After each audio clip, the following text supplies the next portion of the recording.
Buhari is dead and buried in a shallow grave in Saudi Arabia.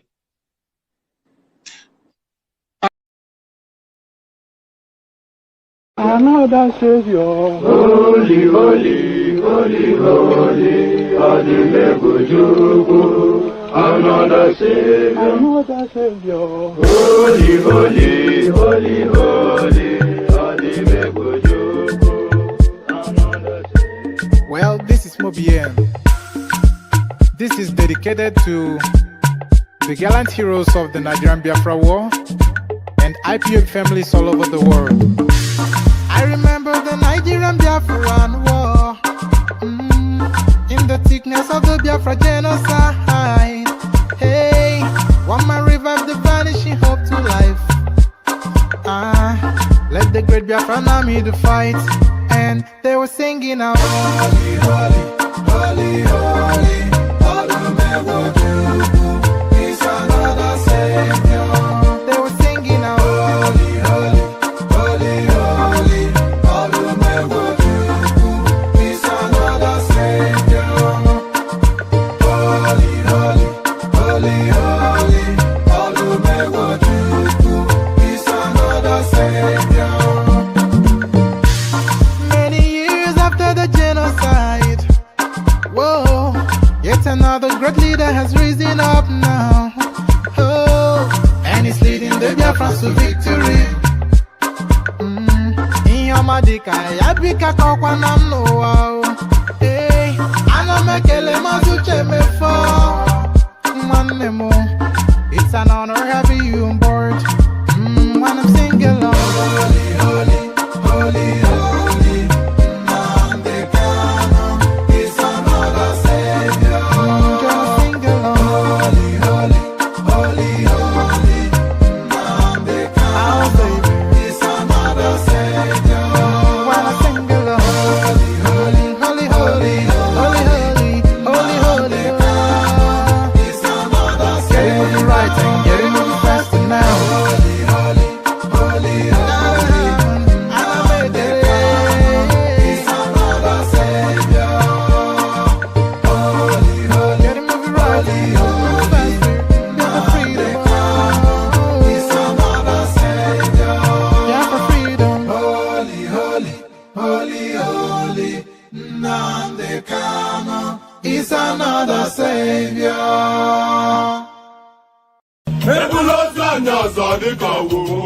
Okay now. To person between my pen. I see. I see what I want to do when you forget me. Okay. I want you to be and then you get out. I'm a sin, I want it to go, I got no one who tell them back. Oh, where would he get? I got it on everything I want them.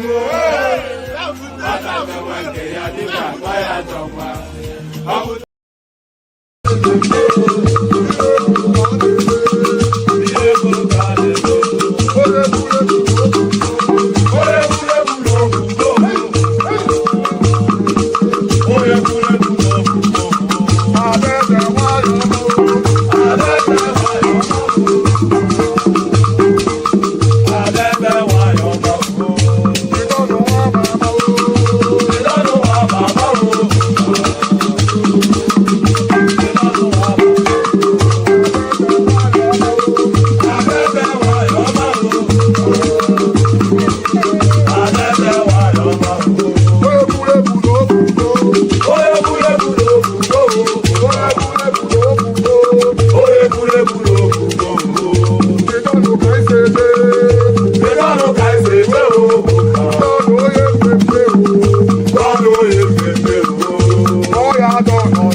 And there it is right there. That caught me off guard, actually. That caught me. The music always catches me off guard. I'm still always in the process of doing whatever naughty thing that I was doing. And then suddenly the music stops. And then my weird face appears right in front of me. And then in a startled, sort of quivering voice, I try to launch into it like I know what I'm doing. Good day to you, though. Good to be in your company or that. Whatever it is that, I love Igbo music, of all of the things that I find disagreeable with the Southeasterners, and I do find a lot of things disagreeable with the Southeasterners. The one thing I don't disagree with is their culture. I love a lot of our Igbo culture. I love that sort of music. You see that punchy, vibrant, machismo. It makes him somewhat, I won't say it looks comical, because it incites and excites something within people. It's such a powerful and a potent culture. They have a very rich culture. Also, like we have nuance in Yoruba, they use nuance as well. They talk in proverbs and all that. So there's a lot that is similar. And of course, they have some of the most beautiful women out there. So there's a lot to admire. Everything is right about Igbo culture, except for Igbo men. So if we can just gather all the Igbo men and throw them into the lagoon, then it will be the perfect culture So just gather all the Igbo men, throw them into the lagoon. Good day to you, good to be your company and all that. Good day to you, good to be your company, and how are you? Hope you are having a gloriously wonderful day so far, and I hope the day continues to expand in its delight as you spend time rather in the company of your favorite or your laughing man. That is me. This guy right there, this caricature on your screen is your favorite or your laughing man. Probably the only or your laughing man you know as well. So all what I was intending to say, consider it said. The protocol remains the same. Please click on the like button. Just as I'm inviting you to do so, please do so. Click on the like button. Very, very important that you do that. Subscribe if you're not already subscribed. Very, very important that you do that. So like and subscribe, the sum total of all that. Like and then subsequently subscribe. So like and subscribe. Always a request. If you've not done it already, then use this moment now. We call for it every day. You hear us call for it. So if you're still not in that loop, then be in that loop. Like and subscribe. It's the same motion, isn't it? So if you're clicking on the like button already and you're not already subscribed, then you might as well kill those two birds with that singular movement. Like and subscribe. If you're listening in watchback, the same thing still apply. The call to action still applies to you as well. I'm also calling you to action as well. If you are listening in watchback, then like and subscribe. So can somebody tell me what like and subscribe is in Igbo? Maybe I should say it in Igbo. Give me the nearest in Igbo language in the comment section to what like and subscribe means. Maybe if I say it in your later, is that the closest? Am I coming up with sniffles? My nose suddenly feels heavy somewhat. I hope I'm not coming down with something. Is that the closest in Yoruba to like and subscribe? So whatever it is what is it in Aboki language? The Malams saying like and subscribe in their Sahelian tongue. So like and subscribe in whichever language that is native to you. Translate it into your language and action it as I'm requesting.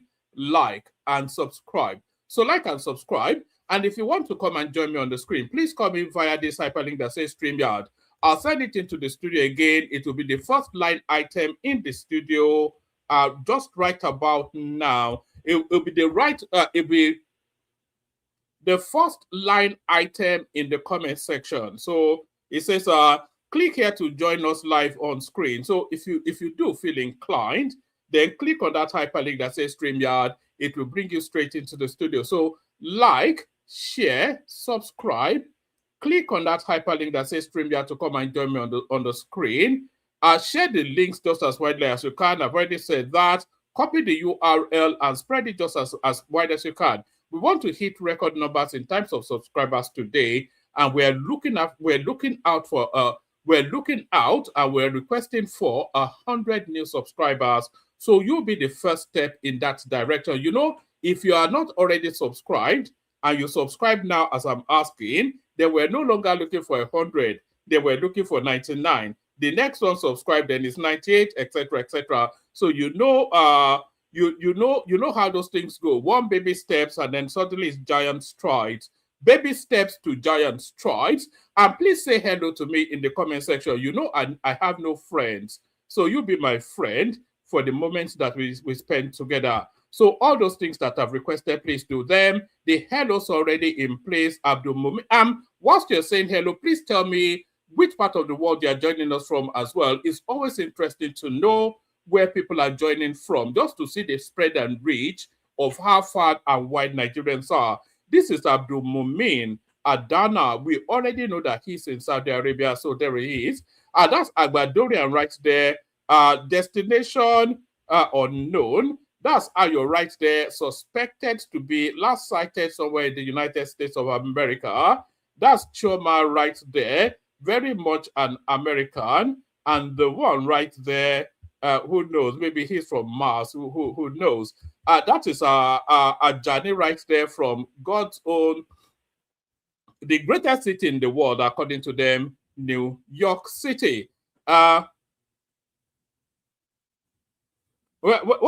Santorini. So joining from Santorini, is that somewhere in Texas? So that'll be somewhere in Texas, isn't it? So that's where Chioma is. So say hello in the comment section. Tell us where you're joining us from, just so we feel closer to each other, even though we're still that far apart. I am joining you from a place called Dartford in Kent, the United Kingdom. Dartford, Greece. Oh, you're in Greece. Oh, look at this girl. You are never off an aeroplane.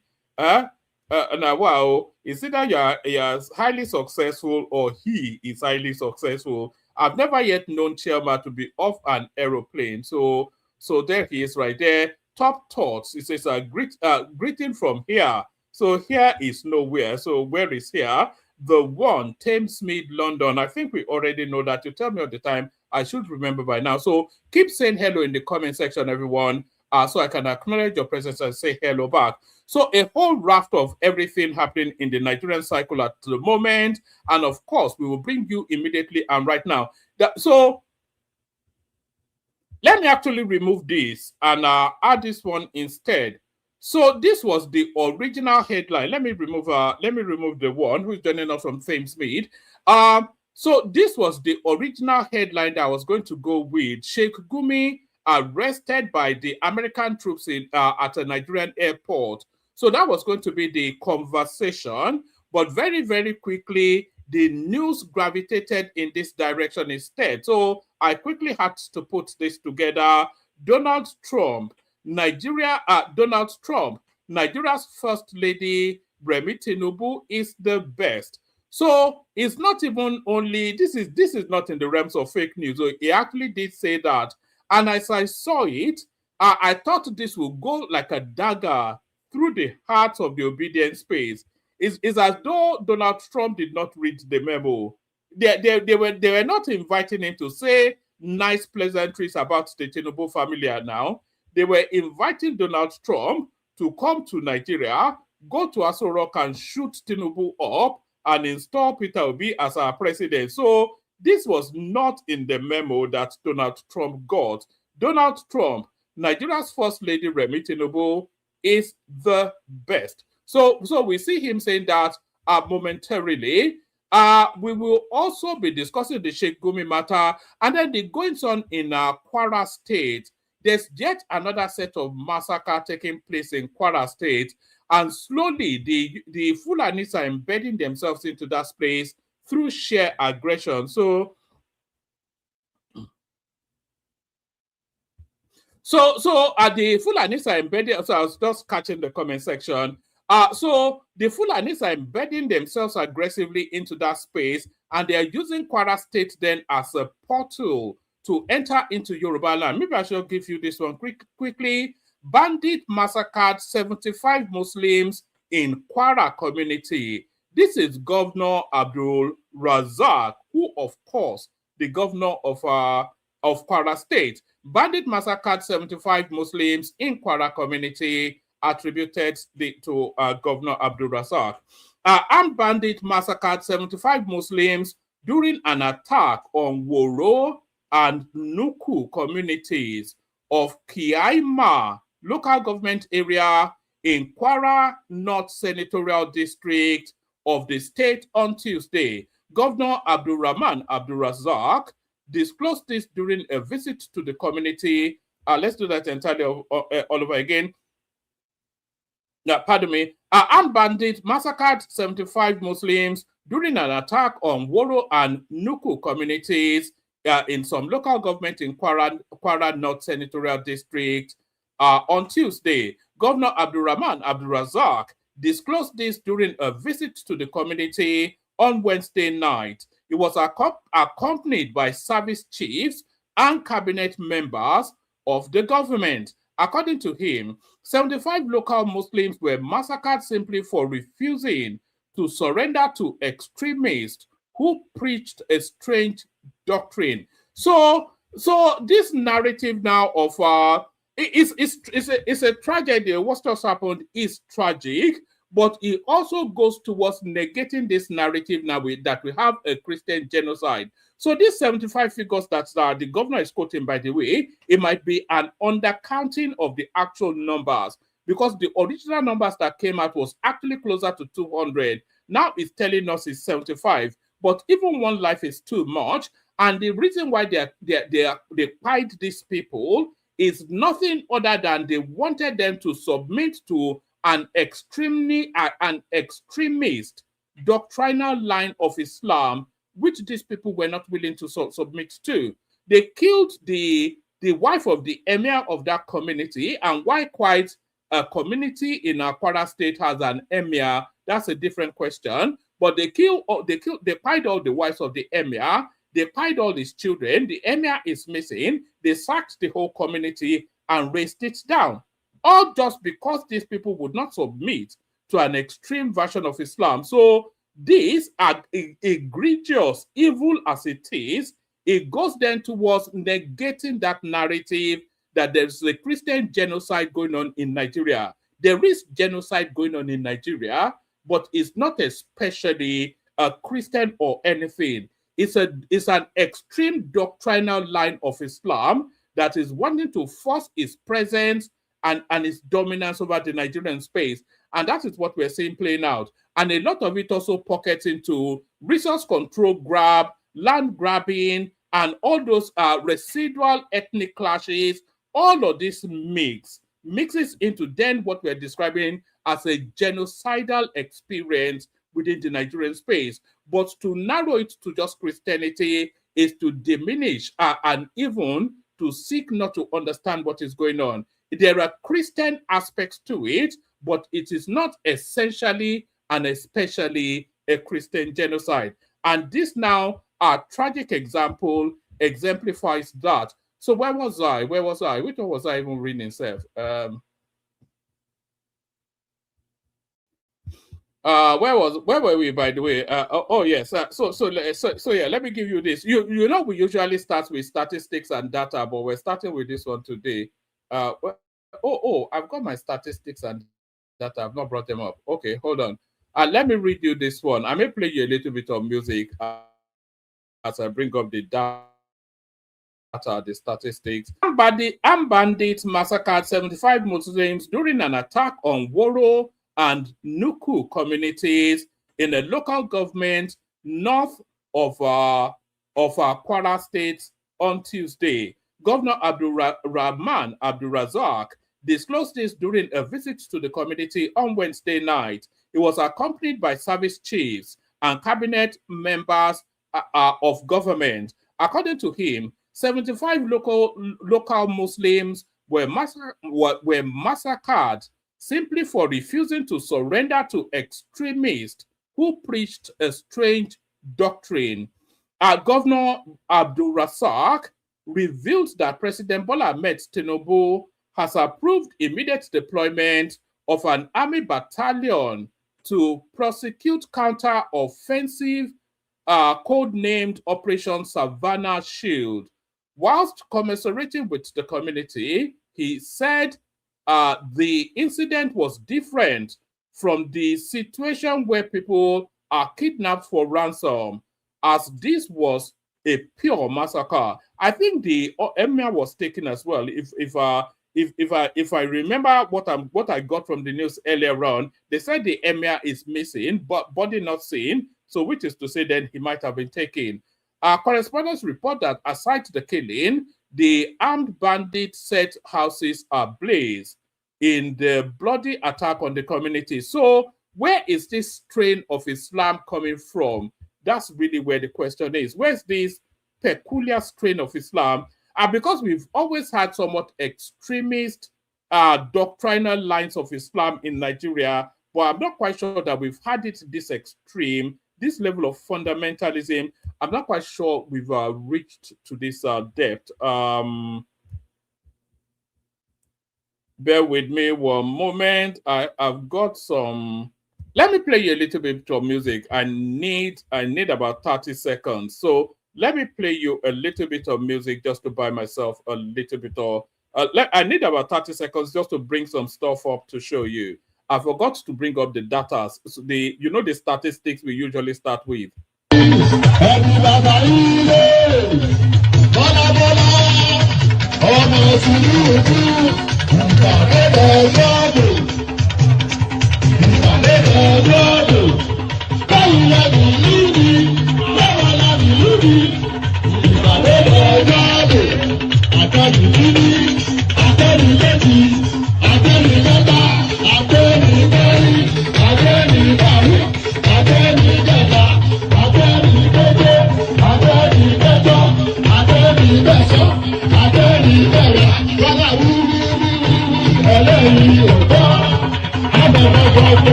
I hope this session lasts the fullness of my system is playing up somewhat.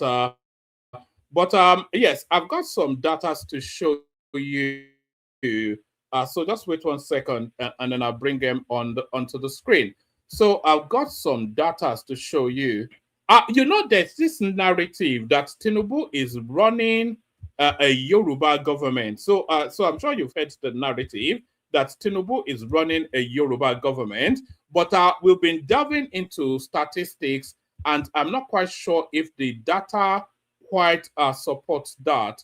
So let me start it off with this. Let me start it off with that one, since I've already brought it into the conversation. So let me start it off with this one, and then let me bring down this particular image, and let me bring up. Can anybody still hear me, by the way?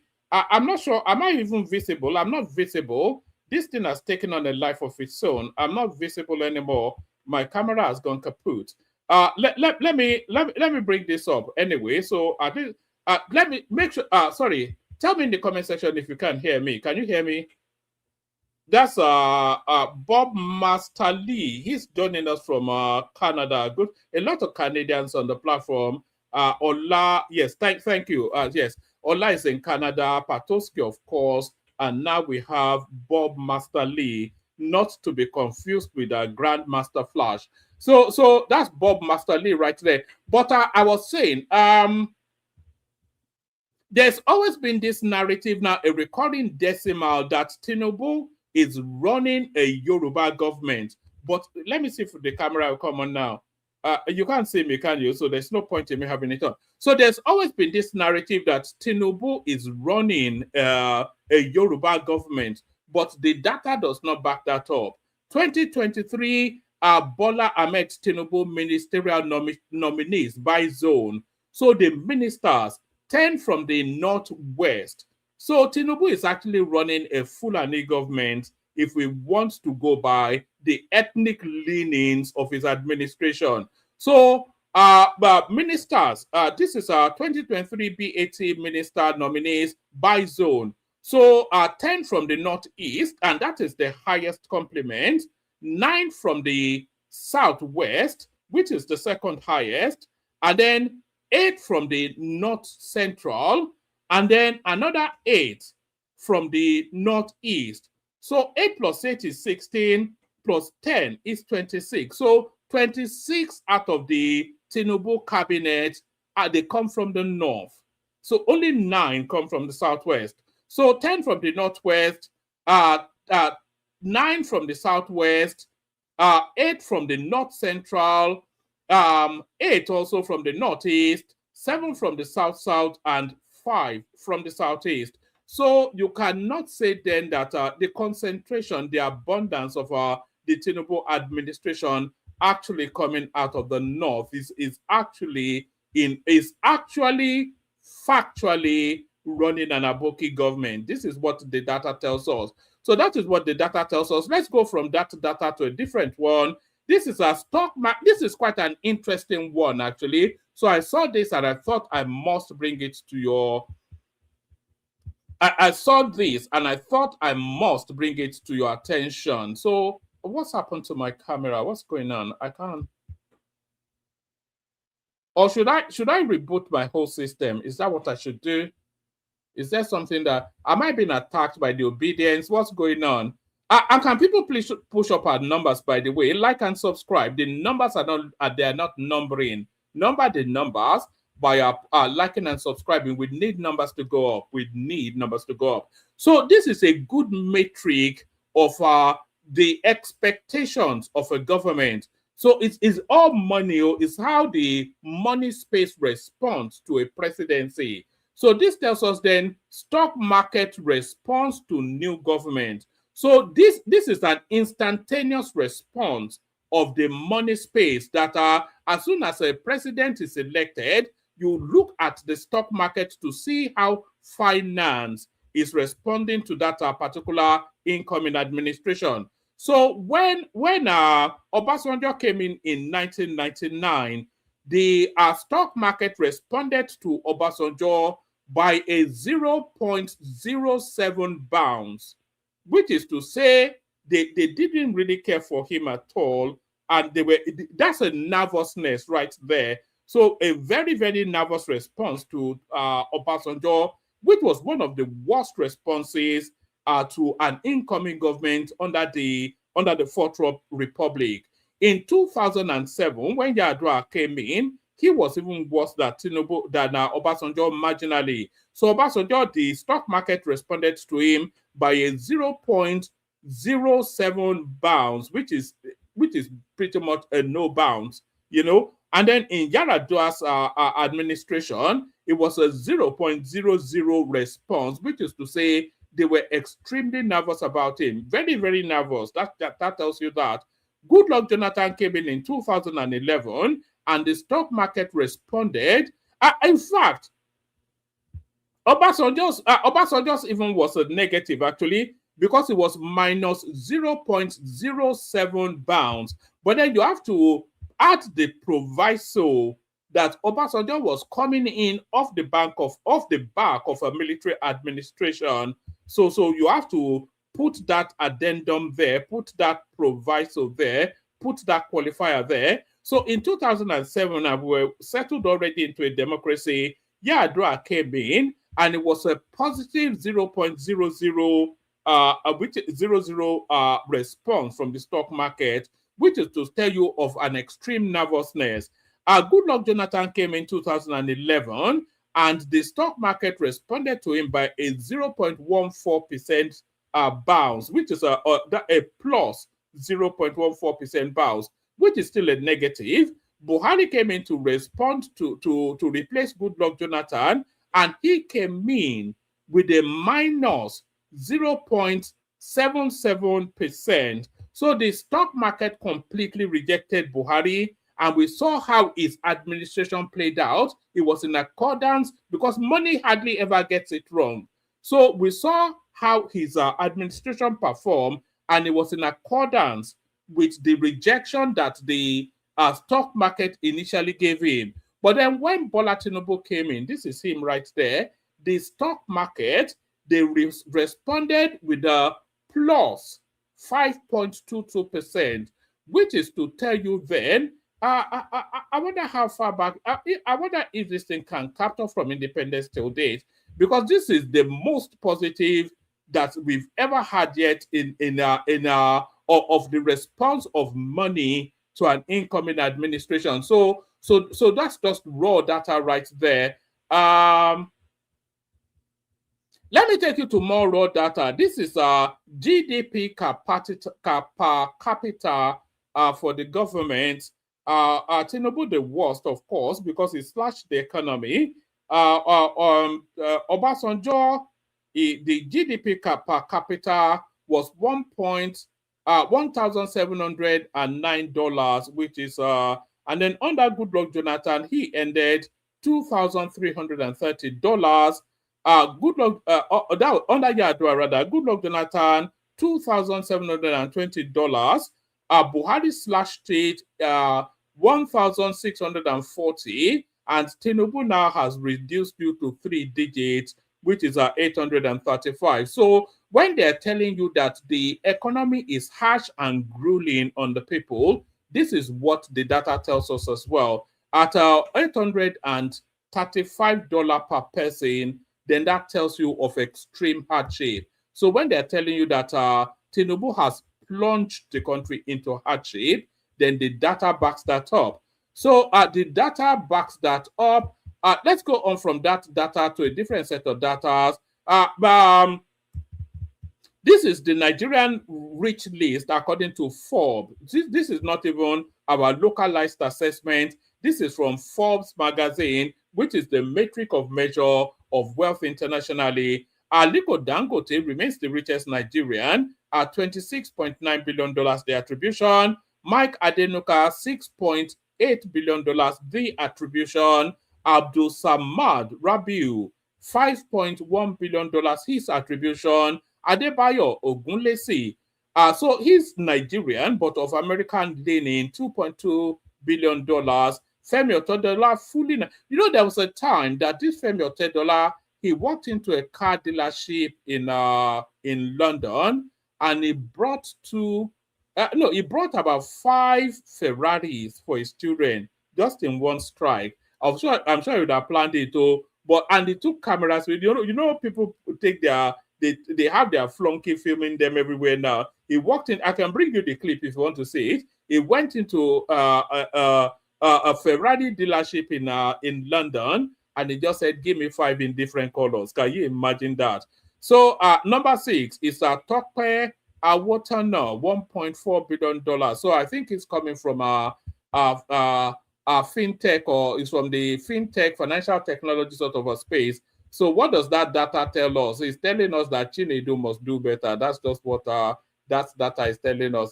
Going around telling people that they're jealous of your wealth and all that. So the data, the actual raw data actually tells us that Chinedu must do better. So what else have I got for you data-wise? What else have I got for you data-wise? I'm just refreshing to see what have I got for you. Have I got anything else? Yes. We're looking at the price of petrol. Still that metric of from the start of the birth of the Fourth Republic till date. So in 1999, when Obasanjo came in, 3,000 naira will buy you 150 liters of petrol, 3,000 naira. In 2000, it was 7,500. So it was getting actually progressively. If you look at it, actually, it was increasing by 50% under by 100. What am I saying? 50%. It was increasing by more than 100% with every incoming administration. So Obasanjo was he increased the Obasanjo met it at 3,000 naira to 150 liters of petrol. In 2000, it was 7,500 to 341 liters of petrol. 2011, 18,000 to 277 liters of petrol. 2019, this will be under the was that incoming Buhari, or was yes, it was Buhari, wasn't it?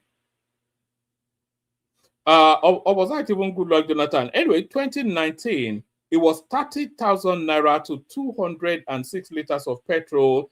And then under the Tinubu administration now is 70,000 naira to 93 liters of petrol. So all the data tell us that Tinubu's administration is probably the harshest, in fact, not even probably now, is factually the harshest that Nigeria has experienced yet under this Fourth Republic. So the data don't lie. That's what the figures are.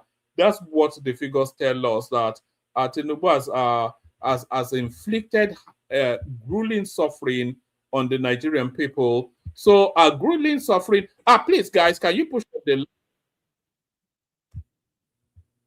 So, guys, can you push up the likes? I'm not seeing them going up. Can you be pushing up the likes and the subscriptions intermittently? I'll try and remind you as often as I can. We need numbers going up. Like and subscribe. So let's go on from that to what was going to be the headline originally. It was going to be the Sheikh Gumi storyline. Gumi breaks silence on arrest by U.S. military at Nigerian airport. So whether he was arrested or not, and I hope he was arrested, but it's only a matter of time now.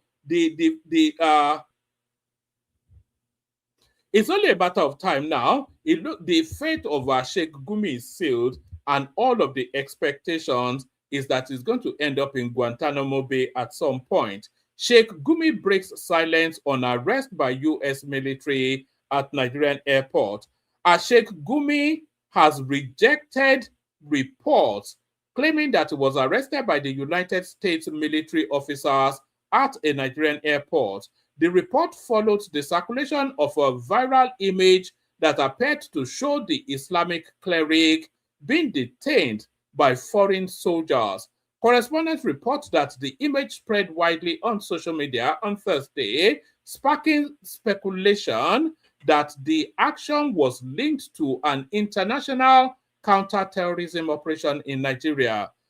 The story quickly gained attention, with several online posts alleging that the cleric was intercepted whilst trying to leave the country. Some messages claimed he was heading to Turkey and had been stopped over suspected links to terrorist groups.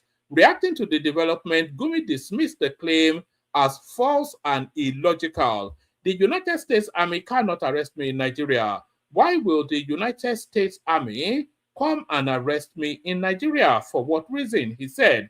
He also questioned the authenticity of the image used to support the report. The image is artificial intelligence generated.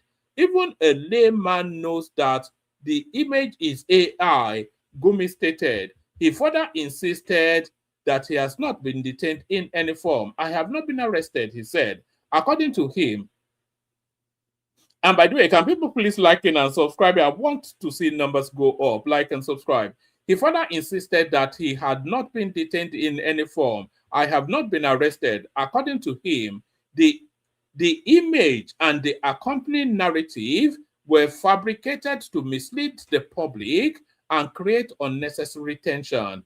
The viral post alleged that the United States military personnel arrested him at a Nigerian airport whilst he was attempting to escape the country. It also claimed that the arrest was connected to investigations into alleged terrorist camps. However, there has been no official confirmation from Nigeria or foreign authorities supporting these claims. Gumi has remained a controversial figure in Nigeria due to his long-standing engagement with armed groups operating in the northern part of the country. In 2021, he attracted national attention after holding meetings with leaders of bandit groups in parts of Kaduna, Zamfara, and neighboring states. The discussions were aimed at securing the release of kidnapped victims. Several hostages were later freed, a move that earned him praise from the families and local communities. So that's Sheikh Gumi right there. Hopefully, this is not fake news. I would love to see Sheikh Gumi in the custody of the Americans. That would be the best news to come out at this year. If Sheikh Gumi can be in the custody of not even the Nigerian military, because that one is just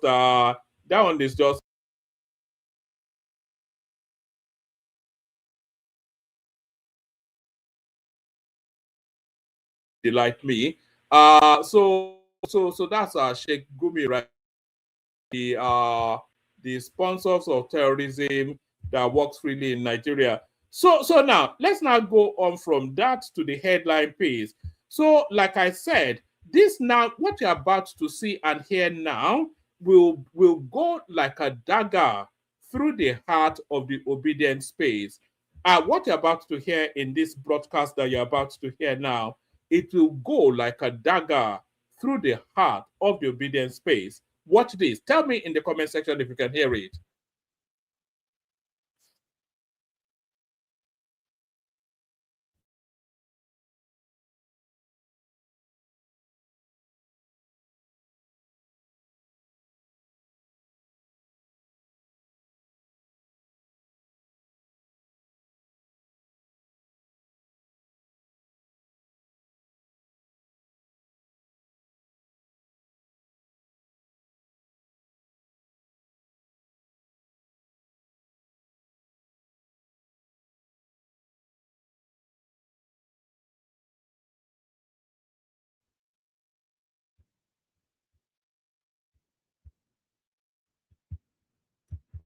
Oh, all right, I'm hearing somebody say no voice right there. So what I'll do is I'll just download it. That's what I will do because it's important that you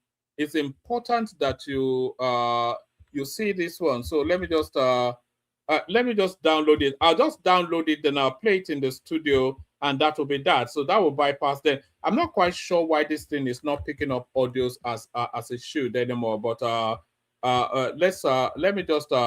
me quickly grab it. It's usually a quick grab with the download software. So let me see if I can just let me just smash and let me smash and grab. That's an unfortunate use of that's an unfortunate turn of phrase, isn't it? Let me just smash and grab. Let me just smash and grab it and pop it in the studio. Should I show you something else whilst we're waiting for that? Should I?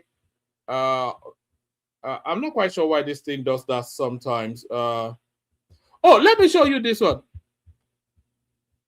Let me show you this one. I want you to pay keen attention to what I am going to show you now. So where's my download? Hold on. I want you to pay keen attention to what I am about to show you now. I'm going to put it. Hold on. Let me make sure the downloading is ongoing, and then hold on. Just 1 second. Should I even play your music? I don't think I should. I think this can be done fairly quickly. You see, all these downloading softwares, they vary in efficacy.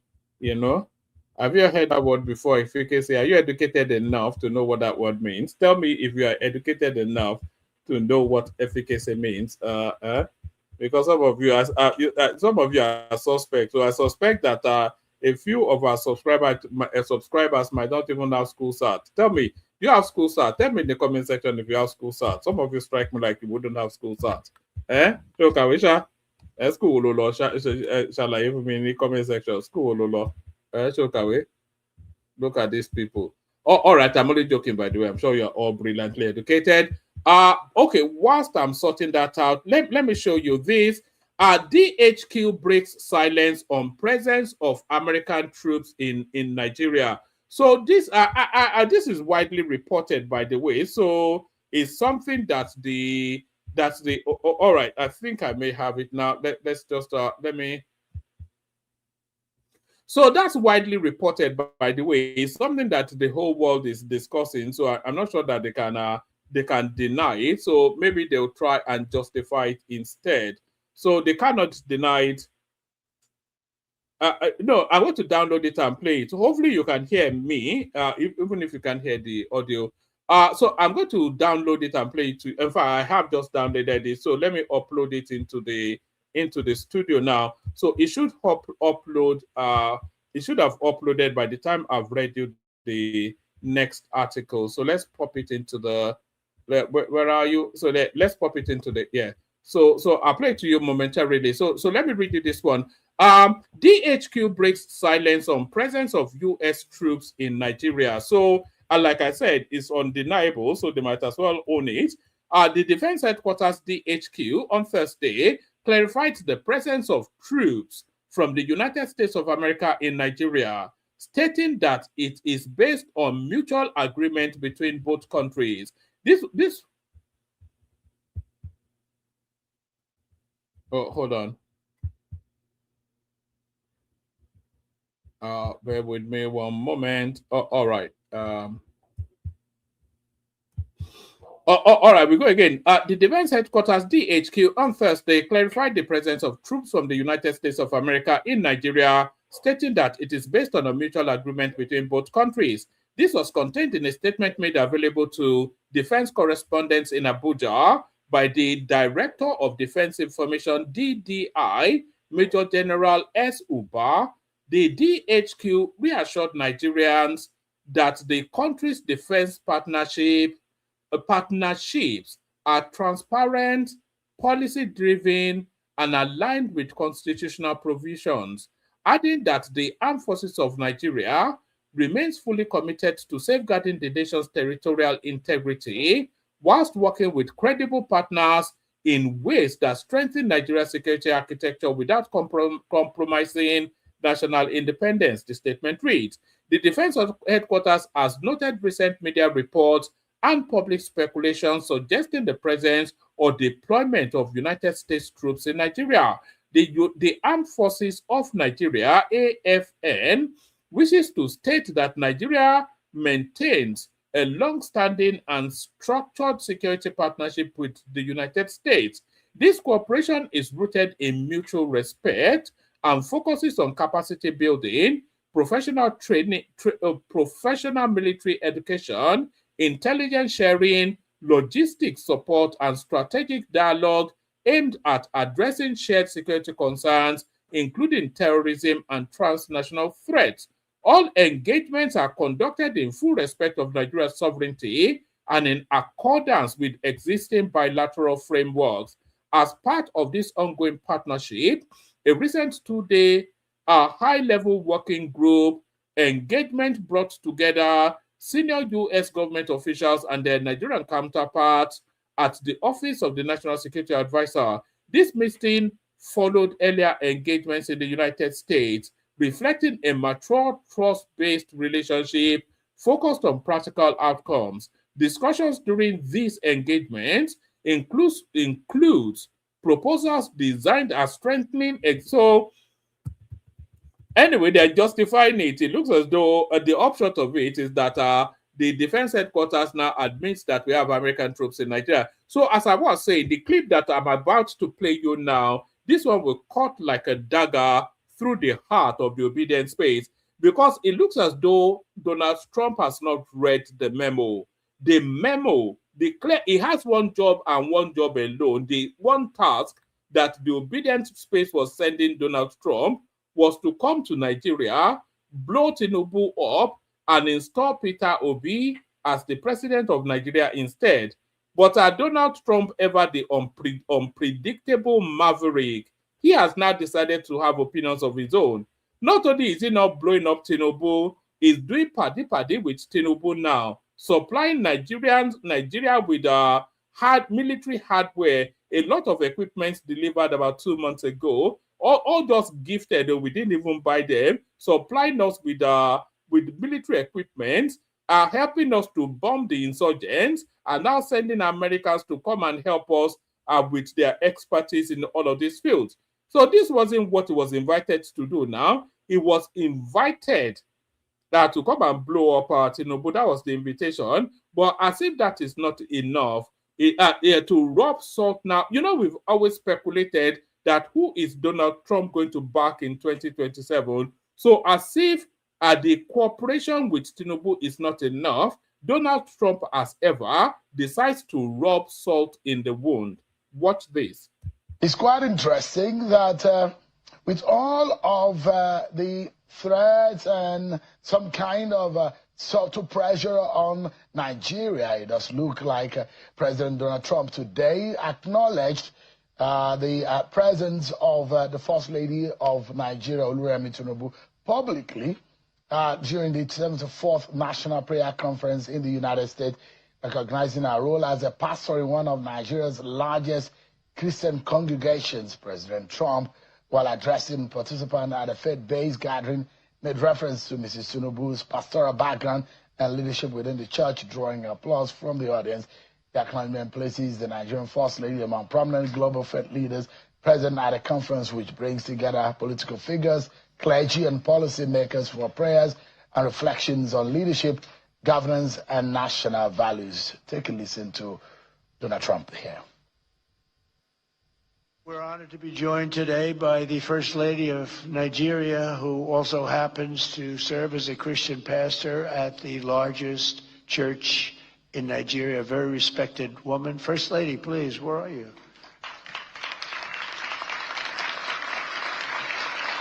Thank you very much.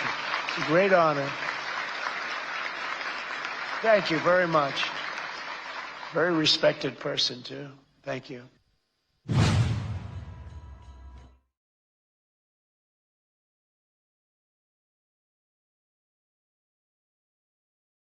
So there it is right there. It lasted no more than 30 seconds, but those 30 seconds will be like a knife through the heart of the obedient space.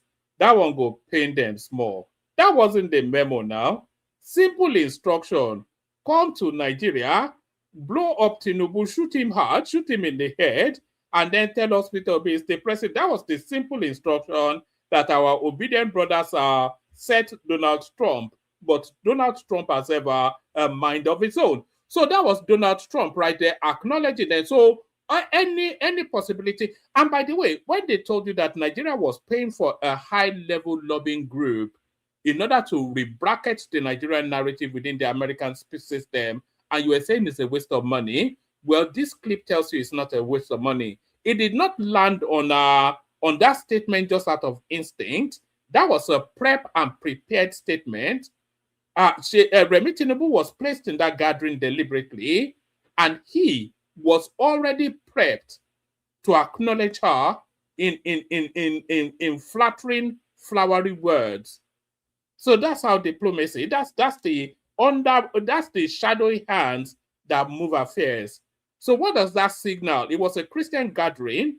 She was there. She needn't be there. She was placed there by the movers that move opinion. She was placed there. It was a Christian breakfast at the White House or whatever it is that Donald Trump was president. It was a Christian breakfast in America where the important Christian spaces were gathered. So she was placed there.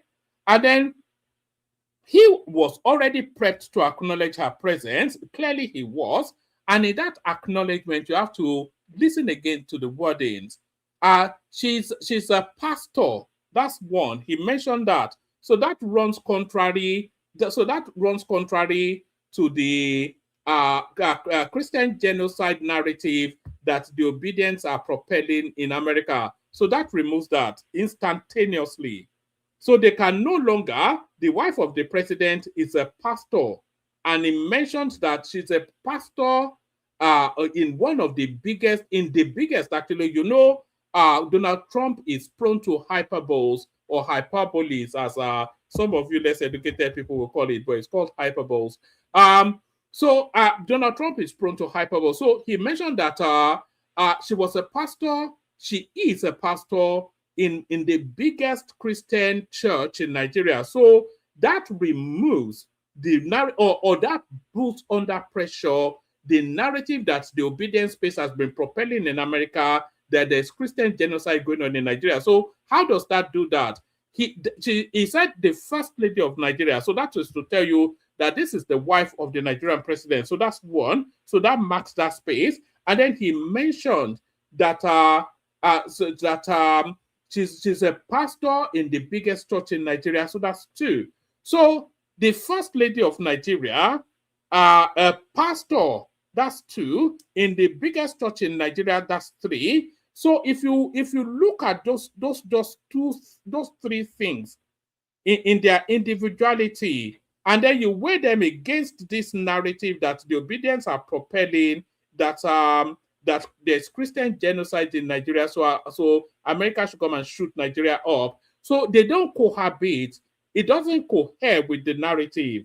A Christian, the first lady, and a senior pastor. And how does he round it off? He said she's a respected and a respectable lady. That is the end of Solomon Grundy. That, that is the end of that. Game over. Game over. So you have to re-strategize and re-tackle. Game over. But that's who no go no. That's just what they say, isn't it? Who no go shaking it, he go no. The guy is playing chess. These people are playing checkers. Can you believe that? Our Senate's decision on e-result transmission is a setback. So the predictability then of the opposition riding against the Senate closing their one single opportunity of rigging the elections. Senate's decision on e-results transmission is a setback. This is the PDP this time around. The obedience space cried about it I think yesterday, etc. And even the ADs, do you know it's even gone as far as the obedience space are now threatening a nationwide action? When have these people not? I wonder when they will just give it up already. Oh, I think I've got the headline actually. When will these people give it up already? They've knelt in front of the defense headquarters asking the military to come and take over the country. They've done that. They've gone to America to tell Donald Trump that there's let me bring this up. Let me bring that up. So they've gone to America to tell Donald Trump that he should come and blow up Nigeria. They've done that. So what more is left in their armory? This is the third nationwide strike. Obedience begin nationwide mobilization against Nigerian Senate after Akpabio doctored electoral act. So this is the thing. I think they're back to that language again. Remember how they were telling us that the tax reform something was doctored, but now that the staff, the Nigerian labor space, they are reporting increases in their monthly payment. Suddenly, they have abandoned the narrative of taxation. Now they are hopping onto this one. Now these are the skittish, feeble-minded bunch of people. Obedience begin nationwide mobilization against Nigerian Senate after Akpabio doctored the Electoral Act. It was an open ballot, so how he doctored it, I don't know. Anyway, that's just the usual nonsense from the empty heads in the obedience space. All right. What else do I have for you? Let me send the link into the comment section. I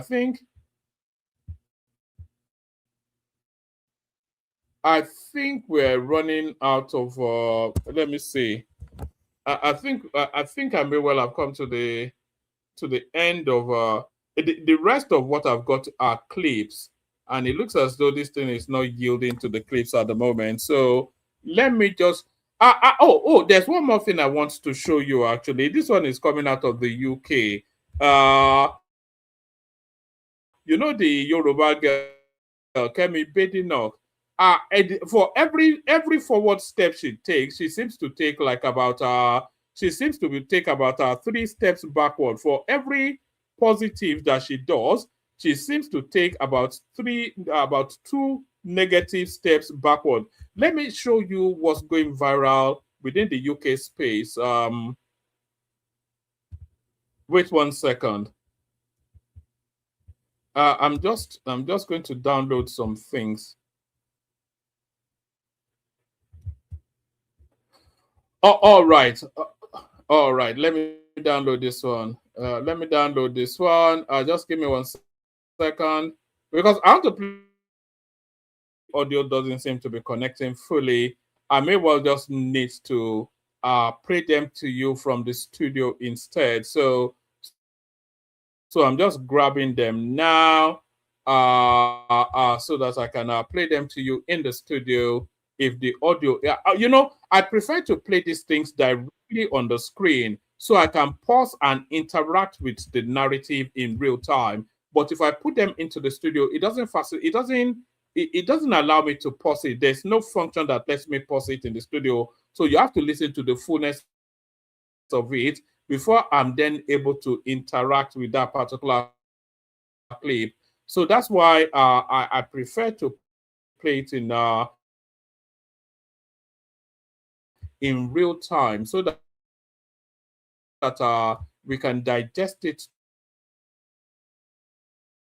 together just as the person in question carries on with their. That is because I am downloading 4 items. I think I've got 2. Let me just let me just do 2 more. But the clip of Kemi Bedinok that I'm about to play you now is not something I need to download because you don't necessarily need to hear the clip, but you listen to me and not watching. When I say now, just make sure you are watching. You need to put place a keen eye on what I'm about to say. You miss it. It's one of those. So it's a blink and you will miss it sort of thing. So when I say now, make sure you are focused on your screen so that you can then see what I am about to show you. As I download now this last item, and then I haven't downloaded this last item, I would now put the Kemi Badenoch. All right. Okay. All right, that's that. So this is what I wanted to show you. Let me see. Is it on the studio? What do you mean no audio? I'm not.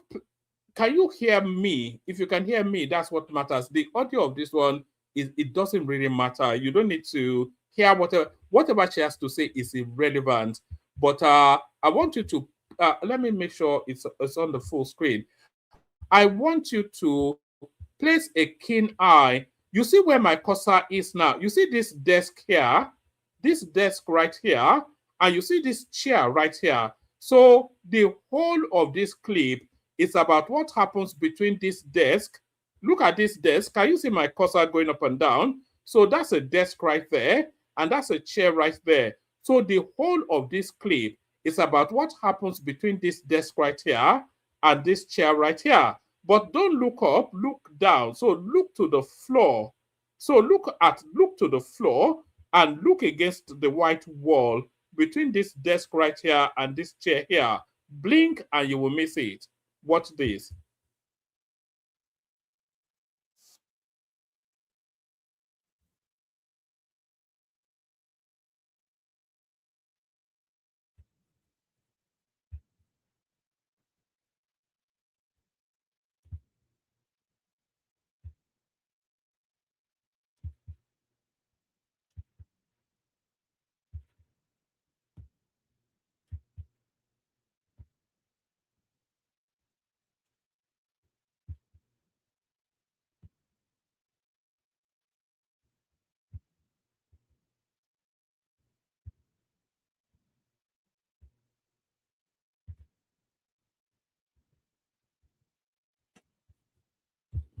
All right. It's stuck in a loop somewhat. Let me remove, let me close the comments from the screen for the moment. So I want you to tell me what you see. That I should have asked you to do that. So you're looking right here between that desk, as I said. No audio from me.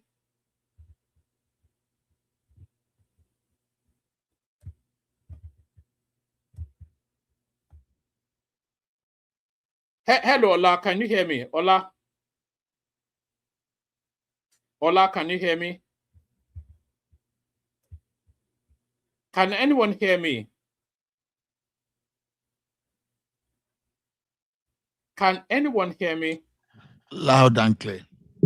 So why is Choma telling me that there's no audio? I wish he wouldn't say that now because it puts me off. No, you don't. That is when you play Kemi. When you play. No, I already said that the audio doesn't matter. What you're looking at for, she has rats in her house. Is the thing, you know? She has rats in her house. That's what was that I was looking to highlight there. That's what that clip was all about. That no, UK is a dirty country now, so it is expected. You know, yes, you have but a lot of rats. Yeah. Well, that's your subjective opinion. But the wider point is that this woman, she keeps on making all these faux pas. There was a time she was running commentaries, and then she was foaming in the mouth. You know, like spit was on her. You know, as she makes progress, she seems to regress. So for everything, I think she was hitting hard at the prime minister in that clip, but nobody even remembers anything she said. All they could see was that she had a mouse in her house. And this is Kemi Badenoch. For every forward step, there's a backward step. So that's Kemi Badenoch right there. I was actually using Kemi Badenoch to upload some clips. But as we're uploading the clips, let us be seeing the likes and the subscriptions going up. We need numbers going up. We always need numbers going up. Do you know? It's a ravenous, insatiable sort of shtick. These are streaming. It's never the case that you don't need the likes and the subscribes, and it's not the case now that we don't need the likes and the subscribes. So like and subscribe. as these are clips that I'm about to play you are uploading, I can see the wheels are spinning, and hopefully it will come to a crescendo. Is there anything else? So we've talked about the defense headquarters admitting that we have Americans in Nigeria.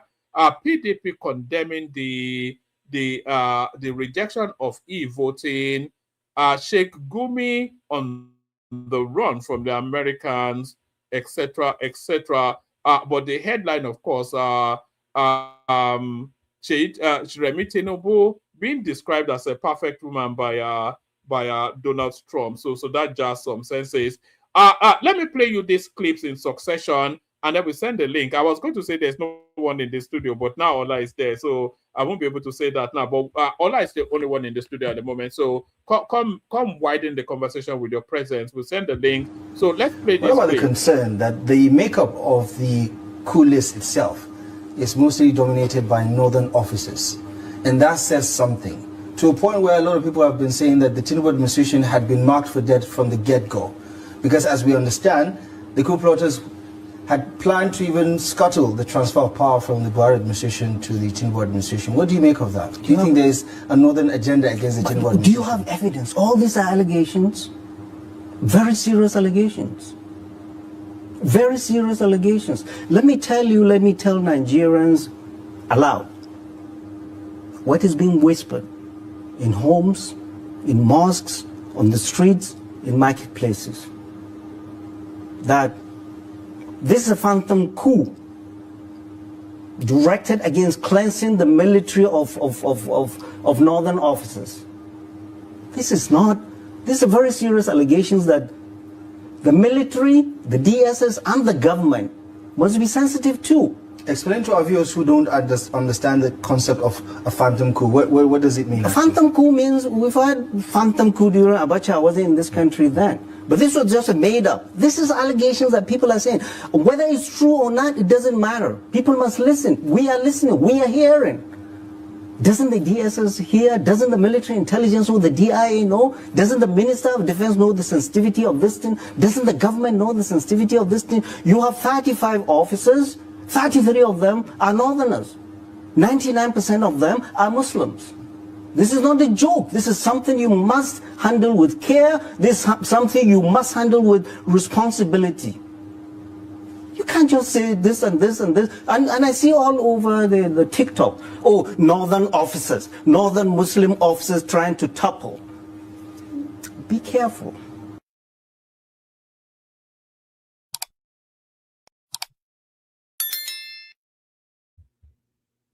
And look at that right there. They said, Agbono Eburu, Yosi Awon Lote, Etoba Ono Eburu.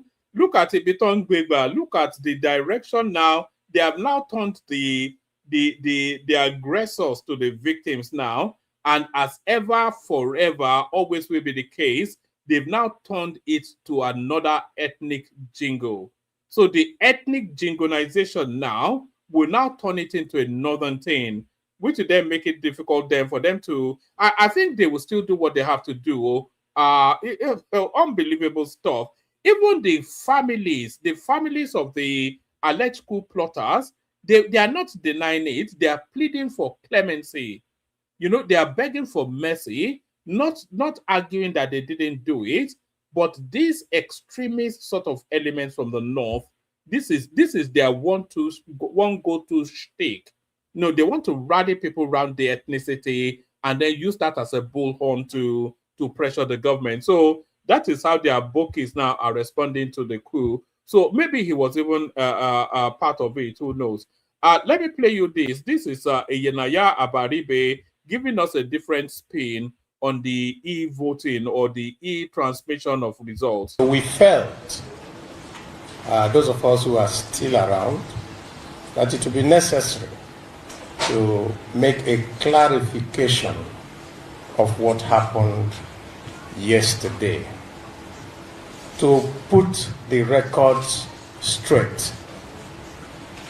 Yesterday, the Senate did not, I repeat, did not pass transfer of results, which was in the 2022 Act. What we passed, and which the Senate President himself, when he was doing a clarification sitting on his chair, is transmission of results. And I need to make this very clear. Every one of us who is a senator, who has the privilege to represent a senatorial district, came here under the trust of their senatorial zone. And the reason for us to go into a closed session was so that we can tidy up all the niggling things inside there. And when we now come back to plenary to pass it, that we will pass it without any rancor.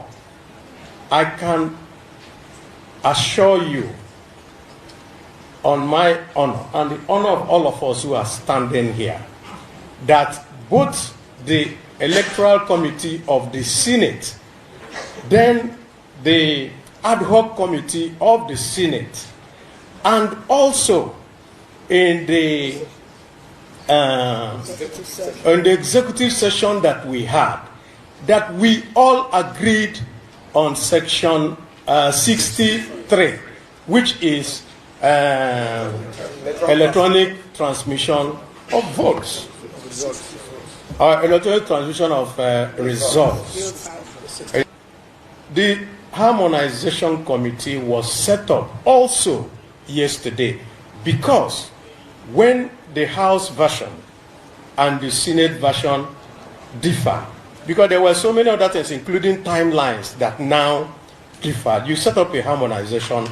Those harmonization is what you use to make sure that you come to one single document which the president will now sign. So that is where we are at the moment. But I need to add one further thing so that Nigerians can rest assured. After our session, plenary session yesterday, we adjourned, but did not come back to pass the votes and proceedings. And that is our rule, and you all who are here, you know it. The Harmonization Committee cannot meet because the document that we use to go to the harmonization is the document passed by us and ratified by the votes and proceedings. So there's still one more step left by the Senate to take. After we pass the votes and proceedings, in which we are going to insist and ensure that what we passed, which is electronic transmission, is there, then the harmonization will meet. Transmit, not transfer. What is in 2022 is transfer. And we don't want a law that is vague. We don't want a law that will be misinterpreted by anybody. We want a law that is clear, concise, and can be interpreted by all, and that is unambiguous. So it is electronically.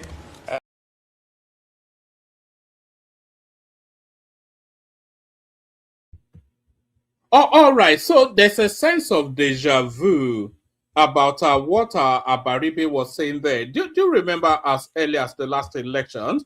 And by the way, can people please click on like and subscribe and follow the example of Uncle Beno, who super tasked us. I even thought the super chat thing was not working anymore. It's been that long since anybody super chatted the stream. So like and subscribe. Certainly, we're after 100 new subscribers in the course of this session. And follow the example of use a super chat to tell me that you have subscribed once you have done that. So thank you, Uncle Beno, for that. Others to follow that example.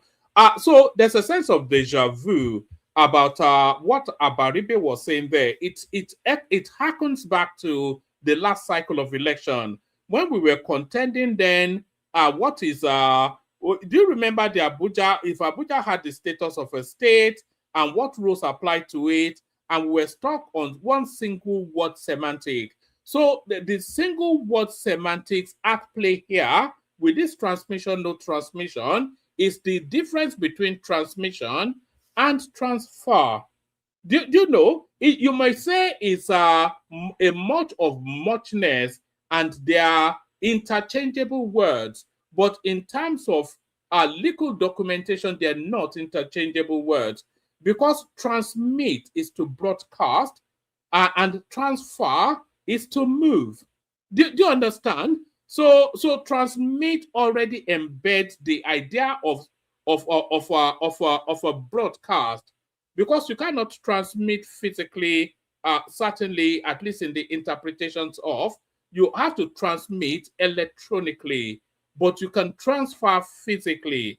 So that it's in that subtlety, that's where the quibble is. So let me give you a counterweighting of that narrative, and then we'll see who turns up. We got Ola here. Hopefully others join him as well. Let me play you this to counterweight what Abaribe was saying. And whilst you're listening to this, make sure you're liking and subscribing. Yes, thank you very much. And without much ado, the electoral bill that we are on, we have not even, it's not even yet ended, because we are still going to have conference meetings between the two chambers, the green chamber and the red chamber, and that is where final decision will be taken on all the clauses in the electoral bill. So, besides that, in the Senate, and I don't want us to go to this verbosity and the issue of these lexicographical acrobats of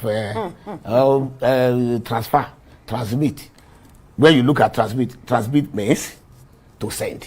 When you look at transfer means to take from one place to the other, which is the same thing as to send. That is one. So meaning that both, there's no conjectures that are negative and antithetical to each other in the 2 minutes. And yes, we heard and we have heard variously and together at the Senate that yes, we are not going to reject the electronic collation.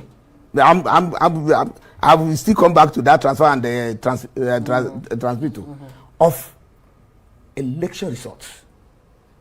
And we said that the only problem when you are making law, you have to look at the ecosystem. For example, I just want to take just an example. Between Abuja and Lokoja, when you get to a point after Abaji, the network will not be okay anymore until you get very close to Kotokafe. Some people are talking about, oh, real time. I said, real time is now. Now, does it mean that if there is election in the village around that place, because we have polling units there, and then the results were not uploaded now, because when you are uploading, it means that that portal was open immediately. And then if network is not there, the portal will not open. Unlike sending WhatsApp messages or text messages, whereby when you send your message, when the other phone is on, then you get your message. But when the portal is to be opened, and then you are supposed to engage that portal, if there's no network, the portal will not open. And now somebody now says, oh, I'm the presiding officer, I'm going to Kotokafe to go and upload.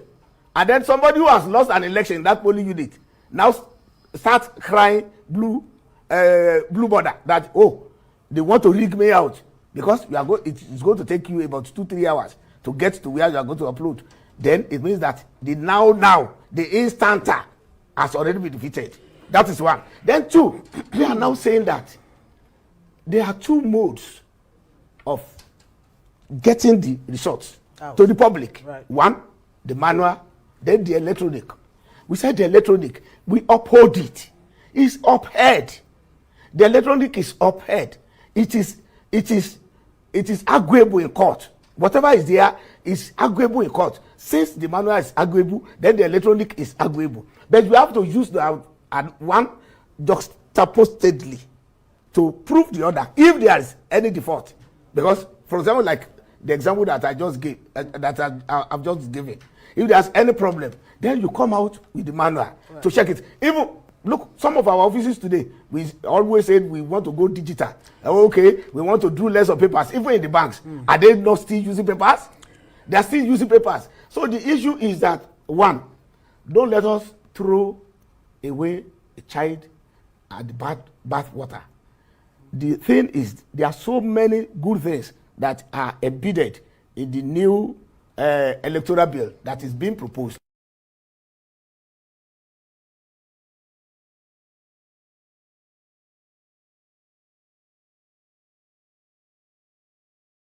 It echoes a lot of the things. Let me bring this one up instead. So that guy echoes now a lot of the things that we've said on this platform. Nigeria does not have the infrastructure to broadcast anything instantaneously electronically. We don't have it. You know that. How many times do you know some people go to rooftops? They go to mountain tops to get signals in the inner interiors. Nigeria is not Lagos and Abuja now. And outside of Lagos and Abuja, the infrastructure in terms of the connectivity is extremely poor. So even in some instances, in a vast swathe of the country, is non-existent.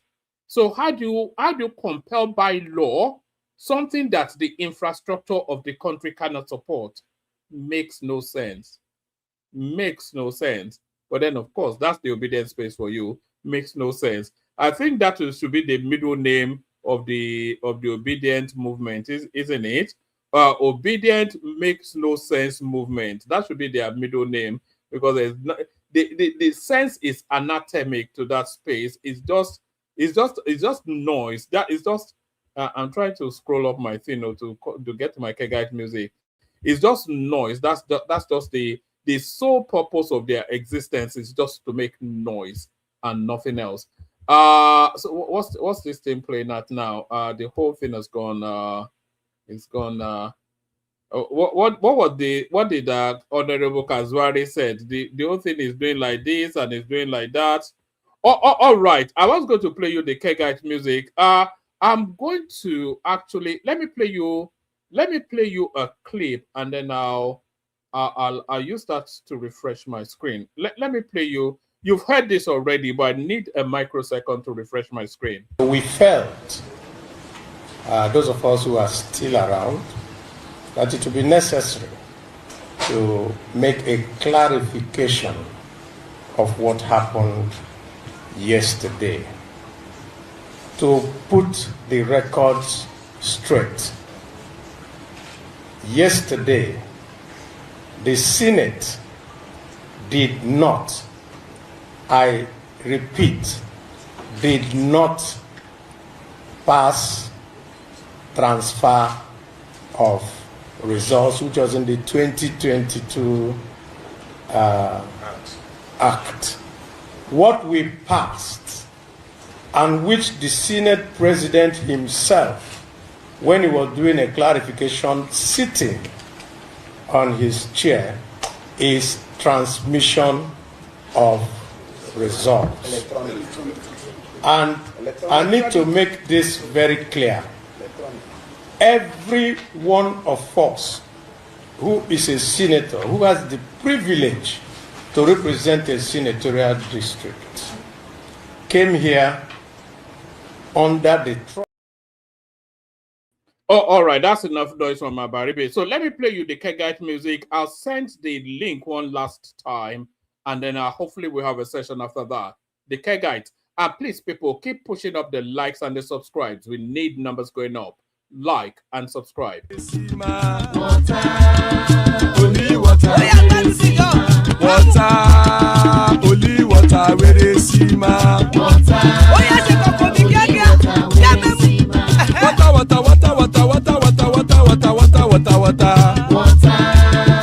only water, where they see ma.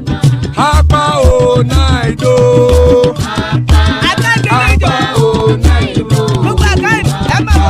Hapa you don't come o.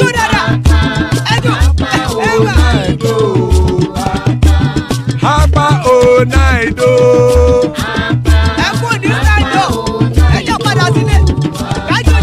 Oro kẹ̀kẹ́ ẹlẹ́mú yé o. Oro kẹ̀kẹ́ Pastor Kekere Lemure o. Chief Latif Kekere Lemure o. Eruku lele elemude. Eruku lele egbe elemudode ojare o. Eruku lele Ghana ti de egbe body o. Ọmọ ẹlẹ́yẹ ẹyẹ o ó dilé o. Odúyẹlá ẹyẹ o ó dilé o. Petrosoname ẹyẹ o ó dilé o. Petrosodunke ẹyẹ rẹ ó dilé o. Ẹlẹ́kọ̀ ọ̀run mú ìní o.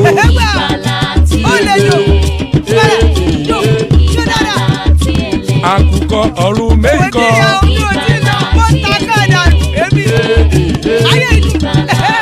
Ikú kò ní ríwà gbéṣe o.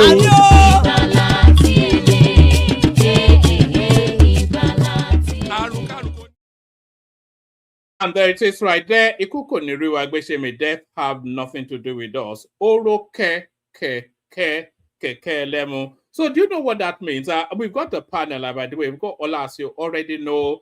We have the rare privilege of Uncle Beno. That's our Beno right there. And of course, to guarantee an up-market interaction, Zita in the house as well. So that's as assembled so far. The Oro ke lemu. So what that means? Oro keke, it means keke lemu is the bicycle of a palm wine tapper. So keke lemu, the literal translation is the bicycle of a palm wine tapper. So now the oro keke is really the central point. So oro keke then is that it's creaking. It's the creaking sounds of a rusty old bicycle.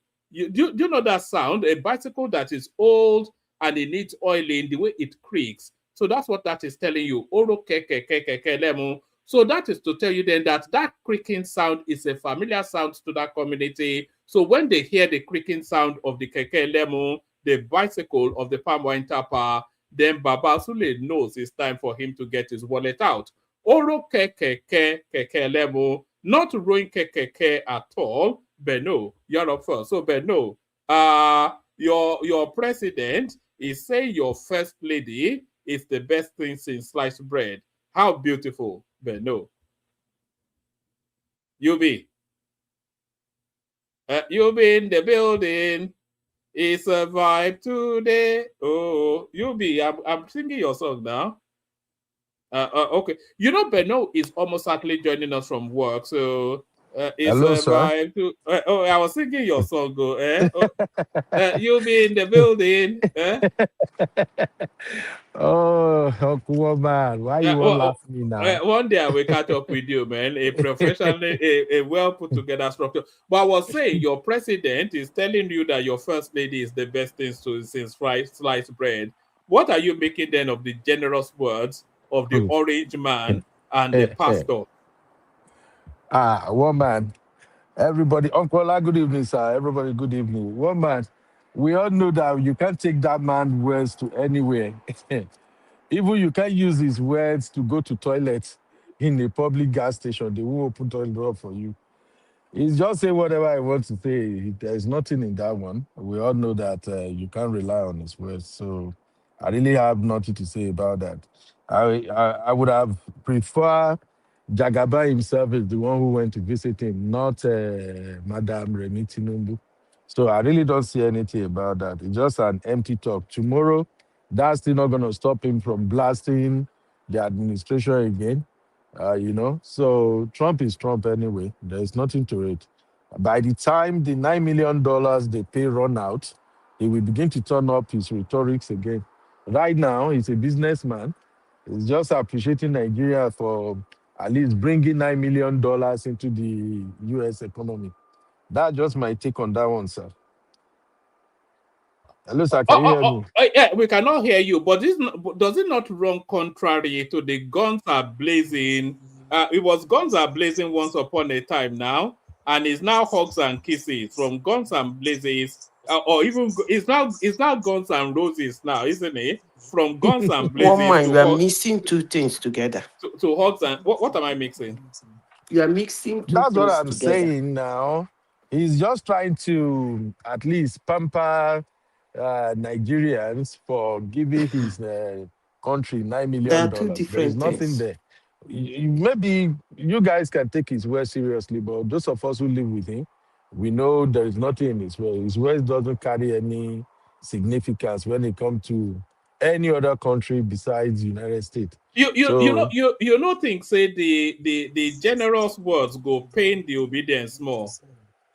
so what You know go pain them small. You go pain them small now. so what happen? We don't give an Eh? F about him, so it's none of our business. We are all about Nigeria, not whatever he says.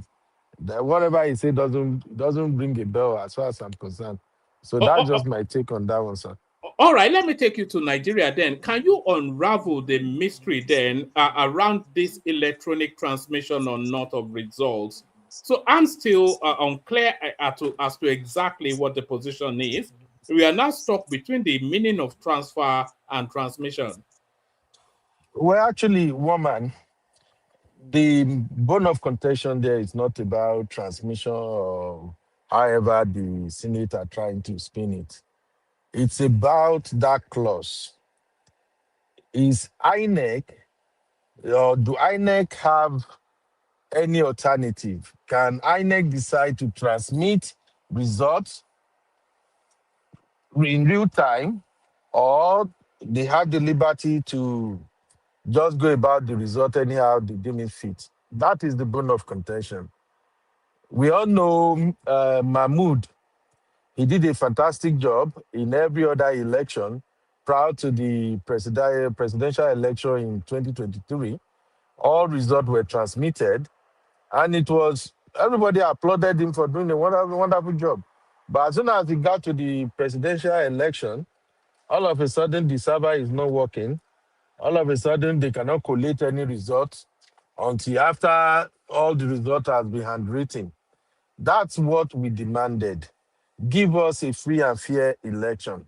Let people's votes count. But I'm not surprised though. You know, the last time I was here, I said the Senate is a rubber stamp assembly. Uncle Ola did a good job, tried to convince me that the Senate has not done anything that can qualify as being a rubber stamp Senate. That if there is anything bordering on constitution, and then we can now decide if the Senate are really dancing to the tune of the president or not. But here we are.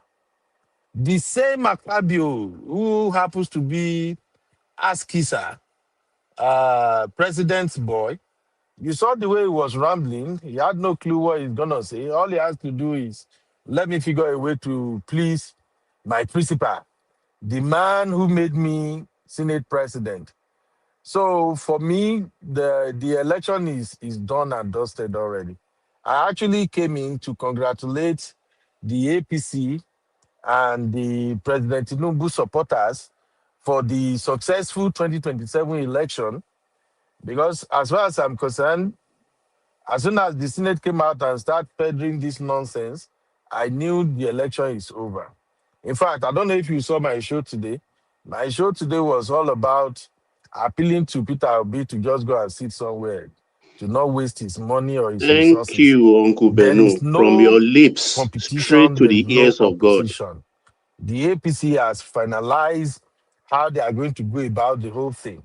So for me, anybody who is now trying to say, "Oh, let us have free and fair election," they are just stressing themselves for nothing. And of course, we know, because I saw somebody said, I think they published something about mobilization to go and protest at the NAS. Those are just a waste of time. We know President Tinubu antecedent. President Tinubu They did won't go not. to bullet, Nina. Okay, one fellow, See, see, No, let me Uncle just finish. Beno. Let me just finish. Uncle, make I just finish. Can We I have all a question. know yeah. President Tinubu is running an autocratic government. It has to be his way. There has never been any successful protest in Nigeria They are going to squash it. So for me, I will appeal to Nigerians. Forget 2027. It will not. It won't. It won't go well for anybody who is trying to say, "Let us defend democracy." They either kill you through way, or you rot in jail. That's just how I see it. There is no competition here. There is no contest. It's just going to be one way. We already have 29 governors in APC, right? And we have 2 other governors. They are called ABGA. We all know those are like APC governors behind the scene. So that's 36 states right there, 31 states right there. So the last hope was, if this electoral reform was going to guarantee a free and fair election, then we can say we have competition. This can ginger us to say, oh, more, it's Nigeria election, let's go. But the Senate already took a position. So what is there? All this transmitter, rubbish they are peddling, it won't get us anywhere. So congratulations to President Tinubu. Another 4 years. No. You have to say it It's all properly. over. You have to say it properly. You'll be. How should I say it, sir? You have to say "Kadepelori kibata Kibata. Look at that. But you can grab it, snatch it, and run away with it now. Okay, you cannot grab it, snatch it, and You run want away to with grab it from somebody who already grabbed it, snatch it, and sit on it.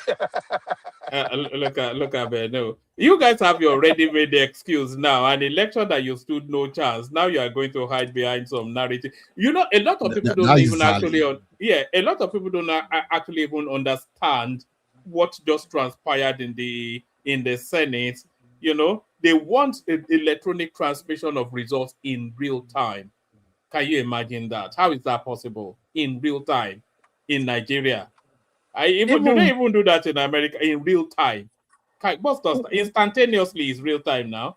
One man. So the outer interiors of Gombe, they will transmit elections in real time. The interiors of Ekiti, the backwaters of Oyo, they will come on now. Can you one man mean? What do you leave the Ekiti. I'm just citing examples, so I don't want to get stuck in that one. But I'm just saying in the interior depths, that they don't even know what a computer looks like. You'll be trying. So it's just nonsense, isn't it? But the obedience out there. One man, sorry. Yeah. I disagree. If they truly if they truly want to transfer, what was the mandate of the former electoral chairman, the Mahmoud? That's how I like to call his name. All the billions he spent, was it not for electronic transmission of election results? It wasn't.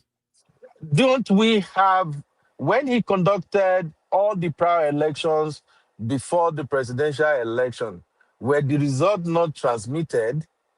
Not in real time. Not in real time. No, but they weren't transmitted. They were not done in real time now. Baba, I don't have to waste your time, sir. My mind is already made up. I know there is nothing in this election anyway. I've seen how Tinubu administration has been going about this and the APC, and we all know there is no hope. So there is not going to be any significant opposition. So my word, in fact, from now till the election, my appeal to people is, please save yourself. Don't go and say you believe in one government who want to do the right thing, and then you go out there on the street and waste your life or rot in jail.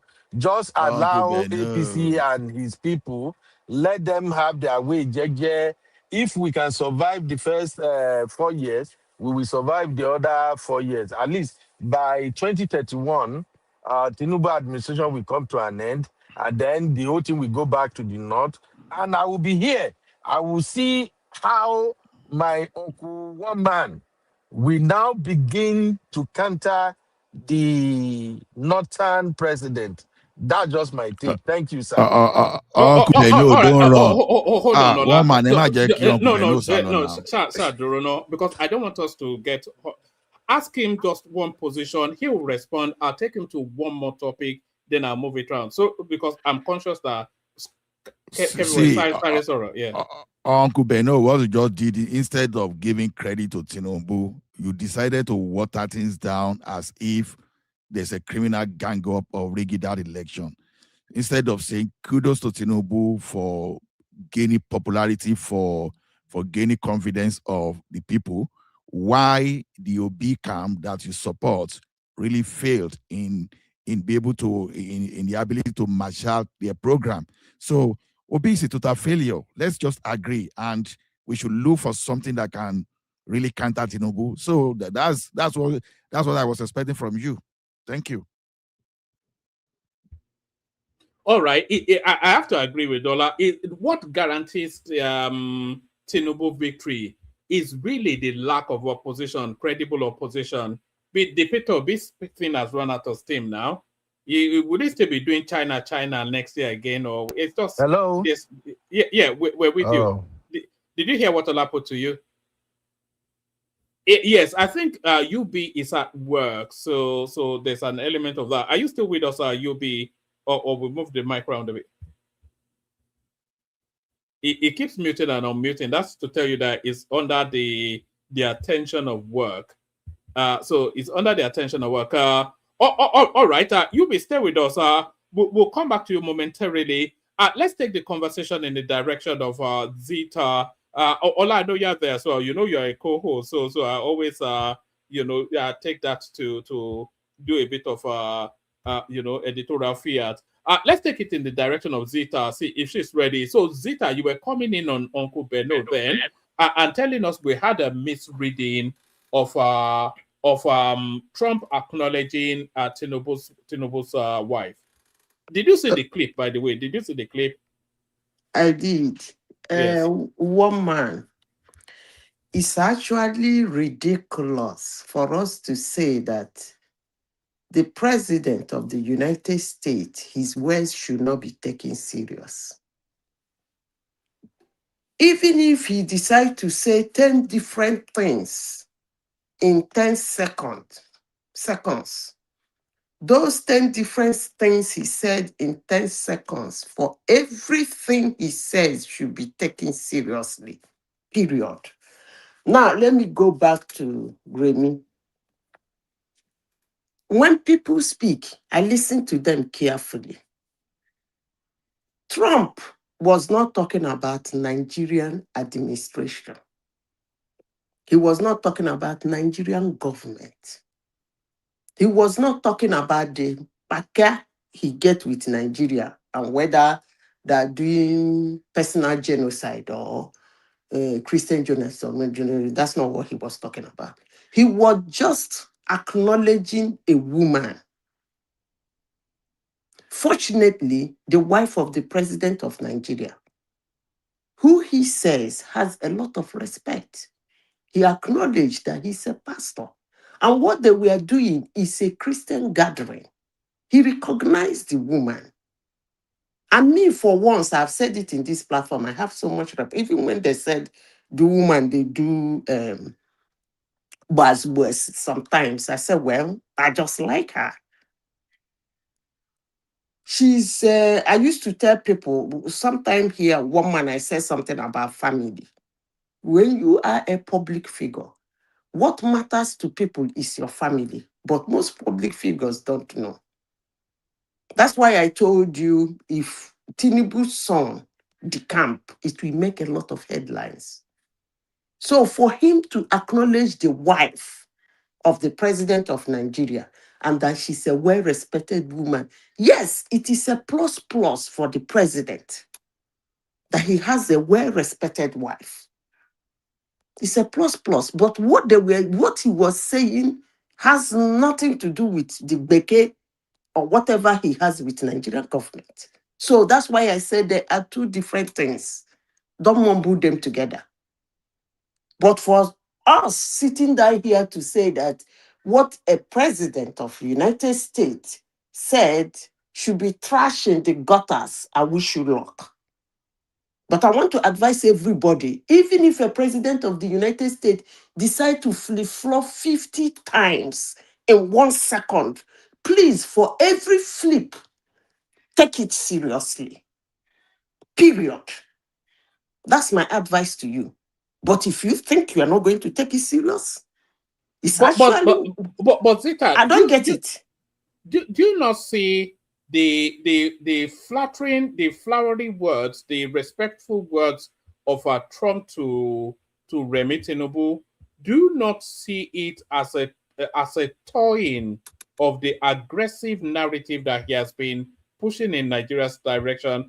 That is a departure. You say it's a private gathering. You say it's a Christian gathering. You said all of these things, but Trump knew full well who Remi Tinubu was, and he knows, of course, what is at play between Nigeria and the United States at the moment. He knows his tone and tact towards Nigeria, and he knows the conveyance of the messaging of those words. So I'm not sure that he was speaking to her just individually in a Christian gathering. He said the First Lady of Nigeria is here.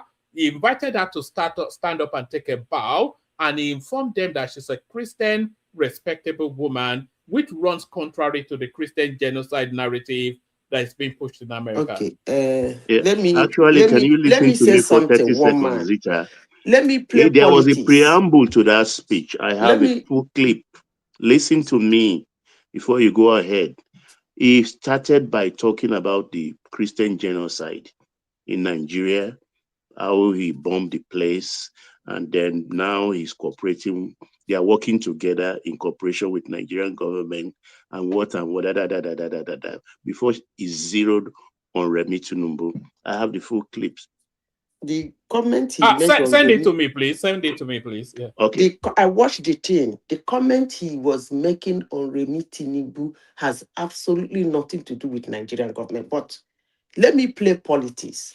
One man, you remember that a week ago or 2 weeks ago, I told you in this your platform that I actually wanted this race to be between Peter Obi and Tinubu, if you will remember.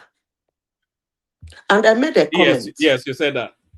I said why I want it to be between Tinubu and Peter Obi is that Nigerians will understand what is called politics. Not especially people from my region. You see what Tinubu is doing? He's doing what they call masterclass politics. They position that woman there. And luckily for them, either from behind or by hook or by crook, they got that attention they are looking for. Do you I'm not talking think about that, politics now. Oh, hold on, Zita. Just in that spot that you are in right now, do you not think they got that attention off the back of that lobbying that they commissioned? One man, honestly, sincerely speaking, it is actually going to be uninformed of me to be discussing America. Madam, any president can do that thing Tinubu is doing now. If you say if Peter Obi in power, he can do it the same thing that Tinubu is doing. Can I speak, please? It's not special thing, madam. Can I speak, please?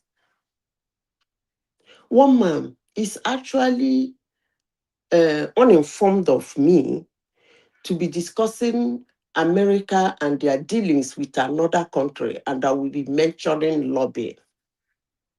That would be uninformed of me because America is the highest lobbied nation on earth. So for somebody to be saying they lobbied, every country on planet Earth lobbies America. So I shouldn't be going that route.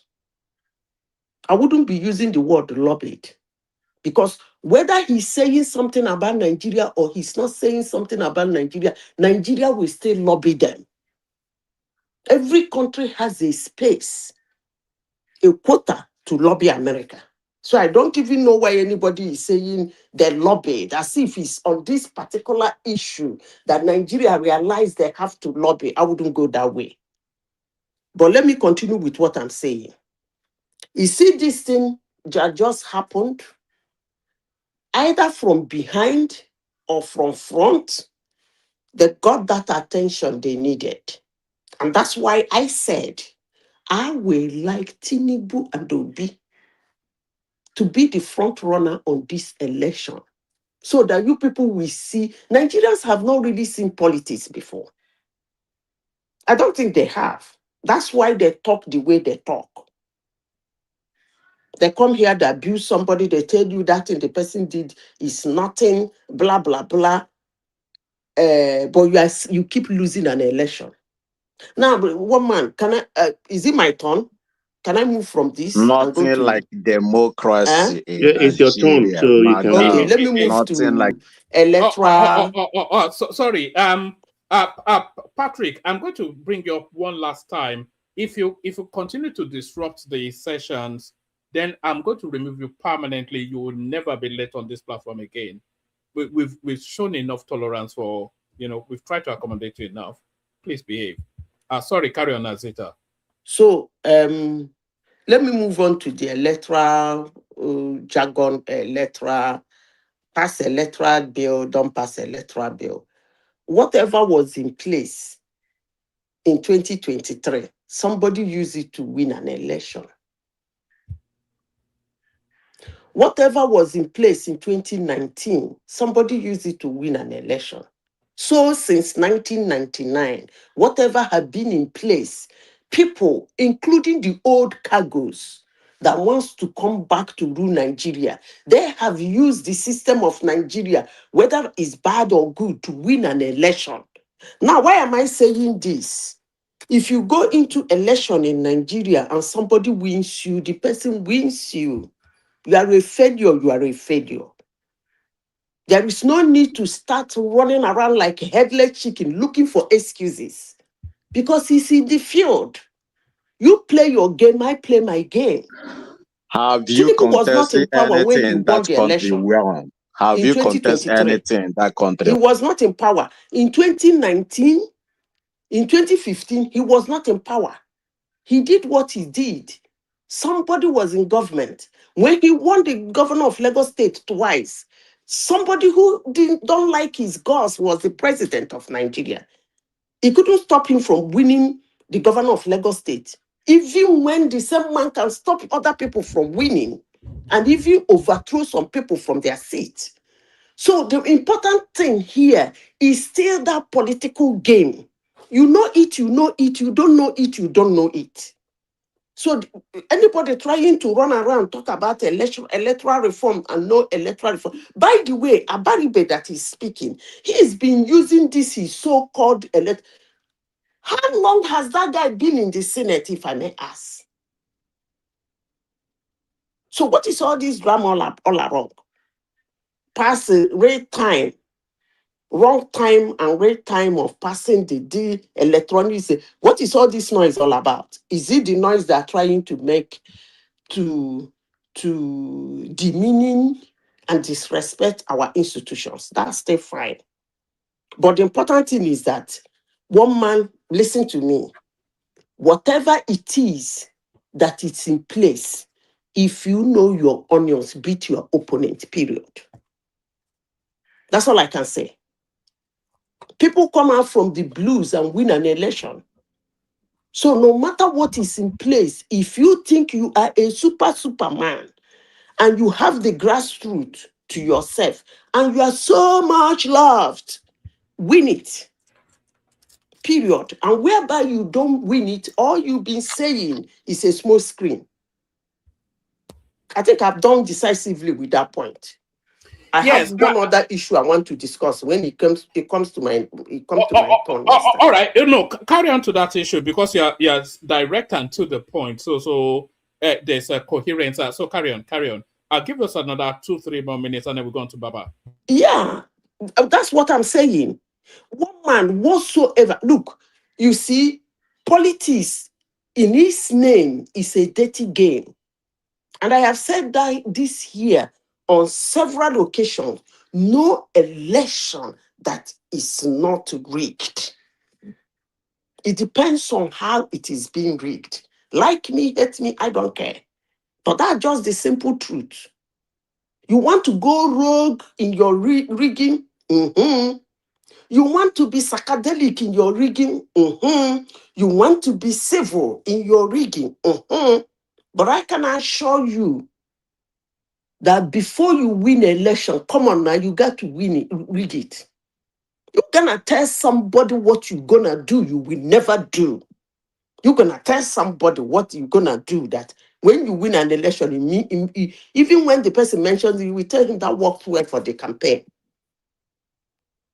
So what is all this drama they want to start now so that when the 2027 election comes, they will run around and like headless mob and start shouting how the INEC, the river, the people, they don't even actually do not know what they are talking about.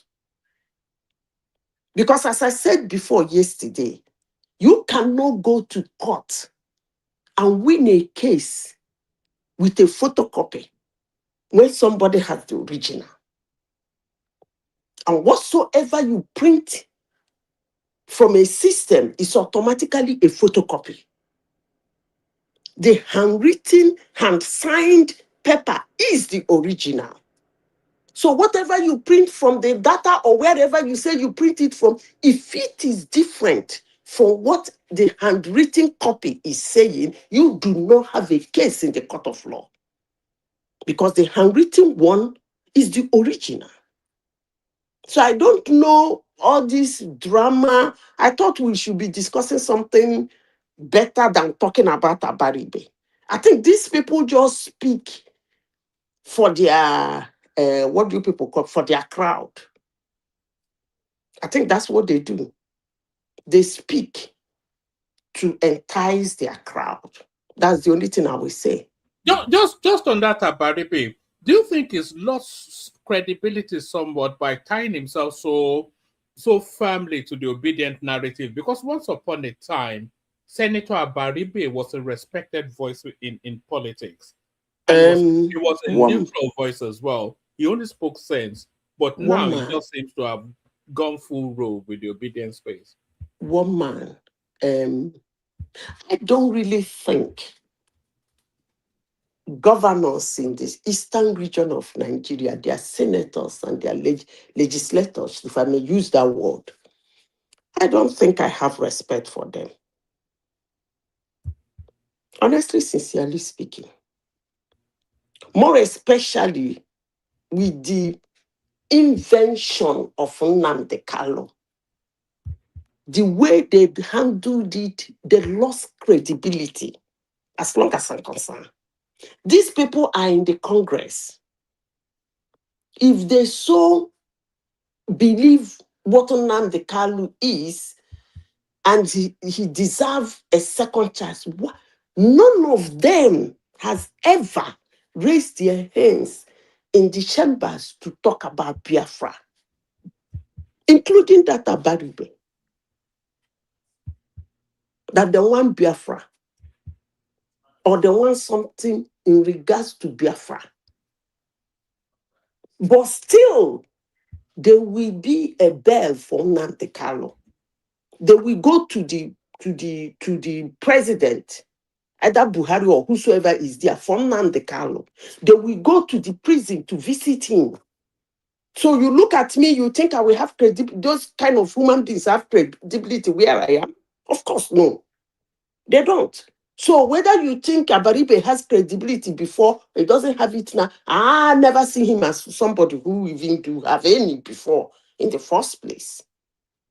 This shenanigan just have to stop so that our country can sell. That's where I stand. Honestly, sincerely speaking, this rubbishing of our country coming out because of the world of internet, people go about writing all manner of bullshit and all manner of senseless things about Nigeria. It just got to stop. Honestly, sincerely speaking, you lose. One man, you lose an election, the sky is not going to fall. The field is going to open again. Go there and play your game. Stop complaining. Go and play your game. All right. Excellently put. I cannot remove anything or even quibble anything that you said. All right. Brilliant. Excellently put. So we go to Baba. We give Baba 5 minutes. I want to play this clip to bring Baba in But in watching this clip, I'm inviting people to like and subscribe as well. Please like and subscribe. Our numbers are not going up, they should. We want 100 new subscribers. So your subscription sets us on that journey. Hopefully this plays. And from Washington, D.C., U.S. President Donald Trump has acknowledged the presence of Nigeria's First Lady, Senator Remi Tinubu, who was seated among international guests at this year's Presidential National Prayer Breakfast. In his remarks, Mr. Trump praised the role of faith leaders and emphasized the importance of spiritual values in public life, extending a warm greeting to the First Lady. His comments about Nigeria underscores the country's vibrant civil society and the role of religious harmony in national resilience. Speaking to an audience of political leaders, diplomats, and faith representatives from around the world, the U.S. president spoke about the Christmas Day attack on terrorist enclave in Sokoto State. The First Lady's attendance was widely noted by observers as symbolic of Nigeria's growing engagement in international faith forums. On Christmas Day, in close coordination with the government of Nigeria, we worked with them, but they got to get tougher. I ordered powerful airstrikes to decimate the ISIS terrorists who have been slaughtering Christians in that country by the thousands. It's not even believable. We hit them so hard, they still don't know what the hell happened. And we were going to do it on a different day. I said, no, do it on Christmas, so they understand it. But we're honored to be joined today by the First Lady of Nigeria, who also happens to serve as a Christian pastor at the largest church in Nigeria, a very respected woman. First Lady, please, where are you? Thank you very much. It's a great honor. Thank you very much. Very respected person, too. Thank you. So Baba, there's so much packed into that clip, because he acknowledged that they worked in accordance with the Nigerian, in cooperation with the Nigerian government for that airstrike, which runs contrary to the narrative that some people were trying to propel, that the Nigerian government was not in the loop, because the Minister of War, the Secretary of War in America, he already said that, and Trump confirms it now. So that settles that there's no movement in that space anymore. But then it precursed the acknowledgement. Your wish. They will always come up with you know these people. Do you know that I was on a platform on TikTok actually, and somebody was saying that Tinubu cannot visit America, he will be arrested. The guy has been to America about 4 or 5 times in the course of his administration, all these UN meetings, etc. And I went and brought clips to show this guy in America, and he's still. So I think they can't get. They give even them their this talking Trump points. one. They say it's AI. Can you? You mean this one we're seeing now? This one is AI. You people are not going anywhere with this. Just forget it. These are people who want to rule us. All right, Baba, floor is yours. 5 minutes. Thank you. I think I don't know what's the matter with them, but we just have to live with them. I want just to correct something. This lobbying something, it's done, like Zita said, all over the world. Even our military government in those days, they engage lobbyists. Yes, our military government in those days. And when they come up now and say, when the AVID and the OB group were paying their 60,000 to damage the country, demarket the country, they were happy. They were filled with glee. Now they match them 12 times more, and they are being hit. And people who are concerned, like Tom Polo even engaged lobbyists too, paying 120,000 for 9 months. That's about 700 and something $1,000,000. He's concerned because we went to sleep and allowed them to be using their $60,000 to damage and demarket the country and going all over the place like a headless chicken, like Zita calls them. And for everyone's information, the government only paid 4.5 for 6 months. They did not pay $9 million.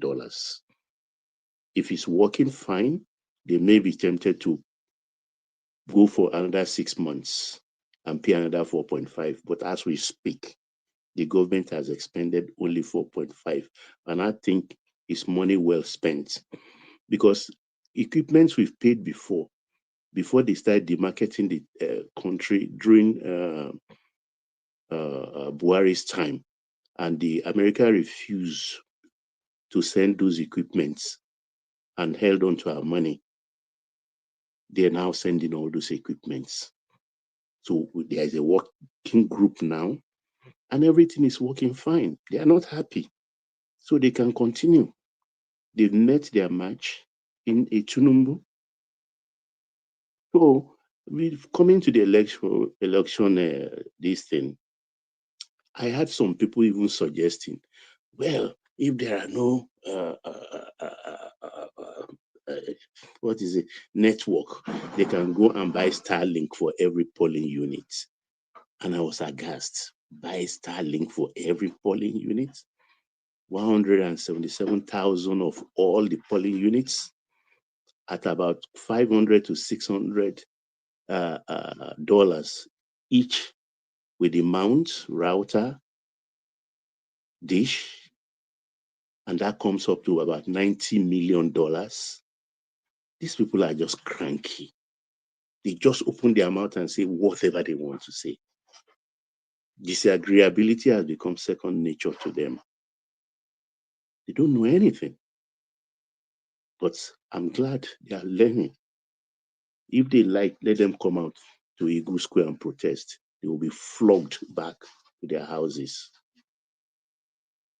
They had better allow themselves to simmer down and enjoy the ride till 2031. It's a must. And for the Fulanis that are killing people in Kwara, I think the time has come with the Americans. Because when Tinubu did not engage the Americans, they were on record saying, oh, call for help. There is no shame in calling for help. Now he's calling for help. They are singing a different tune. Nobody's going to listen to them anyway. The president doesn't listen to them. So whatever they do, they can continue making the noise. It serves them well, but I bother. I'm troubled for their health, because we don't have a lot of mental institution in Nigeria. At the end of 2027, a lot of madmen will be on the street, and women. I yield one man. All right, brilliant, excellently put. I wanted to ask you about Sheikh Gumi as well. Who there was an image circulating. I've actually got the image. There was an image circulating of Sheikh Gumi being picked up by foreigners, white people, which a lot of people speculated was the Americans that have picked him up. That has been quickly debunked, but it brings to the consciousness the idea or the prospects of Sheikh Gumi being picked up by the Americans. So what would your response be if our dear Sheikh ends up in Guantanamo Bay, which a lot of people feel that should be his home? I'm not a drinking man, but I'll pop champagne. I'll pop champagne. Not only him, El Rufai, even Pantami, who has now repented somehow and gone back to the APC fold, should be picked up. The other guy, the Professor Yusuf Usman, who is denying the coup and saying it's a phantom coup, all of them should end up in Guantanamo Bay. We don't need such people if Nigeria is to continue to exist. We don't need this kind of people. They are anarchists. Anarchists have no place in a nation state. And that is why I'm annoyed with Tinubu. With even his effort with and cooperation with the American group, I still score him 0 when it comes to security. Without picking these people, I always score him 0. Because he has to go after these people with full force of the law. Put them in any dungeon available. I wish Italco is still available. where they put Wole Soyinka and Co in those days, in the middle of the Lagos Lagoon. That's where they belong if they don't even take them to Guantanamo Bay. These are no human beings. No. With what happened in Kwara, these are not human beings. They are evil spirits, devourers. Thank you, woman. All right, brilliant, excellent. So thank you, Baba. So in the spirit of Baba and Zita, with them trying to adhere to the time, they had a lot more to say, but they were conscious that other people are waiting. So we moved the mic. Staying with that 5 minutes until we go through everybody. Up next, Isaac Black. After Isaac, Bishop. Prestige. Ekene. Ekene has been a moment, but floor is yours, Isaac. Good to see you, my guy. Good day, one man. Good to have you here. A lot of news here and there. It's actually difficult to be able to get hold of one. A lot of things happening. One man, one thing I just want to say, I don't always take much time. The thing I want to say, do you know that any disappointment to the obedience is good news to Nigeria? I hope you know that. I think that's exactly right, because they are seeking the downfall of the country. So yeah, that's my conclusion on the obedience. Any disappointment to them is good news to Nigeria. I don't know why. And they call themselves the Nigerians. They say we are the people. They call themselves the everybody. Brother, well done. You are doing great. I enjoy your your program, so that's why I'm always here. Sleepless night, listening even when I'm not in the show. Always listening, to my brothers. Actually, I want to advise Obi. I think Obi should just join APC. That would be better for him. He should just join APC. If he knows what he is doing, he should join APC. Thank you, one man. I'll leave the stage for you guys so I can listen at the back end. Thank you. All right, brilliant, excellent reports, and thank you for enjoying the platform. We always need that that sort of is an encouragement. That's bigger than a super chat, even. That's a pat on the back. So thank you for that, Isaac. So if you are enjoying these sessions, like Isaac just told us that he is, please make sure you are liking and subscribing. Make sure you are subscribed. Very, very important. This is what pushes it out for other people to come and participate, to agree, disagree. As Isaac enjoys it rankles some people. But one thing that this platform guarantees, it will ignite some sort of sensation within you. You will have a visceral response, either in rage, in a gas station, or aghastment, you cannot listen to it and be nonplussed. It will trigger something within you. So that is the one thing that we guarantee. So like and subscribe, push our numbers up with the likes and the subscription. So thank you, Isaac. Stay with us for as long as you can. We're going from Isaac to Bishop. Bishop, you're up next. 5 minutes. Bishop.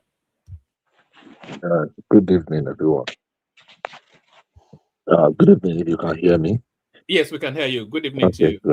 Good. Thank you very much. I'll just try and take on one or two of the things you have mentioned today. Let me start from the President Trump and Senator Mrs. Remi Tinubu, the First Lady. It's amazing that some people think that the breakfast prayer meeting in the White House in Washington, D.C. is just where a random individual can just stroll in. So much that the President of the United States will just see the person as it's just like an accidental event. It's just a casual place you can just stroll in. And I was really laughing reading some people's comments and how casually they think it doesn't work that way. I mean, nothing the President said that the President of the United States said that was accidental. There's a lot of groundwork, networking lobbying and the rest that earned her an invitation into that forum.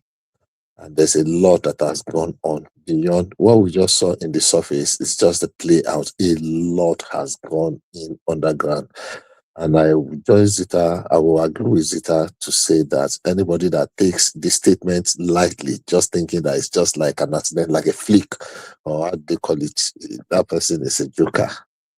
And I'll just leave it at that. It goes far beyond that. I was actually discussing with someone yesterday and was so sure that in the coming months, before the elections, the president of Nigeria will come to America and probably will have an audience with the president of the United States. And that will give our friends serious headache. In fact, that will be just be amount that all the money and the lobbying and all the time they have spent in trying to demarket Nigeria have gone down the drain. So that's it. On the Abaribi, somebody was saying Abaribi earlier on. I had Madam Zita, somebody before her. We forgot that Abaribi was actually impeached as a deputy governor, was going to be impeached as deputy governor to Abia State. All the travails he had many years back then, and they've not been able to add anything positive. Actually, they were the ones that that created the monster that Nnamdi Kanu turned out to be. And the blood of thousands and thousands and thousands of people are still in their hands. But Nigeria is what it is. So on this issue of real-time transmission of election results, it's a booby trap. It's a time bomb. If we fall into that trap, we will never have an election that is complete. Because when we are getting close to it, some people can use that to litigate, and it will truncate whatever we are going to do. Because all they need to do is to delegitimize the election by saying that, look, it did not comply with the provisions of the law by not transmitting electronically. I was doing some little search today. It is amazing that America, almighty America, and I want people that want to contradict to come up with facts, does not even transmit election results real time by the electoral body. I've said it many times here, Bishop. And when people talk, America does not even. I mean, I was shocked a little bit. Yeah, media houses do their compilation and they do their tallying and their tallying and their tallying, but the electoral body of America does not transmit election results real time. That real time is a booby trap. We still have less than 50% internet network penetration in Nigeria. And people will say, okay, when you send it, when you get to where there is network, then it is no longer real time. What the hell is wrong with us?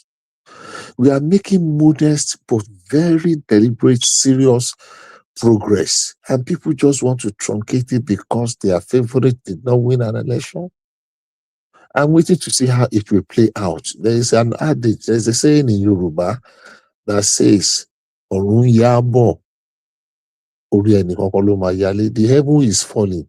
It is not a concern of one individual. It is all of us that will experience this. If we want to go back to where we come from, we want to. Some people favor military rule. Let them favor it. If we want to scatter Nigeria into 100 places, I've gotten to a point that I really don't care anymore, because I'm beginning to feel that the people that actually hate Nigeria are pretending that the one that love Nigeria most, because they have the mob behind them. And the level of senselessness that is being displayed by supposedly well-informed, educated people, well-traveled individuals, I look at some of them at times, and I am left aghast as to their level of debauchery. And so this one, honestly, if anyhow they want to play it, let them play it. But I know all their evil machinations is just to find a leeway that they can discredit and destroy the election and the electoral process. I don't know the kind of creature that Tinubu is. I don't know how God created him, but the level of his calmness, even in the face of, serious adversity and the rest, because the way he had handled this Trump debacle, this Trump gun ablazing, whatever, everything is now playing out in his favor. And honestly speaking, except you are not talking to the real people, even the people in the opposition are really, really amazed. Everything we throw to this guy, when we throw lemon to him, he turns it to lemonade and he's selling it and he's really making serious gains from it. Every penny of that $4.5 million that was spent has been well spent. And I've yielded 3 more minutes. Carry on. Thank you. And I've yielded absolute results. I mean, absolute dividend.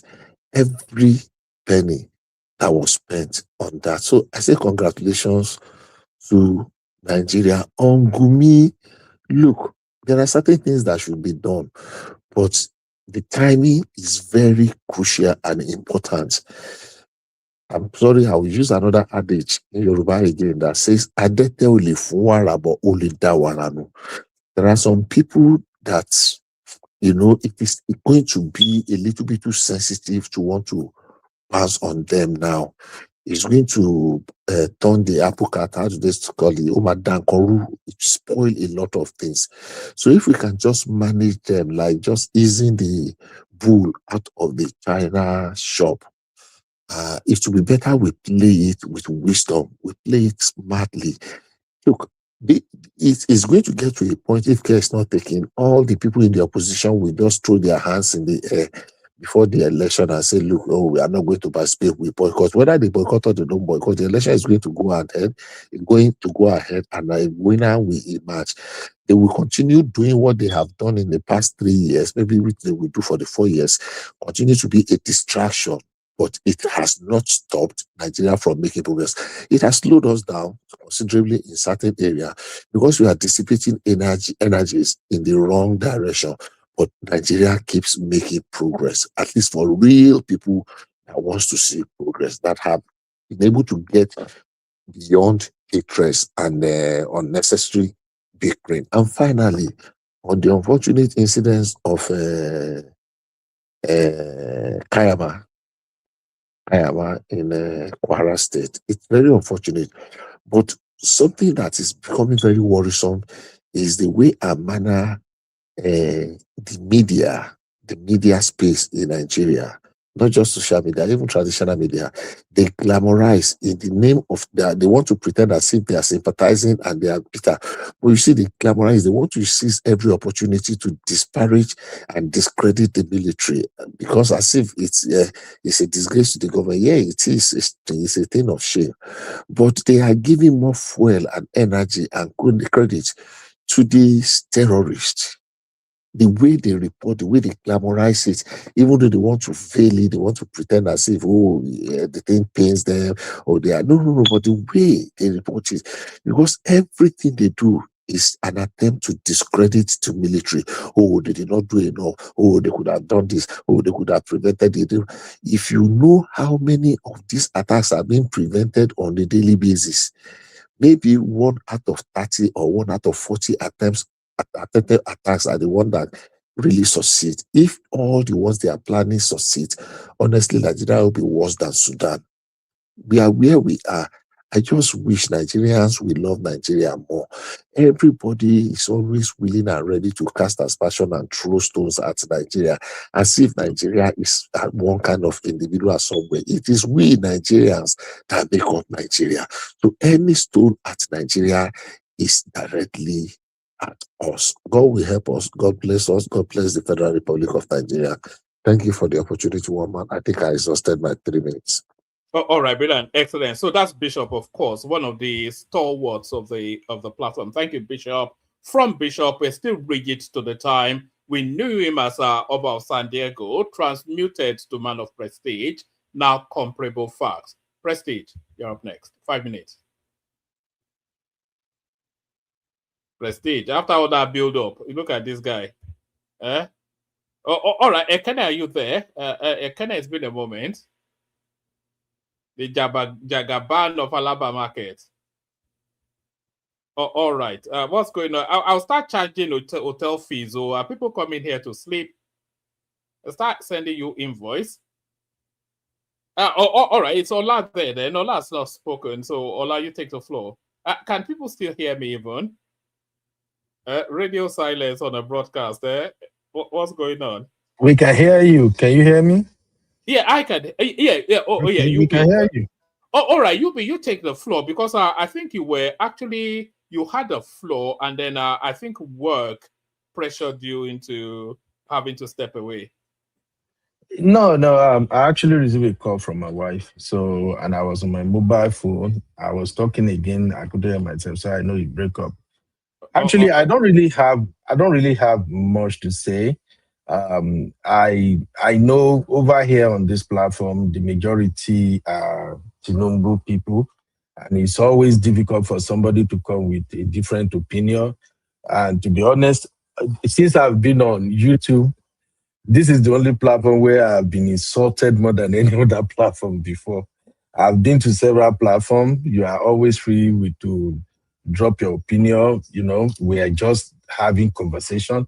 All these people running for election, I don't know for anybody, but as for me, I am not related to Tinubu. I am not family of Tinubu. I don't even know Obi.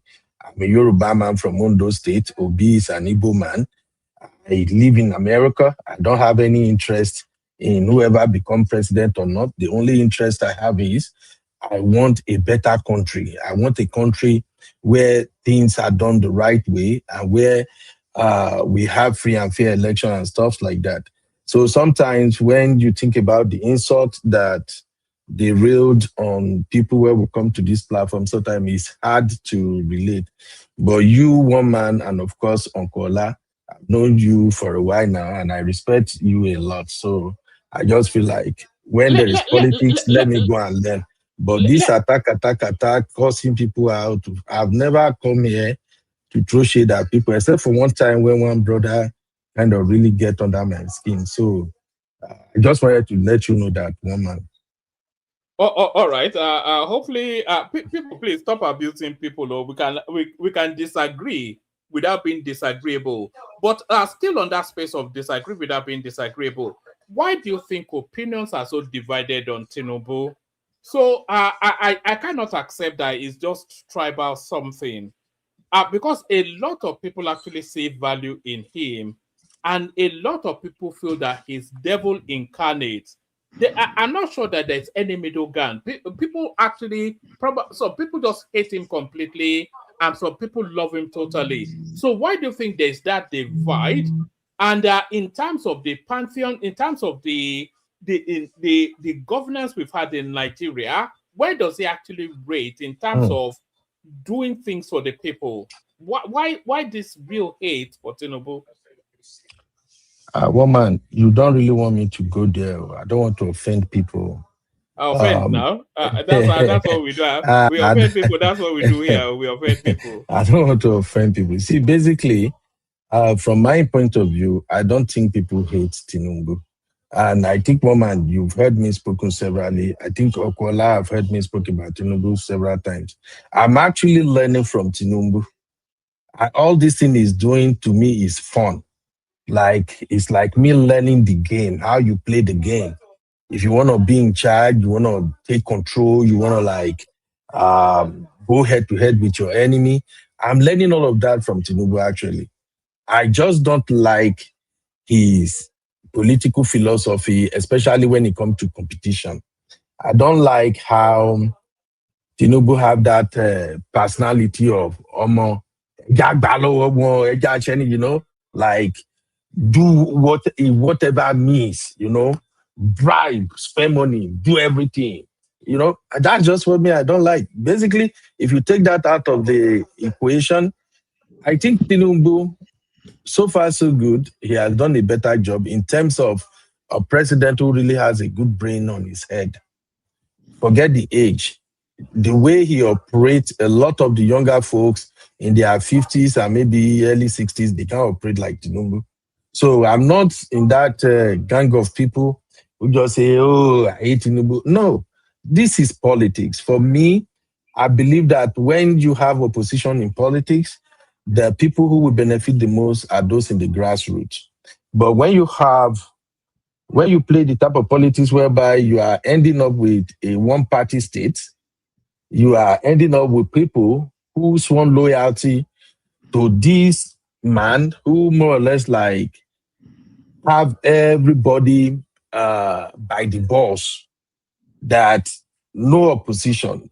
That is license for somebody to do whatever they want to do. We don't have to look.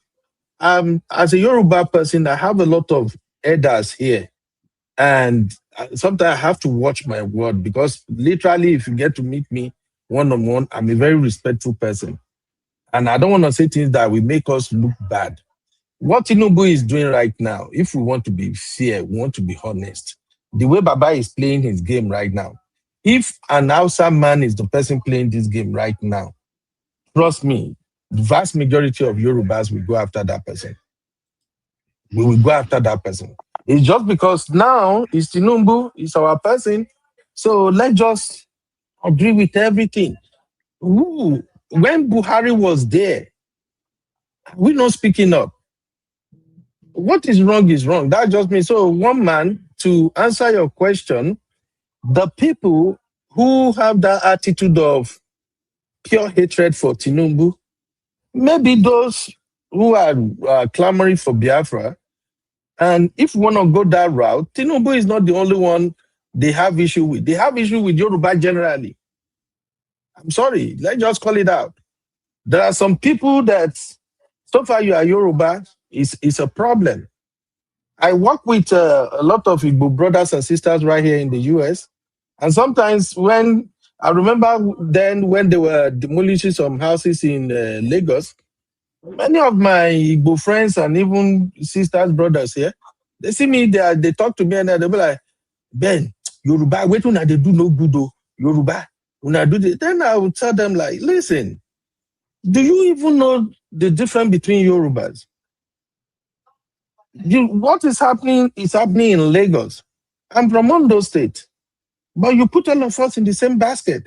So I'm just saying that, sir, for you to know that, yes, there are those people who just have straight up hatred for Tinubu. And there are some people who really don't care whoever is the president. All they want is give us a better administration.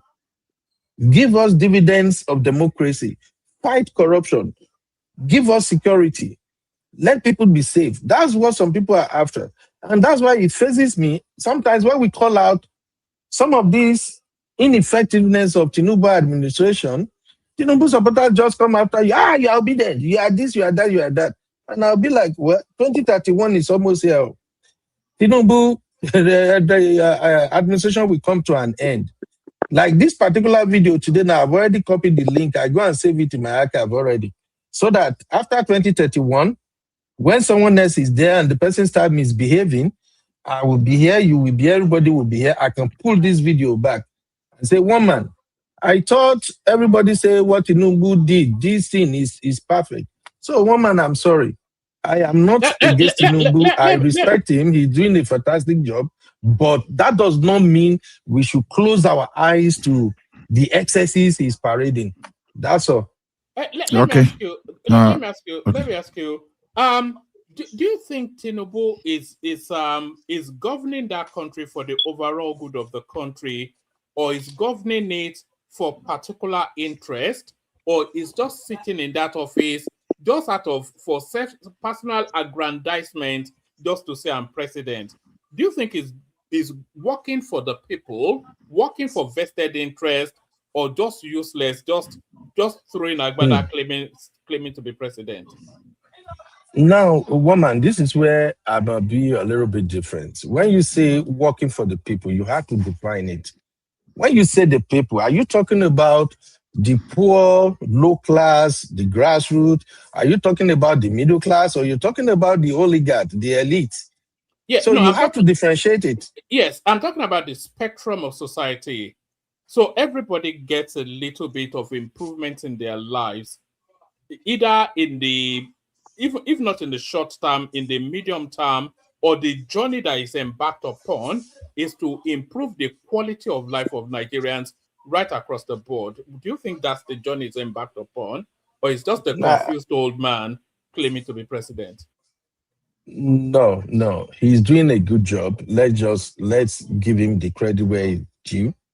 He's doing a good job in terms of redirecting the country economically and all of that. He's trying.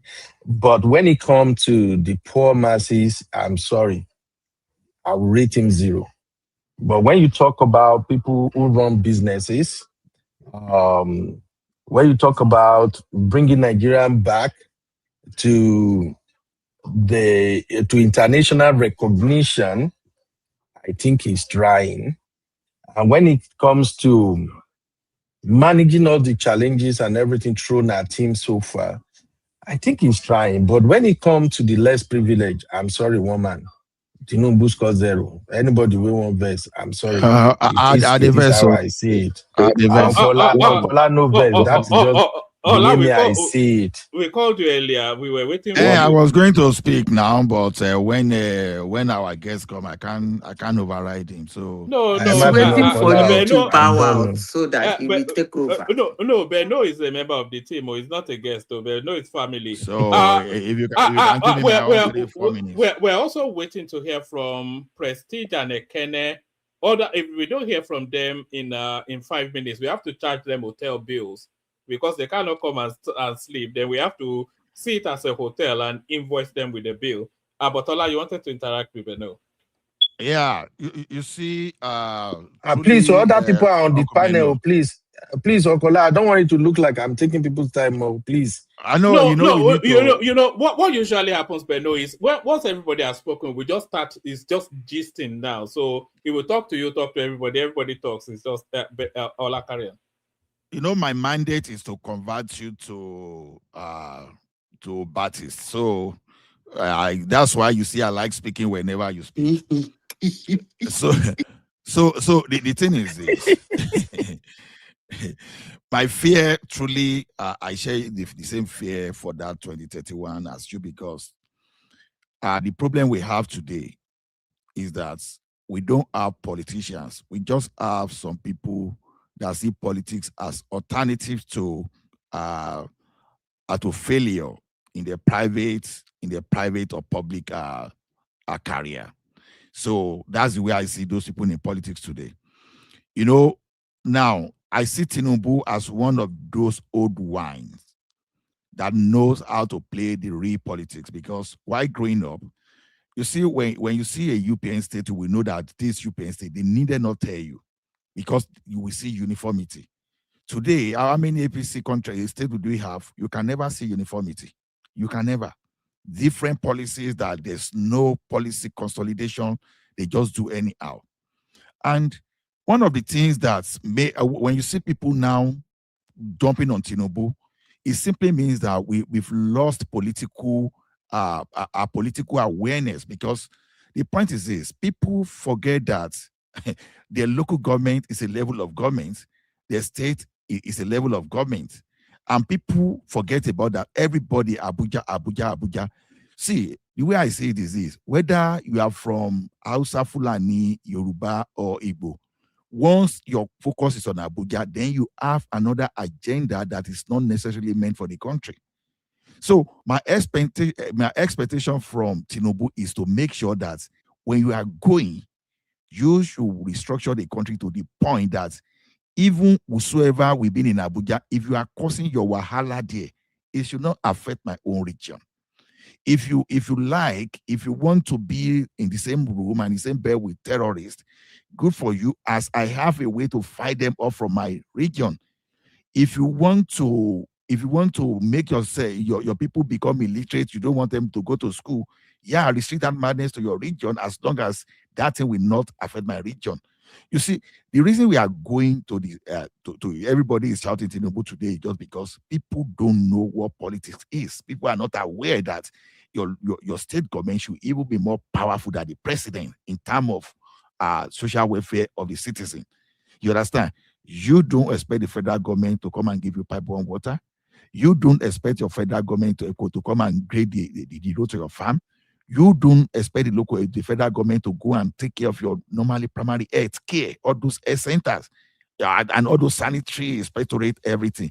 So because that's what I'm expecting from Tinubu, because he's the only one I can see from the very old one that learned from the old politicians. You see all these fine boy politicians that love buying private jets. Sorry, Ola. Nice Sorry, building. Ola. Sorry, Ola. Simba tani fine boy. You still on los agbadewe ni. I don't find gone. Otilo los agbadewe. Look at that. What influence agbadewe in Saudi Arabia? Since when did you become handsome? You used to look like me. Now, when did you become handsome? What influence agbadewe in Saudi? All right, sorry, carry on. Ola, I couldn't resist. Carry on. So, see, anything, let me tell you one thing. If Tinubu like, may you leave $1 trillion in the reserve. May you do everything. But if you fail in such a way that states cannot be solid enough to face electricity on their own, agriculture, health, education, and security, that's the point of failure for me for Tinubu. That's my own definition of failure. If you cannot restructure that country properly, whatever you do, whether you defeat terrorism in Nigeria today, whether you construct all those roads, even though it's still credit to, you understand, I don't care. But I want a situation that when you have someone that will not know how to manage like the like of Buhari, and maybe Jonathan to some extent, you understand, it should not necessarily affect other regions. Like Awolowo was just this shining star during the regional government. Like Southwest, generally the UPN was just cruising, was the role model for everyone during that Second Republic. That's kind of thing I want. I don't want a situation. See, if you like from 2020, 31 onward, if you like, whether you be Ijo, Idoma, even if Fulani like made them go carry their next step in that, as long as we have a structure in place. Sorry, Bishop, let me mute you for a moment. If you want to come in and then speak, but we can hear crackling noise. So unless you want to interject, then let me mute you. Carry on. So as long as we have that thing, Tinubu has not failed. But to your point that he has not done anything to favor the masses, Uncle Ben, say now where I mean and obedient, they take something for granted. You understand? I keep saying that about 1 million student loan and upkeep money, no be joke. And the thing about this is that if you are rich, if you can afford to sponsor your children to school, you cannot benefit from that. So it simply means that loan is actually going to those people that really need it. So you can't be, if you are like, let me give you an example. If you are earning 10 million and you go apply for that student loan, you are not likely to get it. But if someone is earning 800,000 a year, if he with 4 children, is likely to get that student loan for at least 3 of his children. So now, if we are saying the poor are not benefiting, it's just because the noise we listen to on social medias, generally like Yoruba will say, the empty drum makes the loudest of the noise. You understand? So because the ones that are sorry, Ola, are you inviting him to respond, or you're just do you want him no, to I'm just running my own commentary. If it's up to 5 minutes, let me know, because I think you are giving us 5 minutes, right? No, so carry on. Yeah, floor is yours.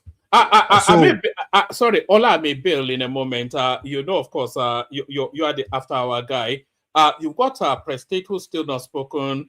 Kene, we especially want to. Simba, of course, your friend. So plenty of conversation still, but carry on. I may just drop quietly. The super tata of the day is Uncle Beno. I thought everybody had lost their wallet for a moment, but Uncle Beno found this. But carry on, Ola. So to me, when you see 1 million student loan, because now probably they will move the bar to like 1.5 million student this year. Now the way I look at it is this: one student is not just coming from a family like that, and you say 1.5 million students like that. You have to look at the average family configuration in Nigeria. So if we have 4 in a family in Nigeria, so basically for every 1 million student that is benefiting from that student loan, simply you can just escalate it to at least 4 million. You understand? People having some kind of relief, because you have your money. You don't have to. You see what it means when you don't have to suffer headache to pay school fees. you have better heads. Ola, just Yes, give me sir. 1 minute. Let me just say something about what you are just talking about. Okay. Forget about students' loan. Because as you said earlier, that people don't even know the responsibility of each tiers of government that we have.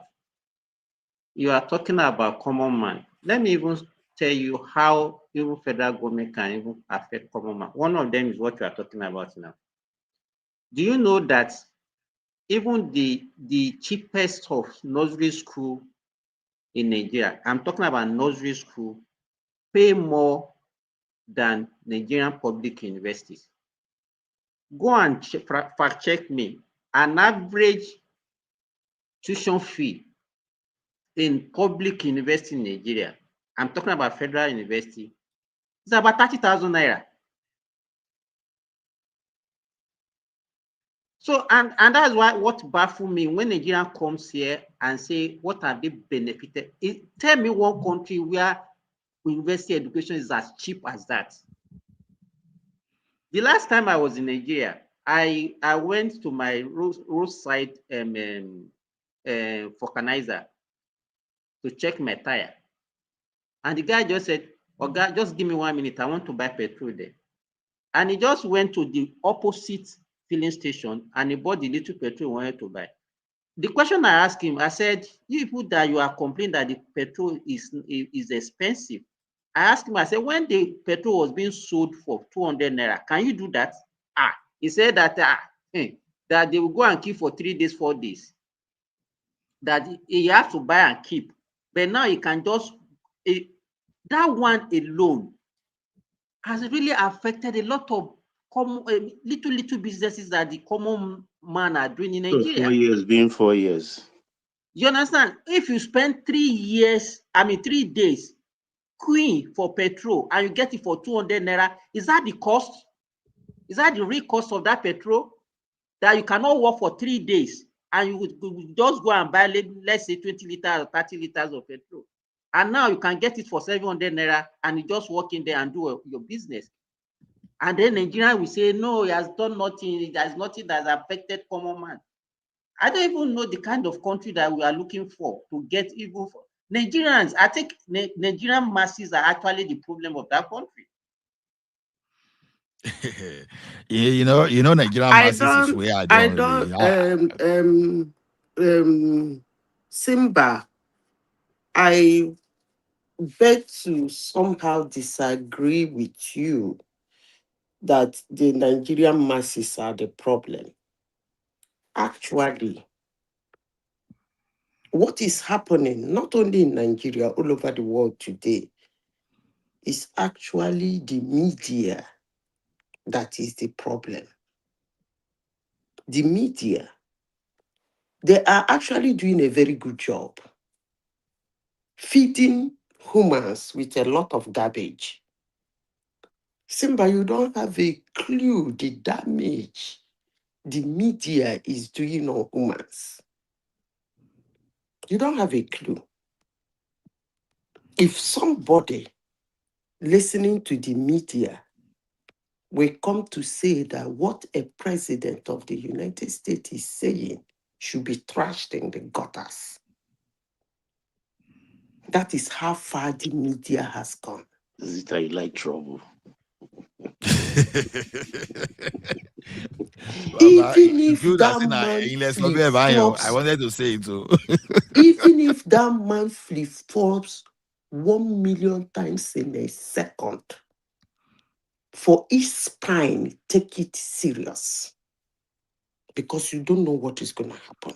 Sorry, Ekene, are you there? Go ahead, Madam. Ekene, after Madam Sister, you may come in if you are there. It's not simple that you are enlightened. You try to read. You try to nosy. You try to find out the truth. You try to find out the situation. Everybody is not like that. Some people sit down and listen to YouTube. They will not listen to the news, the general news, not prime time, the general news. That they will read the news, show you what is happening, read the news as it is. They will not listen. they will go and open YouTube where somebody, they will tell you they don't listen to news. It is a lie.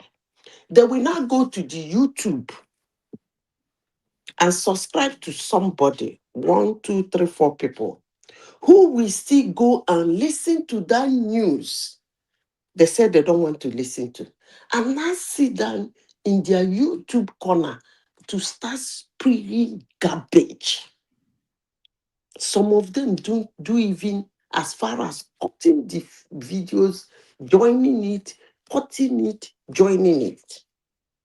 So it's not actually Nigerian people, their problem. I think it's the media. And as I said here before, I think I agree with Madam Zita, to be honest. As I said before, and I will continue saying it. Zita, when you talk about media now, you know everybody has access to YouTube now. Everybody posts something, post this, post that. So you know every Nigerian now is not a media on their own. You know, okay, but how did you know the truth? Madam Zita, Simba, I think we are just saying the same thing in different ways. We are trying to distinguish between 6 and a half dozen.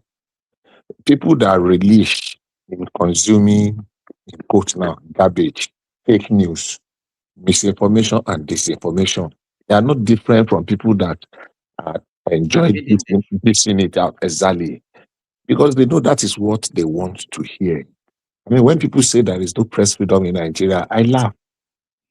Nigeria is a place, we have about 300 and about 400 and something radio stations, some mushrooms, FM stations parading everywhere. In the Lagos Ibadan axis alone, we have about 200.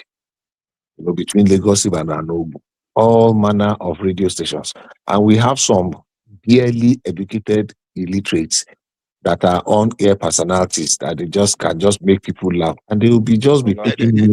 Then Bishop, then whose fault? Whose fault when things like hold that on, happen? I'm coming. What I'm trying to say is this: somebody was trying to. We agree with you.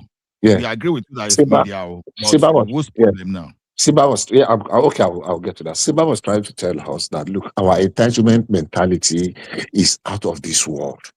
We believe, you were saying something earlier on, that everybody believes if your primary school in your locality is bad, you want to call Tinubu. If your gutter is overflowing, you want to call Tinubu. You went to your primary health care, you want to call Tinubu. Yes, there are structural issues where we still have 68 items, you know, on the exclusive list. And even the ones on the concurrent list, states are still battling with them now. We want the federal government to shed some of the weight they carry, so that the state can be more responsive and responsible. But even the little ones they are carrying, they are not even delivering on them. Our parks and garages, our local roads, our trunk C and trunk D roads, our primary schools. Sorry? I can have been calling you, so you don't come. So after then, you come in after Bishop. Let Bishop just quickly round off. So what I understand perfectly where Simba was coming from.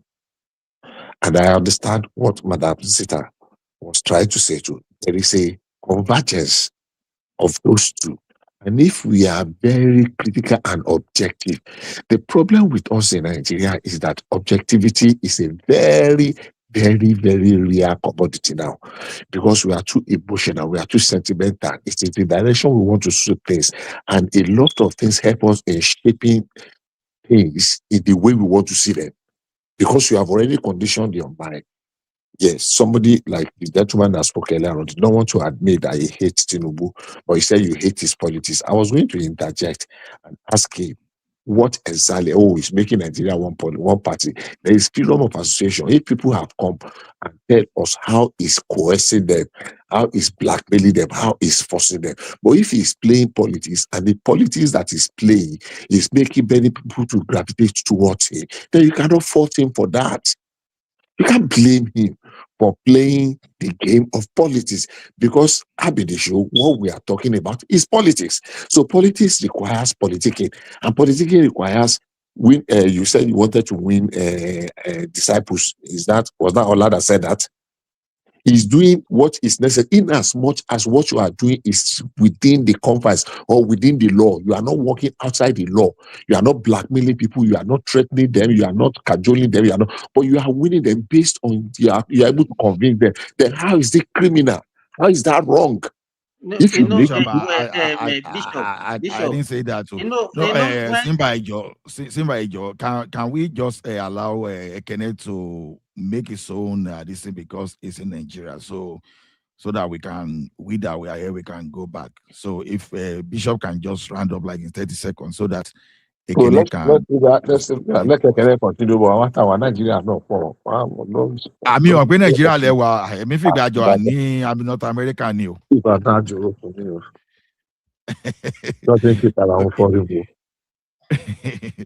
So Ekene, are you ready to talk to us? Hello, for now. I just wanted to listen to know what you guys wanted to say before I said few things and then go. Just that I'm not catching sleep because heat no green me sleep and I don't buy for a tire. My money don't finish for petrol. I don't buy for. How can a big man like you be batting with heat now? And then when everybody is making their roof solar. So what happened to yours? I'm not a big man. Sorry, sir. I can't believe somebody is complaining. Tinubu is walking. I can't believe someone is complaining. And you be Oteyipo, Uncle you be Uncle Benu Oteyipo. This is what we cannot take under Buhari, we are taking worse than that under Tinubu because it is Tinubu. See, let me tell you, na person where we are should I know we are in the penal. You understand? The kind of Nigeria is getting worse every day by day. Is it the killing? Is it the everything is nothing is improving. Because even under Buhari self, the electricity is more stable than this thing that is Tinubu is doing. No, I can did I hear you say nothing is improving? You really? Do you want to? You talk about because you don't agree with him now. What do you expect him to say? Let me finish. You may not agree with me. I don't want you to agree with me. I don't expect anybody here to agree with me, but I'll just say what I want to say. I agree with you. You understand? So nothing has really improved in this government. Rather, things are deteriorating. Come to budgeting, whatever. What budget I used to operating? What about the budget? Which we are way into 2024 or 2025 or 2026?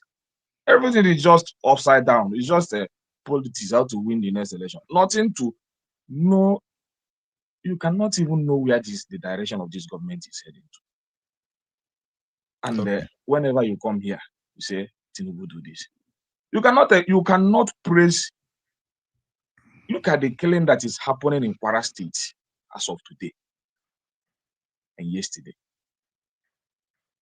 Just think about it. The numbers. Me, I don't even want to think of it too. I send it into people like some people feel faint if you send that into them. So what we have just taken is just that it's just I sent to the like of Simba knowing that he's a doctor, so he don't see so plenty. But I know some people. I cannot tell Simba because if Simba doesn't sympathize with his people, who am I to do so? Who know he's sympathizing, but I just said that he sympathize with his people. His only concern is to turn someone to Baptist. If you know get liver, you know if you look at that thing, no, it's not funny. You understand? It's not funny. And when such thing has gotten to Kwara, approaching to the southwest every now and then, because some people want to turn the nation to an Islamic state, and the only thing we can think of is that the Trump praised the first lady. That's the only thing we can celebrate, and it's a celebration. It's a thing of joy for most of us here. Ekene, let me put this one across to you. You see, what all you've said, to be honest, is valid, because security, there's nothing you can say. It's not negotiable. So even if it's someone's goat or someone else is born, you understand, it should not happen to place of talking of human. But let's go back on that Tinubu that you said he hasn't done anything that is getting poorer. Because, you know, sometimes why I preach the way I preach is because when you are moving against the current president, you have to put on your pointer and your signal to look at, okay, who are those people around? You see Amishi, you see you see Grandpa Atiku and all those people that destroyed yesterday, they're hanging around. We are not getting new people. And because among those people we've lost, that is why when you see, let me tell you, Ola, just be sincere with yourself. There is no new person that can penetrate this politics today, except these men now. I just want to be sincere with you. So, and it's just as if we are like a defeated people, but God will not allow that. Look at it's not as if Ekene, it's not as if there are no new people that can penetrate, but our focus is wrong. I will give you an example. Aisha Yesufu, for all his brilliant idea, even Showore for his brilliant idea, all of them just believe it has to be in that Abuja, and that's where the problem is. Just imagine beautiful people like Aisha, Showore. Why are you people that It's an expression. It's not beautiful. It's not beauty as for woman. It's not so, I'm talking about beauty as in beauty. I said no. I call them beautiful because of the idea. You are talking about idea. You are talking about idea. Is the idea that we need or we want to see what you have done? Let me land.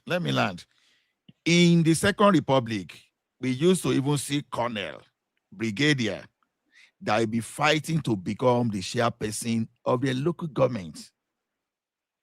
I remember one guy during my growing up called Captain Dayo Kondo that used to be chairman of Ekiti South local government at that time.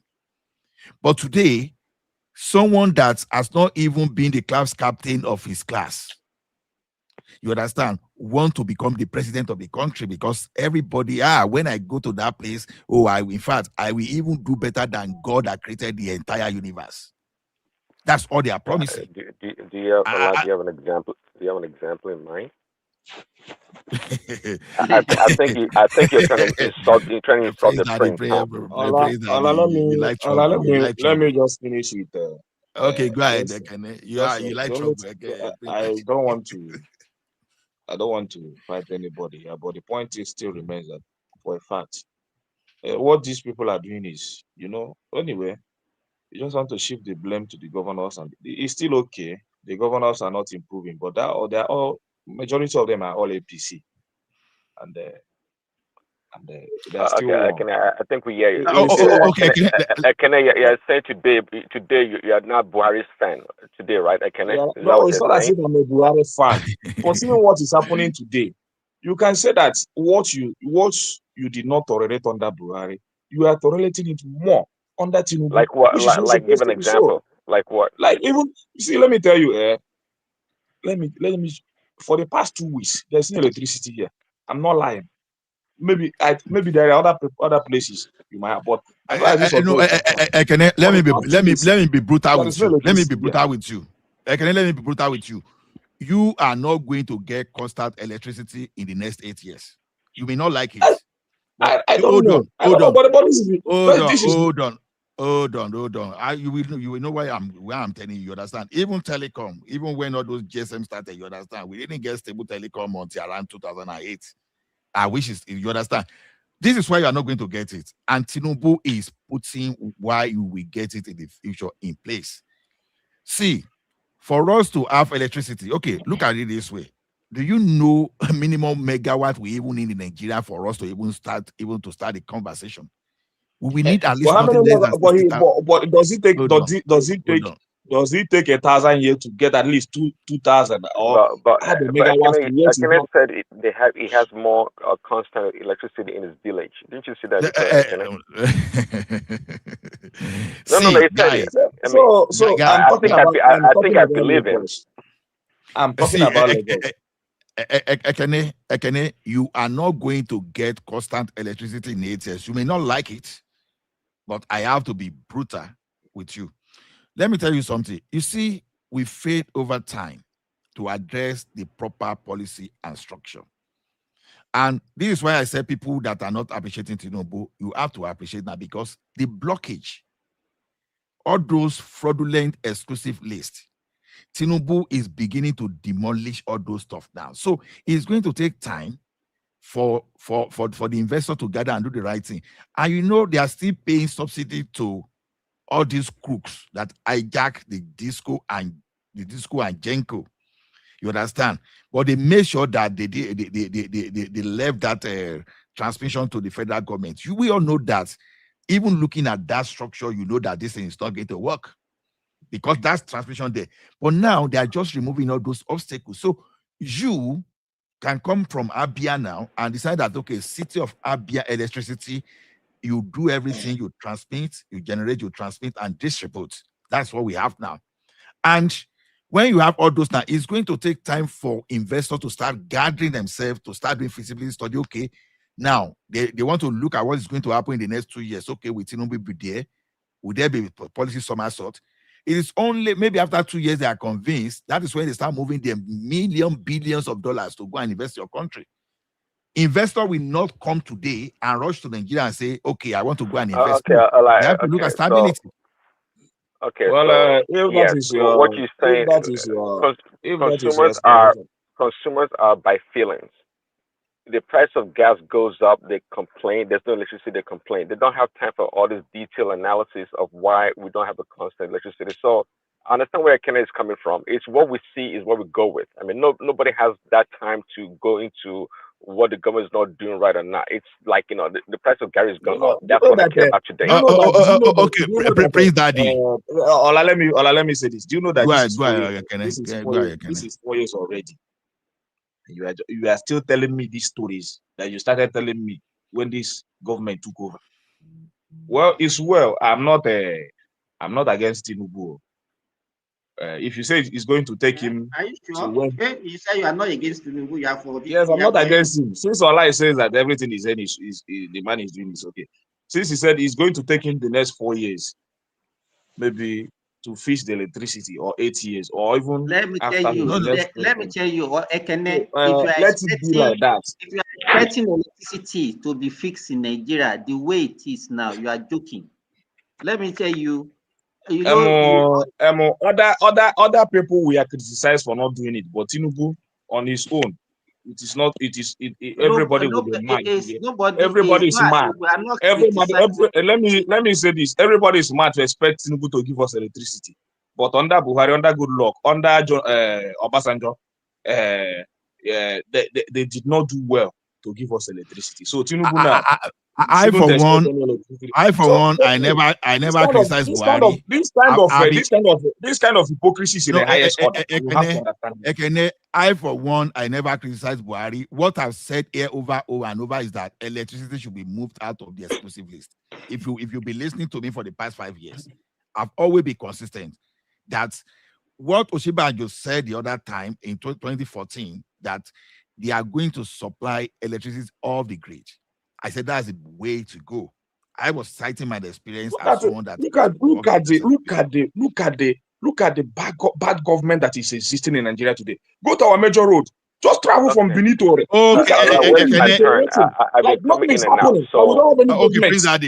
Prince Daddy, come after. We don't have any government anywhere.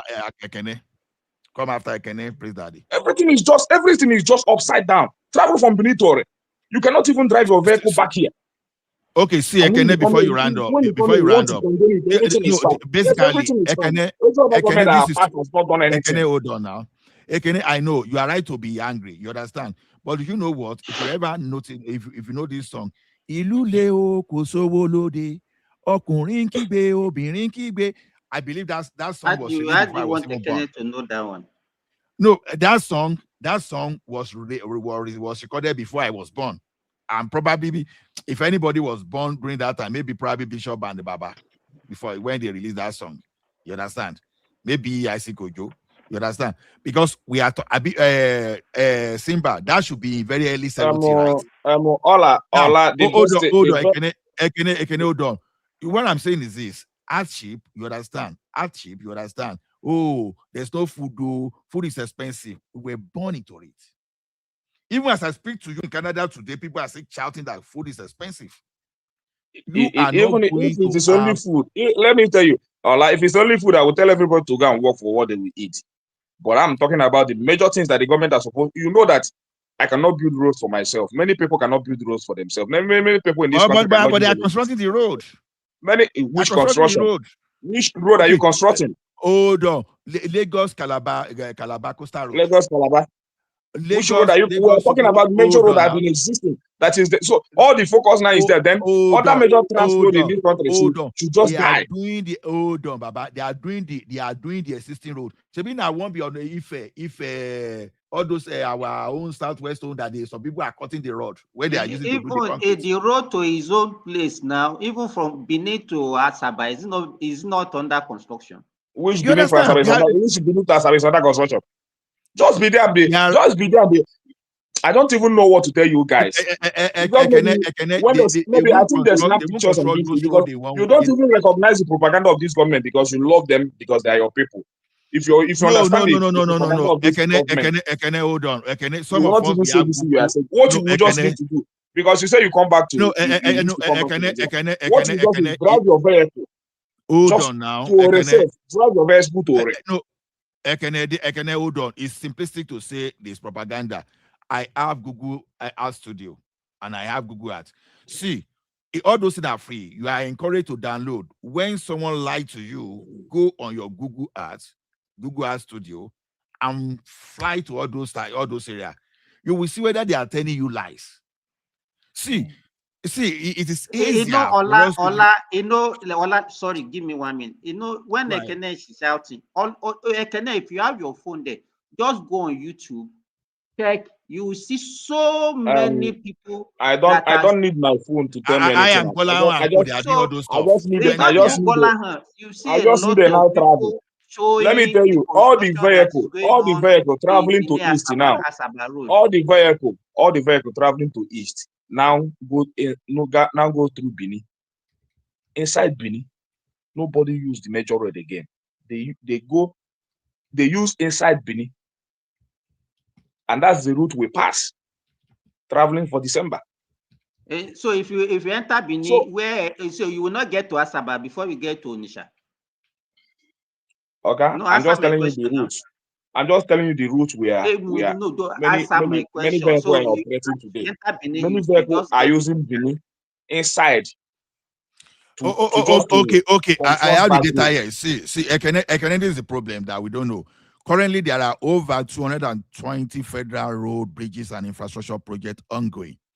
Then, in the northern region alone, there are over 116 additional road constructions. See, now you know the problem we have here is this: we think Nigeria as our own village, even our own street.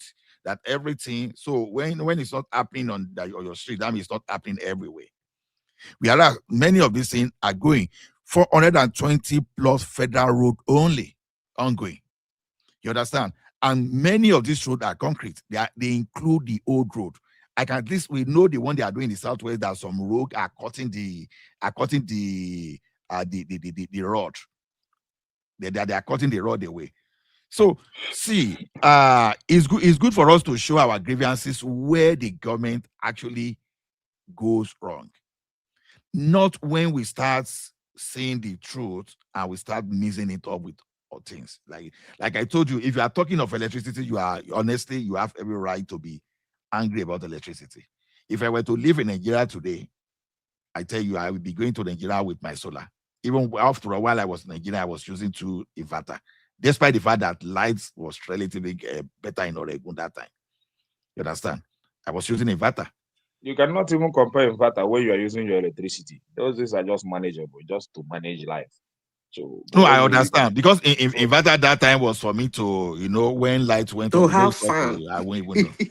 Exactly, to have fun. You understand? So it depends on the size of inverter that you have now. I have a very big inverter when I was in Nigeria. It's only fan and can't carry any other thing.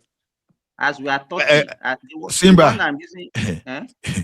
It was crazy. It was crazy in my house at the particular point in time. I had 3 generators, one 7.5 kVA, one 2.5, and one ability pass. Because you don't, with 2 you know, inverters. as at that time that you are talking about, if the kind of battery that were even used for a battery are just motor battery now, not all this tubular and what they call it now that we are using now.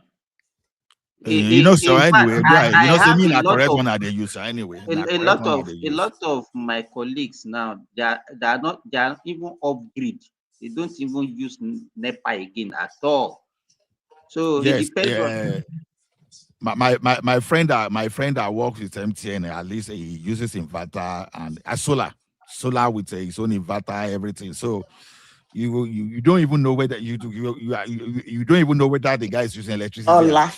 Ola, can you people please listen? You see all these stories we are talking about, inverter, solar, and blah blah blah. Ekene is right. Yeah, I Nigeria agree, has absolutely no reason not to have electricity. Because this solar you are talking about, you still have to generate the power to charge it.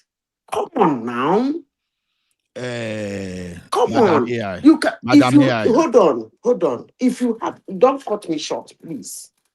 I'm not I cutting you knew short. that sometimes when we want to go into in-depth on the striking problems of Nigeria, some people want to make a mess of it. It's not good. We are not doing ourselves good. We are not doing people in Nigeria good. Neither are we doing our government good. Either way, it is not good. Hallelujah. You see, if there is constant electricity in Nigeria, at least 23 hours a day or 22 hours a day, if you talk about inverter, talk about solar, it will make a lot of sense for people who can afford it. They can use the time for the electricity to augment for the time for the inverter. But telling somebody is not everybody that has 1,000 naira to buy a liter of fuel, buy 10 liters, which is 10,000 naira, and go and pour it in a generator for a day. Come on now. Let's be realistic. Let's call a spade a spade.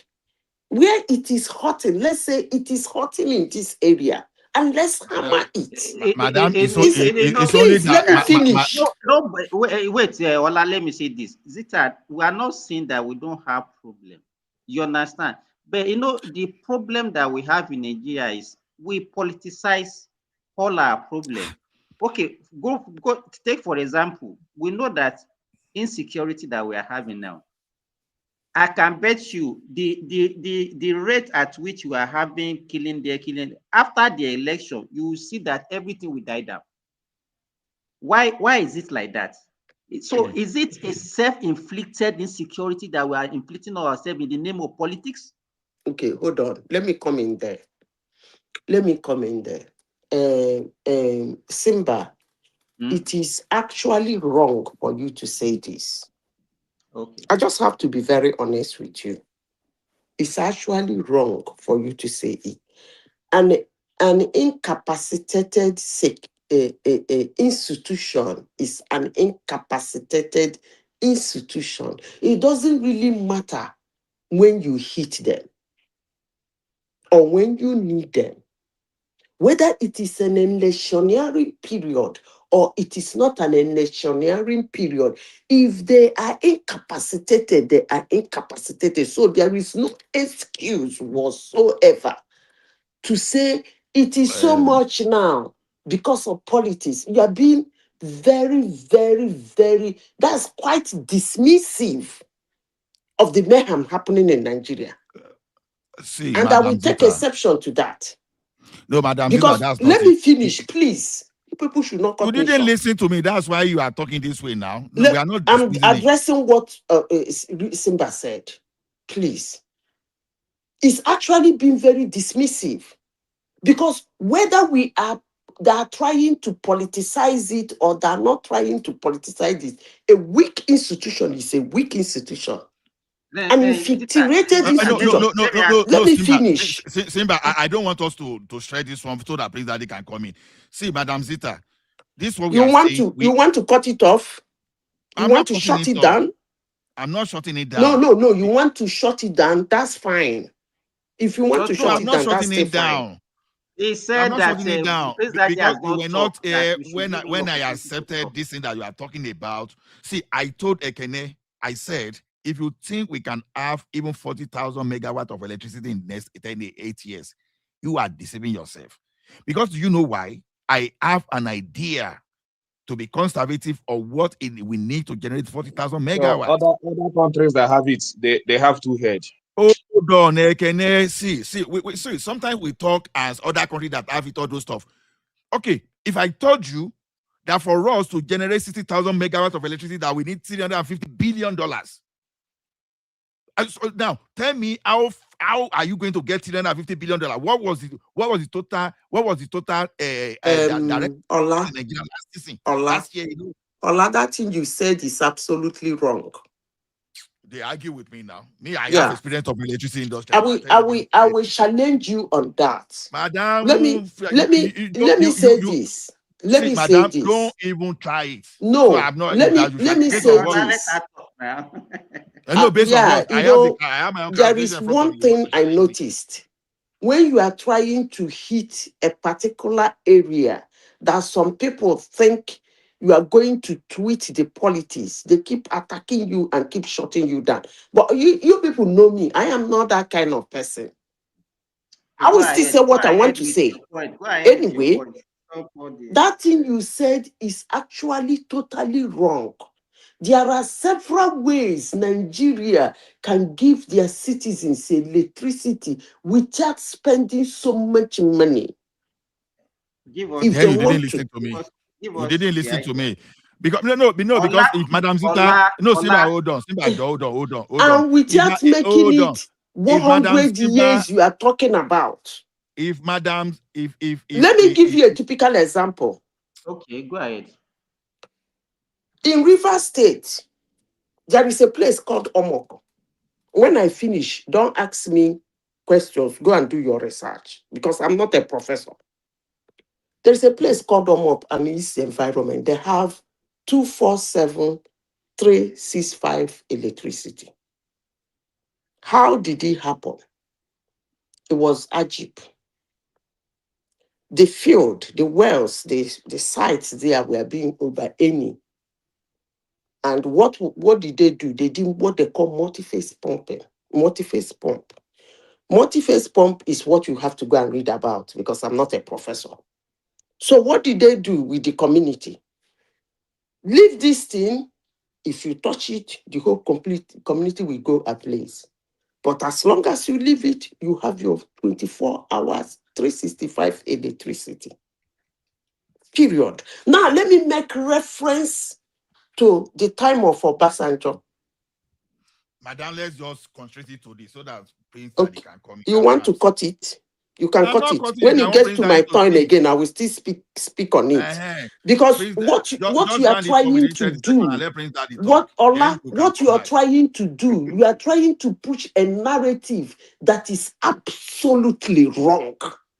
Because you didn't listen to me. You can never say that it is difficult to have electricity in Nigeria. Madam, no. Active and listening you cannot matters. Say it's going to take years for Nigeria to achieve electricity. That is another absolutely wrong. Madam, hold on.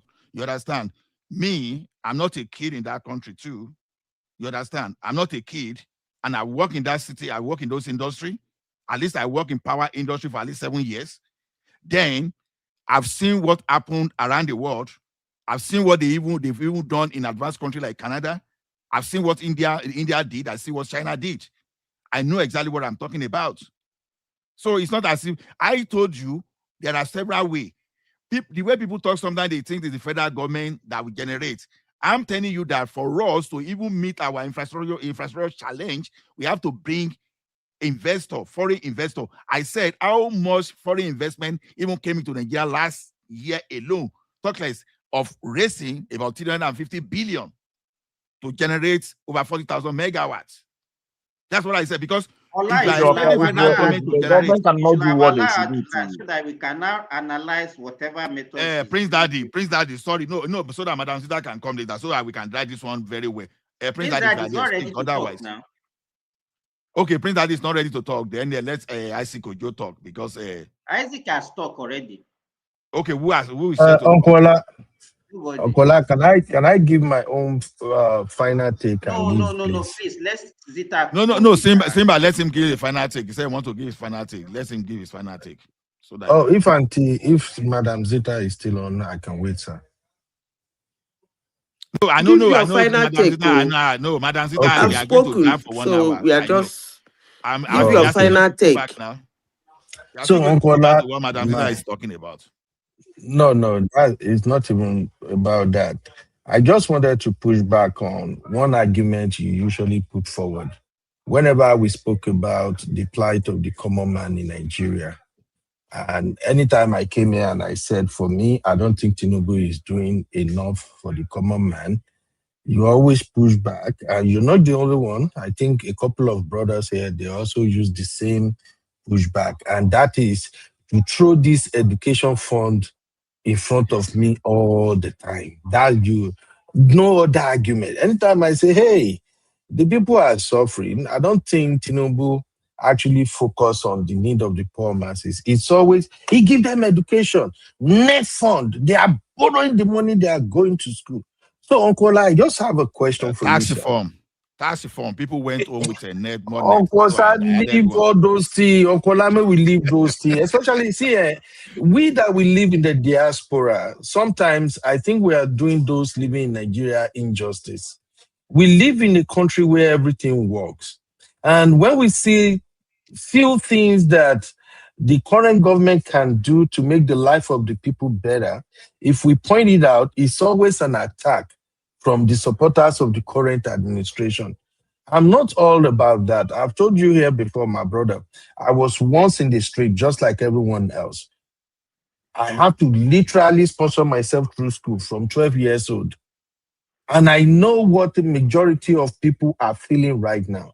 And even right now, did you do conductor like me? Did you do conductor like me? You want to make a call bus stop for you from Ajangbade all the way to my two or to Badagry? Where you want my caller and reach? I don't answer. Okay, I'm gonna tell you how many ragolis of oil where I sell for your number garage. No, so for me, it's kind of different for me because I give God the glory where I am now. But anytime I look back, I still feel it that it's like I can feel what the people are feeling. So, like I said, I'm not maybe against Tinubu or something, but I just feel like the dividend of democracy, at least, should go all the way down to the people in the grassroots, the helpless folks. It's not about, if we have to go by people who are doing well.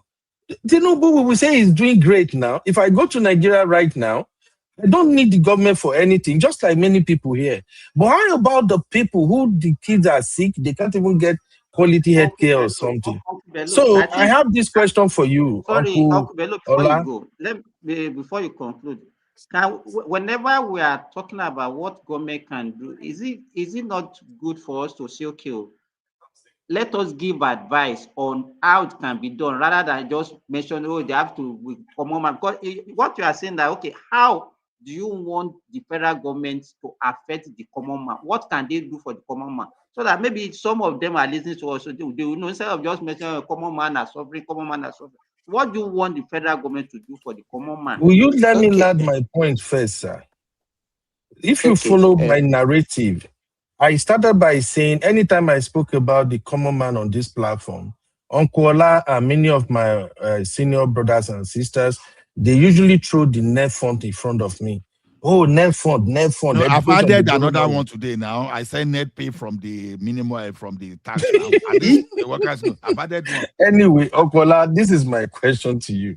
When it comes to the common man, I'm going to give you a couple of needs and tell me what you think is the priority to the common man.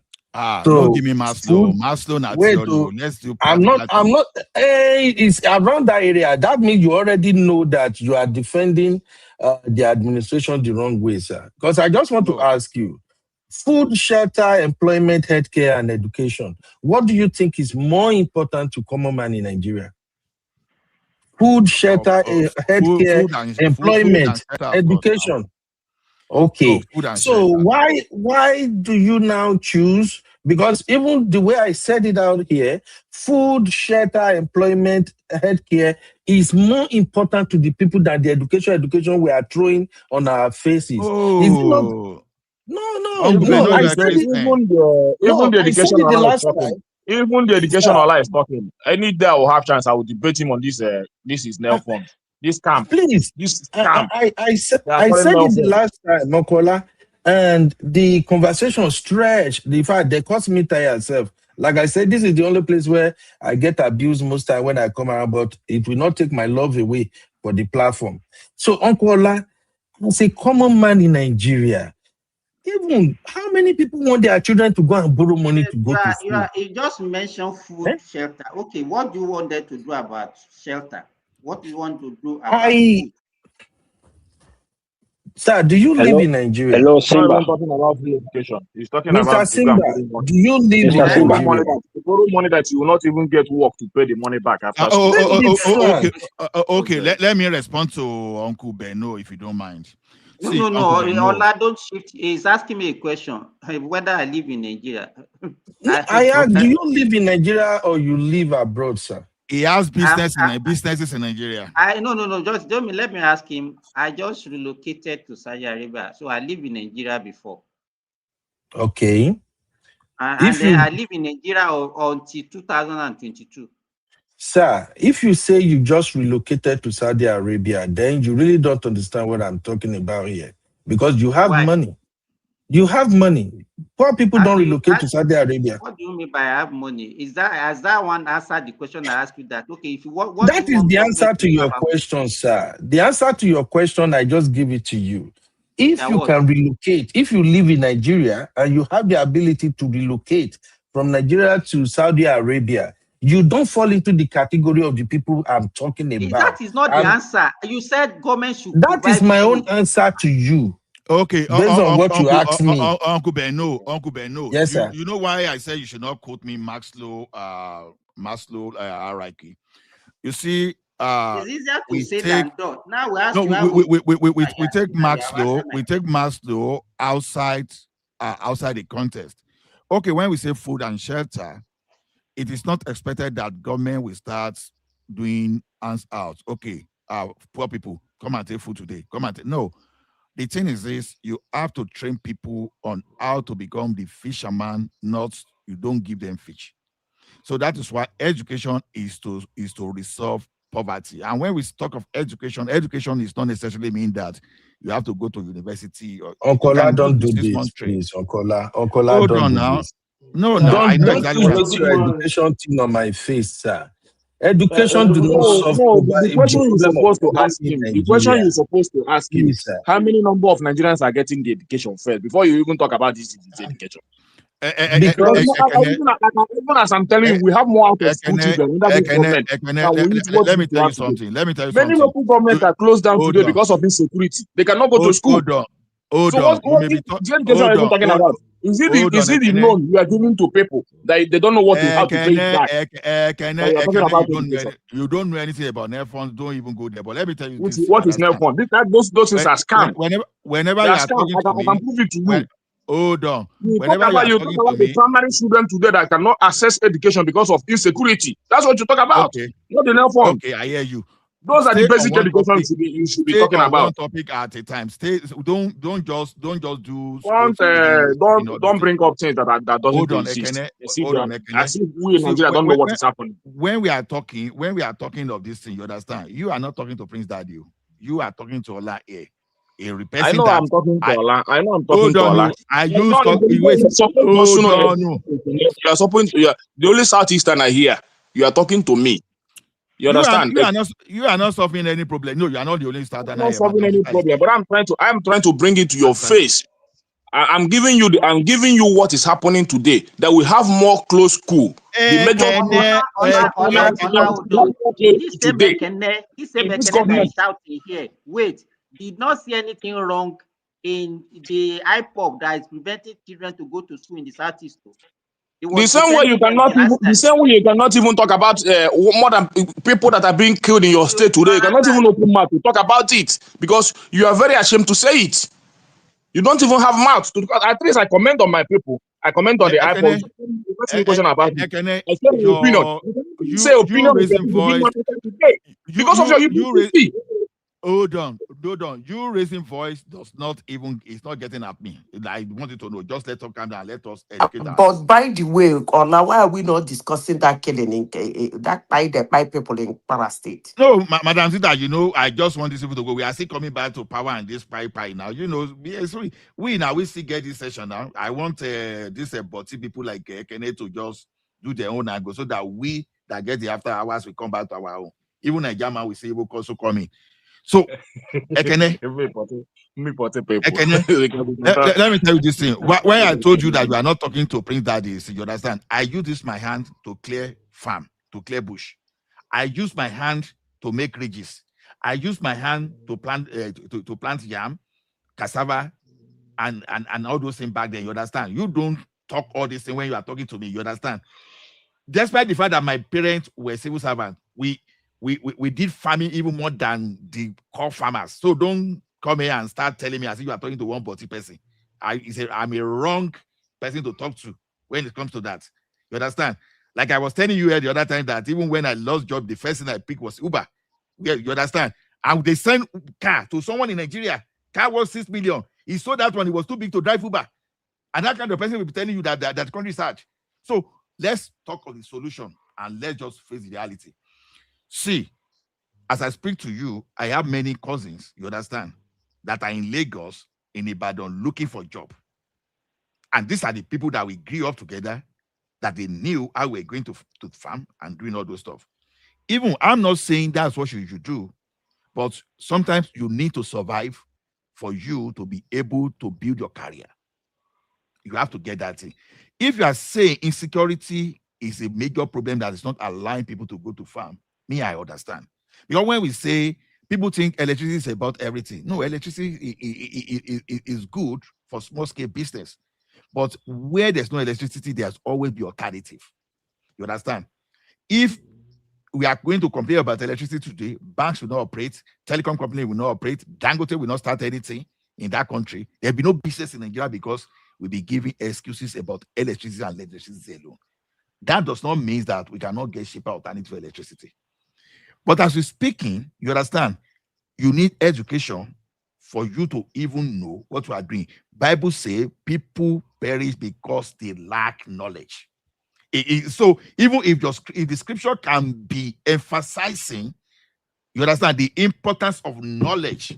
I don't know, because many people now go to church. It's only miracle people go pray for. They want to turn God to their to their own servants, to be doing everything for them. God, I need money, I need food, as if God should just be the errand person for everybody. You need knowledge.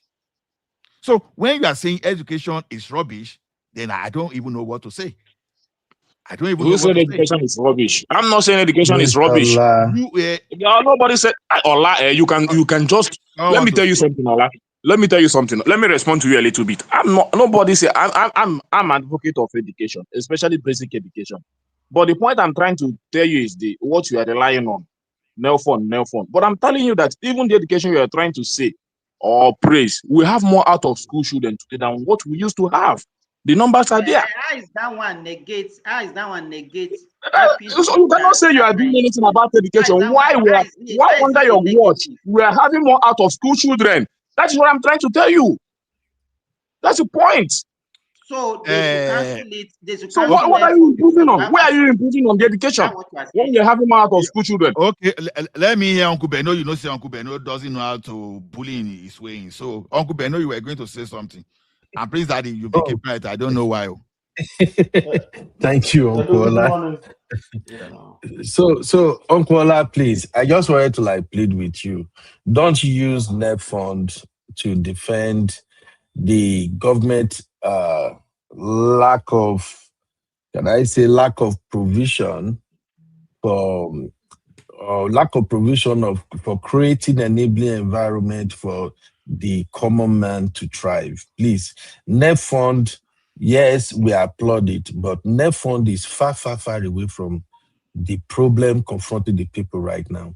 Did you read the story of the lady who Sorry, had the snake bite in her home? sorry, Hold on, Beno. Remi. Remi, kí ló dé? No, mo kàn fẹ́ Hold on, sáré béèrè farabalẹ̀. question kan lọ́wọ́ ẹ̀ kó take it along before kò tó máa sọ̀rọ̀ lọ. Okay, If he Uncle allow me. Beno, maybe you want to assist. Yeah, the question I want to Okay. ask is that do you know that the federal government for technical and vocational school in Nigeria now is now free, and they are giving the student 20,000 naira per month, which is not a loan. Thank you, Osheo. The people don't know all these things. Mr. Remi, I don't know, maybe you get the crux of my No, the argument. question is that if you don't know, just say I don't know, and then you continue what you are saying. Please. Remi, I don't know. Remi, I don't know. Where are they giving? Make I go for it. I'm not asking you, Ekene. I asked the speaker. No, I don't know. No, I admitted I don't know. Ekene said you Give don't me know the which is location. I need it. That's what I'm saying. Give me the location. Give me the link. Give me the location. I don't know. Remi, do you know why what you said is so important? I said it here. The Togolese, the Beninese, you understand? They be coming to Nigeria to take the job Nigerians are supposed to do. And It's why? a lie. It's a lie. Hold Tell me on. tell me where the vocational. Tell me where they're giving them 20,000 every week. Let me go to Mr. Remi. You are supposed to have a location. You are supposed to have a website. Every week. Give us proper information of what you are just saying. Okay. Let's go and assess it. Let me repeat it so that you can go and fact check me and go and do your own research, and even the speaker can go and do research. If any of your junior one or your ward is going to federal vocational school as of today, they are giving them 20,000 stipend per month, which is not a loan, which is nothing. And of course, the tuition fee has been waived. They are not paying any tuition fee again. So if you are aware, Mr. Beno, say I'm aware or I don't know about it, and then you continue. See, Remi, what you are doing here. This is not about what you are doing here. If you don't know, say I don't know. Let me finish. What you are doing is propaganda. You cannot give a proper information. You cannot give a website. You cannot give the local government, or you cannot do what you are doing here is a pure propaganda. And I'm saying that to you. Okay, we don't hear. You are coming from Remi, hold on now. Hold on, Remi. You cannot just come here and tell me the government is in the government without giving proper information of what you are saying. Do you think we are talking to children? You are talking to a child of 5 years or the child of 2 years. Ekene, hold on. I know. Hold on. Just go to just search. Mr. Remi. Just search. No, I should go and search what? Let him that knows what he's saying give me a link where I should search it. That's how things are done. Me, I know about it. That's what I'm telling you. Mr. Remi, please, can I answer, please? I'll go ahead and answer. Okay, thank you. Mr. Remi, I heard about it, and I'm glad you brought that up, because right now, as I'm speaking with you, I actually open my phone here. This morning you just mentioned now, is this school, Federal Government of Education, Akoka, Lagos? Is it part of the beneficiary? Student there, can they...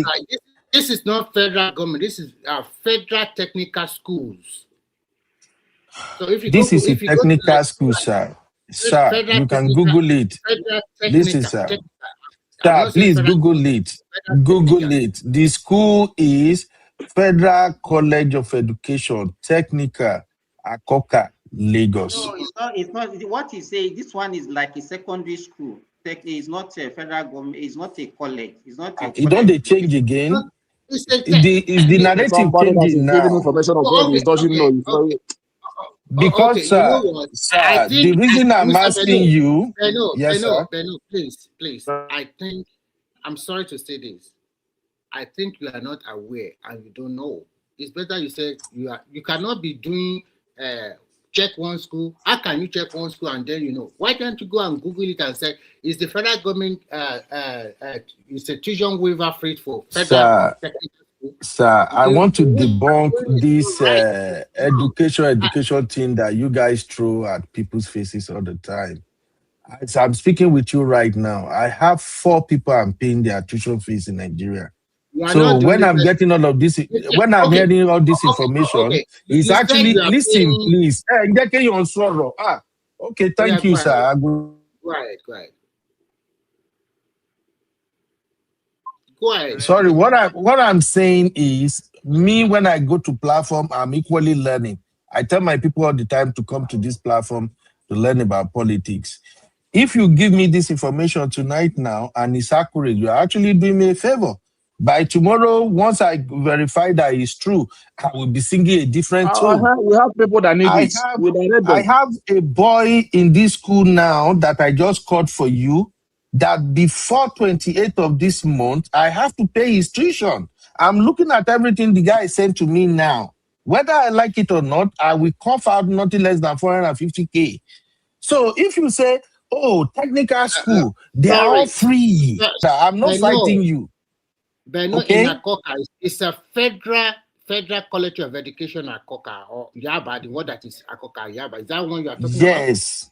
That is not federal technical school, my God. Okay.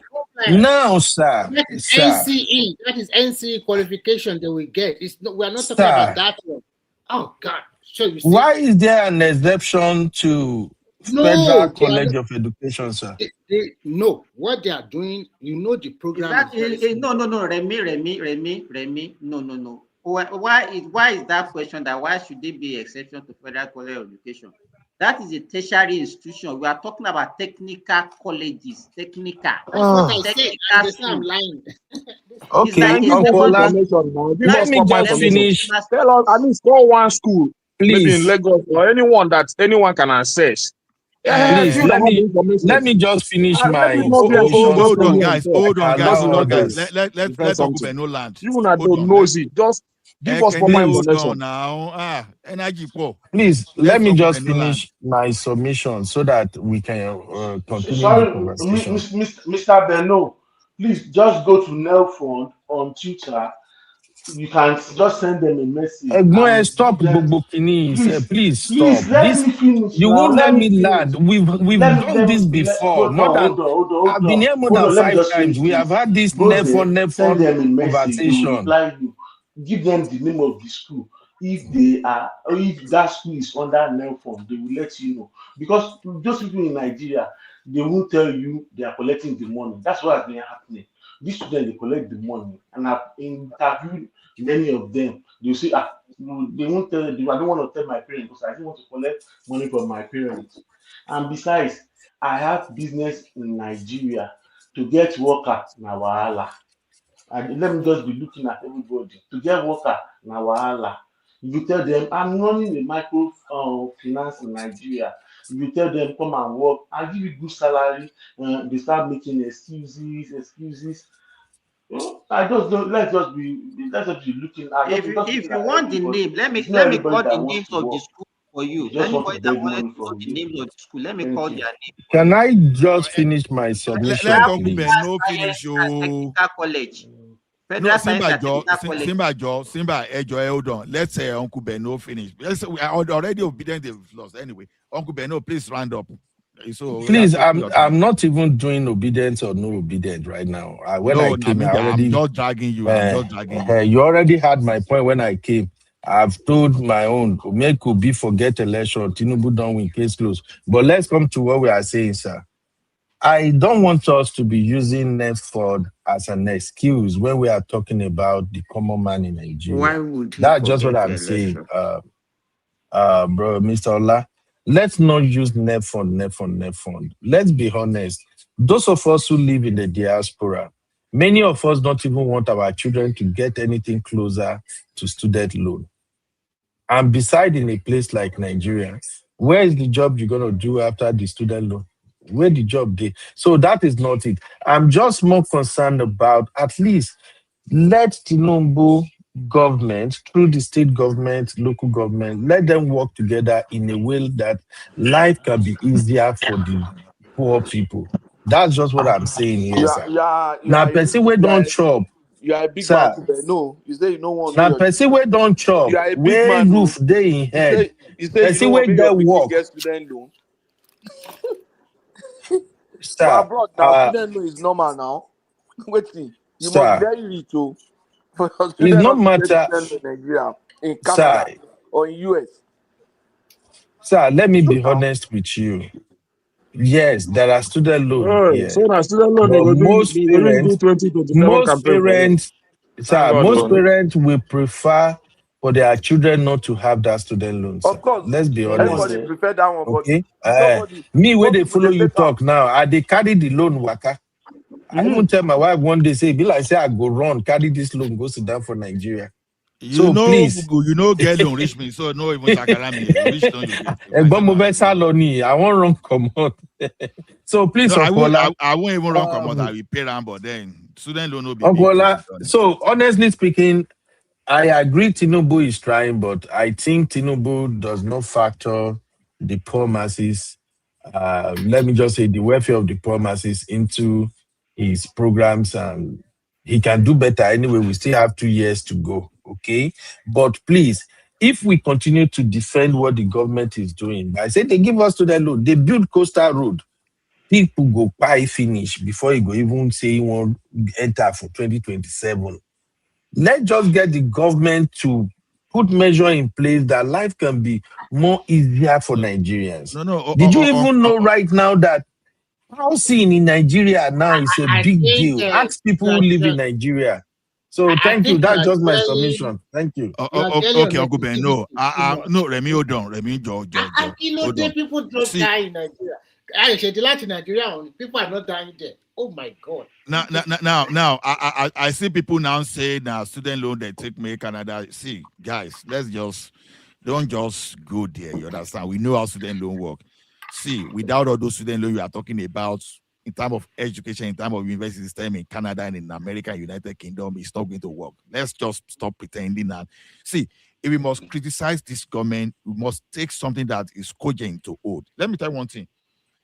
I told you, I will repeat it again. You understand? If you like, call me apostle tonight, call me prophet. People perish because they lack knowledge. If you don't know that one, go to Bible and go and look at it. Like that. You understand?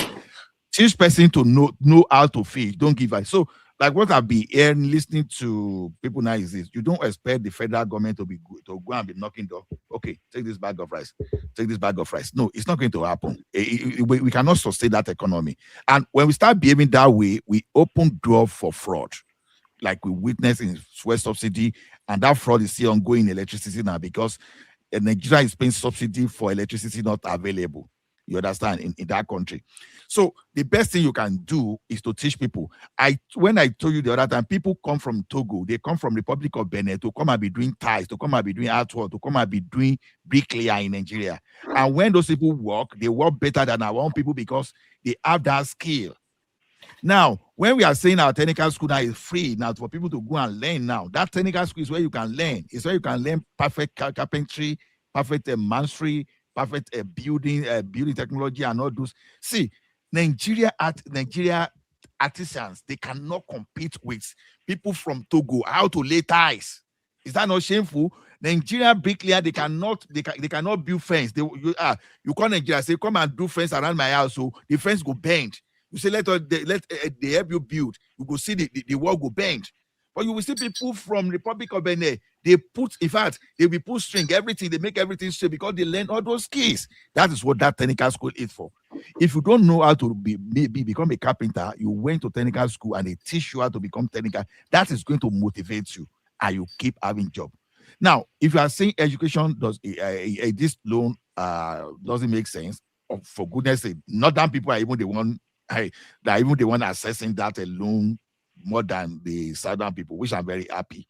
If we're going to make some people go to school.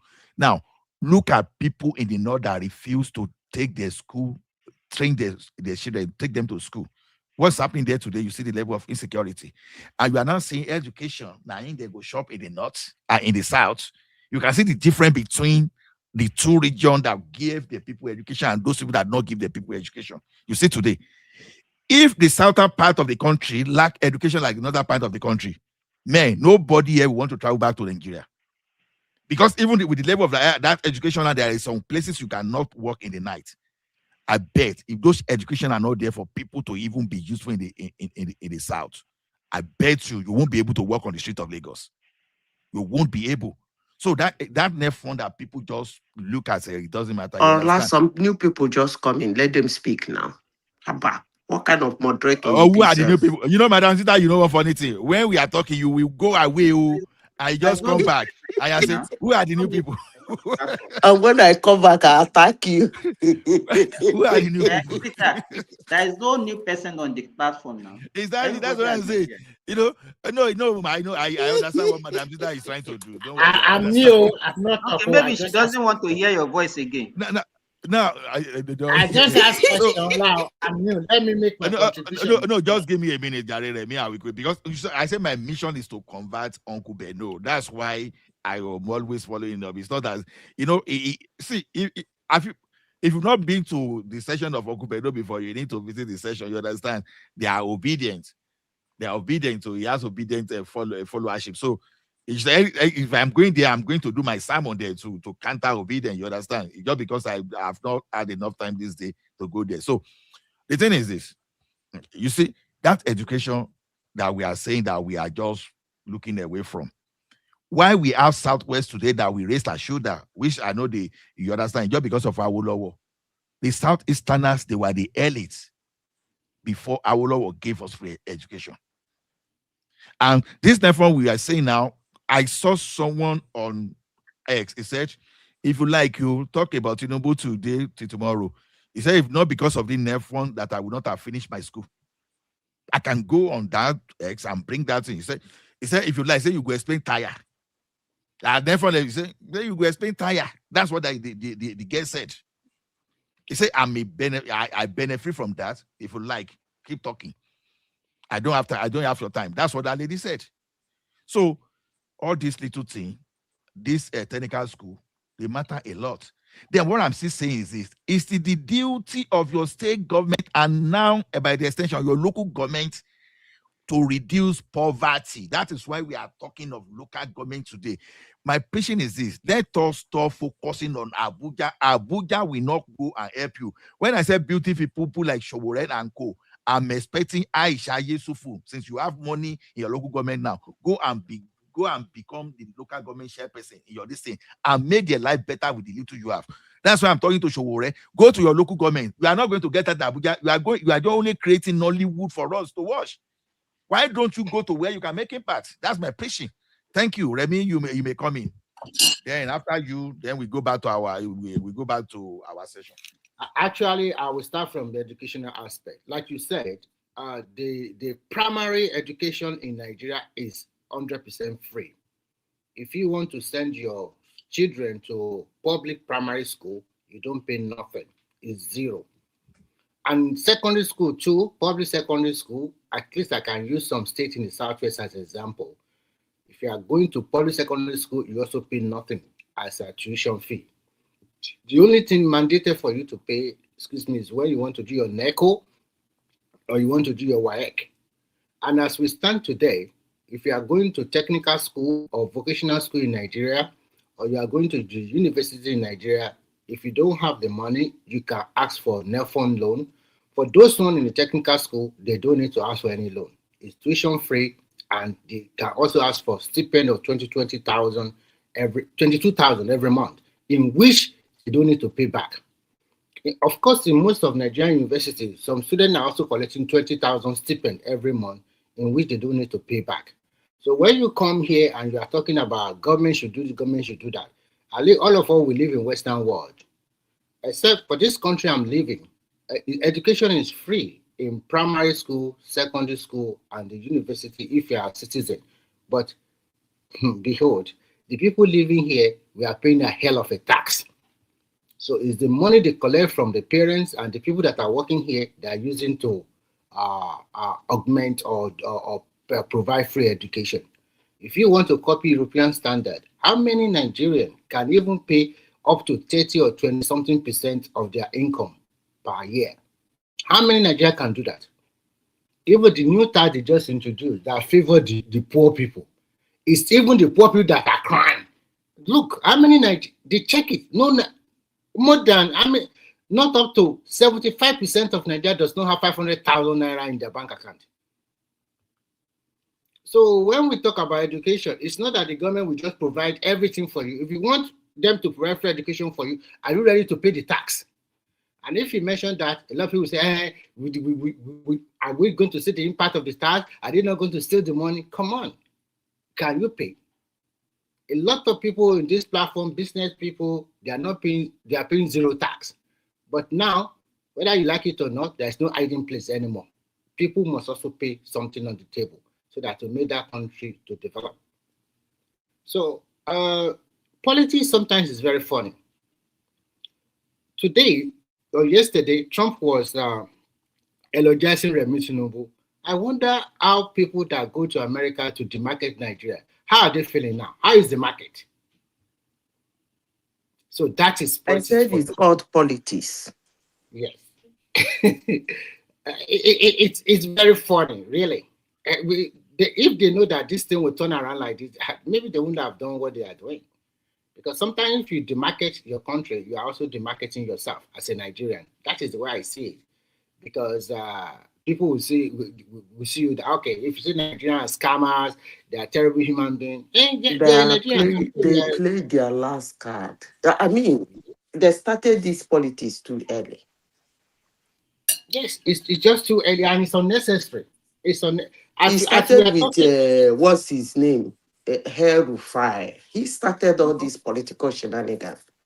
He wake up, he has decamped, he has abandoned the APC, he's decamping, blah, blah, blah. And since then, it has been a jamboree of decamp. And even as we are talking today, they are having problem. Most of them, some of them want to be VP. Some of them still want to be president. They don't know how to go about it. Ola, I thought you said you would talk about the Kwara killing. Yeah, Madam Zita, which one do you want to talk about? No, I want to say something. Let her continue. Remi actually want if Atiku will listen to the voice of reason, I want them to ADC to give the ticket to Obi. I want Obi and Tinubu to contest this election. It's not going to happen. It's not going to happen. That is the problem I'm having in this election. I want Nigerians to experience what is called politics. No. They have not. If Atiku is going to step down, they are not going to give it to you see, Madam Zita like Aluta. Madam Zita, see, your people are demanding, your fans are saying they want us to talk about what went wrong in Kwara. Okay, what went on in Kwara? Simba is from Kwara State. Simba, tell us what happened in Kwara. Well, I can say I'm from Kwara, but I'm actually not from Kwara. I'm from Osun State. But I will learn that I stayed in Kwara. Yeah. Actually, you know, that place is what they call is part of Kwara North, and is along what they call the Bogu Game Reserve in Niger State. They share boundary with them. You know, there have been skeletal kind of insecurity along that route. If people remember, there's some attack in some villages there, but not as massive as what we experienced in Woro, in Kayama local government in the last 2 days or so. And this, I think they said it was actually some Muslim fundamentalists that wanted to actually entrain their own kind of belief on some people, which they refused. And that was why they went there to kill some people. Majority of the people that were killed were actually because it's a Muslim-dominated community. So that was actually what happened. And you know, one funny thing is that when people wanted to start watering the thing down, and you know, the simple thing is this: if the Ministry of Defense, if the Defense Headquarters themselves could say this was a jihadist attempt, because they be trying to indoctrinate those people, and those people were actually resisting, and the next thing was just to go there to fight them. So okay, and the jihadists. Okay, let me not say. Let me repeat again. for those who say that what the president of United States is saying should not be taken serious and should be trashed in the toilet. Since that man made a comment in Nigeria, even our local news here carry Nigeria. Every day, everything happening in Nigeria is being read in our local news here. He just put Nigeria on the spotlight. There are so many things happening in Nigeria in terms of insecurity for over a decade now. Most people don't know. Most people in the world don't know. That man just put Nigeria in the focus just by making his utterances. And this is somebody came to your platform today and said his words should not be taken serious. Should trash it in the trash can. I wish them luck. But let me say this.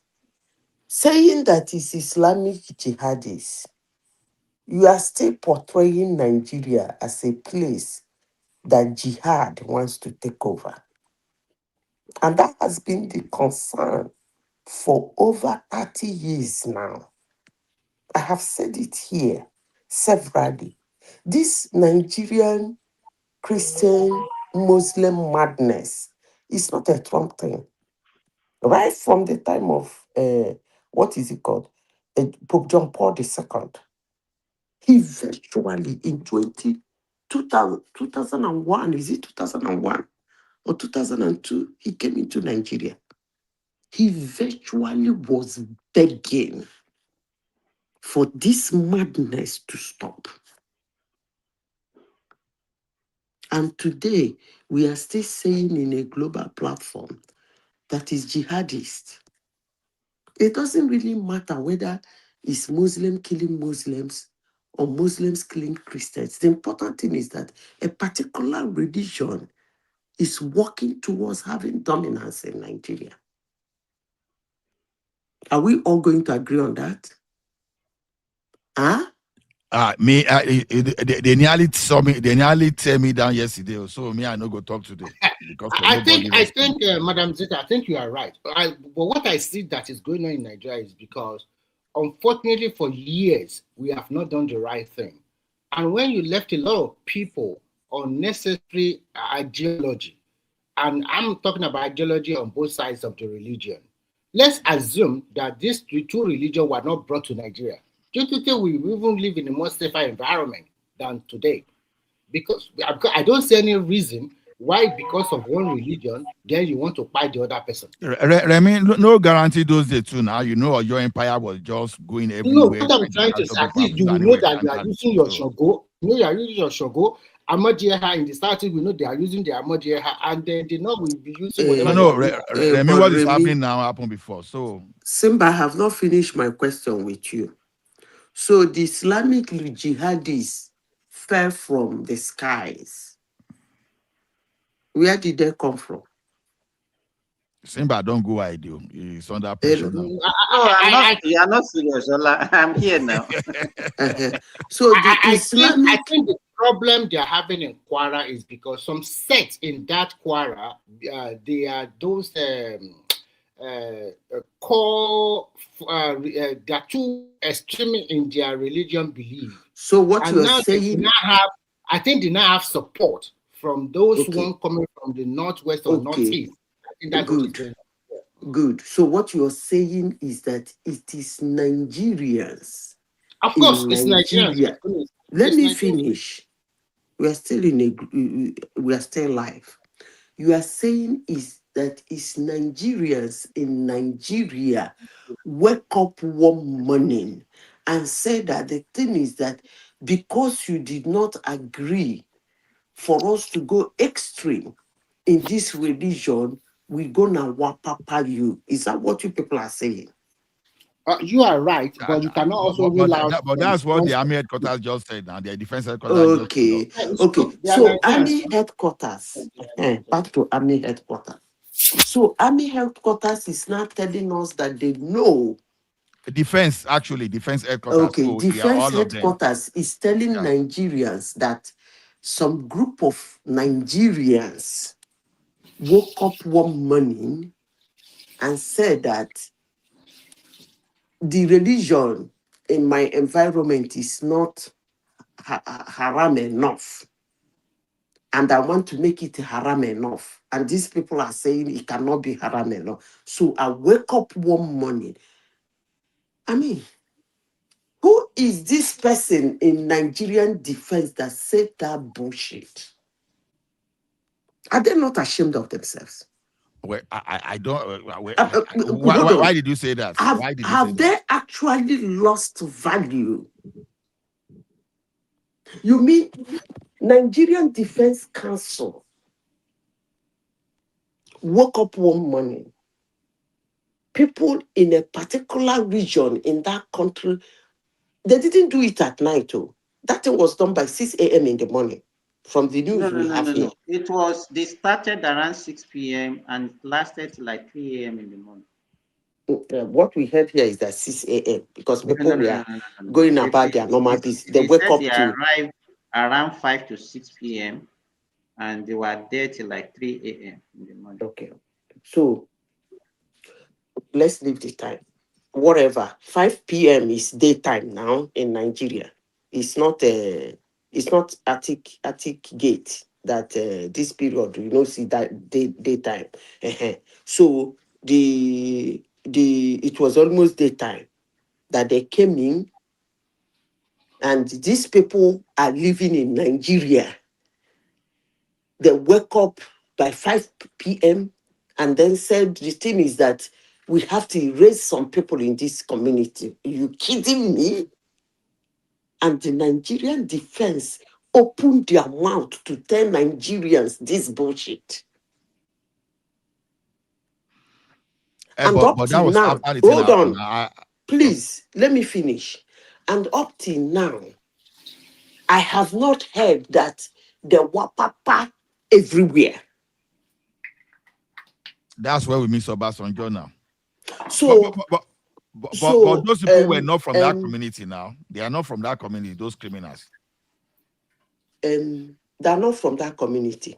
No, they are not from the community. They are not from that community. So how did the Defense Council know that they are jihadists if they're not from that community? They've been writing them. No, I'm explaining to you. I'm explaining your question to you now. They've been writing them. The state governor was aware. They've been asked. They've been warning them. They should convert. They should convert. You understand? And they send those signals. So, but unfortunately, the time they will come, they were not prepared. This is absolute. This is what I've been saying earlier today. This is absolute madness. So what the Nigerian defense is telling us that, hey, Nigerians, as you are now, you might wake up and somebody that has been telling you to cook okra and you are not cooking the okra might wake up and wapapa you. It's almost 48 hours now, if not more, 72 hours. We have not heard any action from our defense.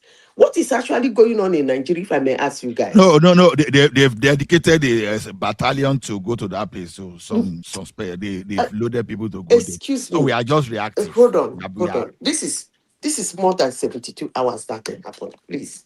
I don't understand what you mean they dedicated. They said that it is jihadis. Before they can open their mouth to say this, that means they have the intel. They know who they are. They know where they're coming from. They know their mission. And for almost 72 hours now, all we could get is that they sent, wow. This is actually worse than I thought. You see something. It's actually worse than I thought. You were not here yesterday when I tried to tell Nigeria about something. You know, I told you people that the news here was that that these people operate in some certain areas from time to time. And when they operate, the military go there to show them Shege, Dambroba. That was the news here. They will come for like a counter attack. And most times it's very messy. That was the news here. But thank God this one you are telling me is not here because it's actually shameful and stupid for any defense in any nation to open their mouth and say this. And after saying it, for the past 72 hours, no massive unheard of action has been seen concerning those idiots. Well, as I said before, Simba was right. He said that election period, that they try to overdo it. But there is one thing he left out. A system that is weak is weak. Whether it's election period or it is not election period, they are weak, they are weak. Actually, it's because they are weak that somebody will do more to achieve an aim. Because if they're not weak, you should be scared that if you try anything stupid, you get woto. Now, Madam Sita, you see that when I made contribution here yesterday, you see this idea of Islamization, it has lingered long, but as usual, we Nigerians, we like deceiving, we like deceiving ourselves, we like being politically correct, we wave things away and all those stuff. And here the thing is staring at us, and we are facing the reality. I think the things that I think government can do, which government is still shying away from, is this. And I know why people are afraid. People that are afraid, I think they have a right to be afraid. At least if the government can let us go the way of America, at least for the next 10, 15 years. You understand? Any citizen that can afford to get a rifle, just put it, you be saying, since we have IDs now, let people go and get rifle. Let's send rifle to people, let them carry rifle. So that some idiot will not just go and invade a village. Because if you want to, even when our military is not compromised, our security architecture is not compromised, there's no way they can manage everywhere, because we have the pocket of statistics everywhere.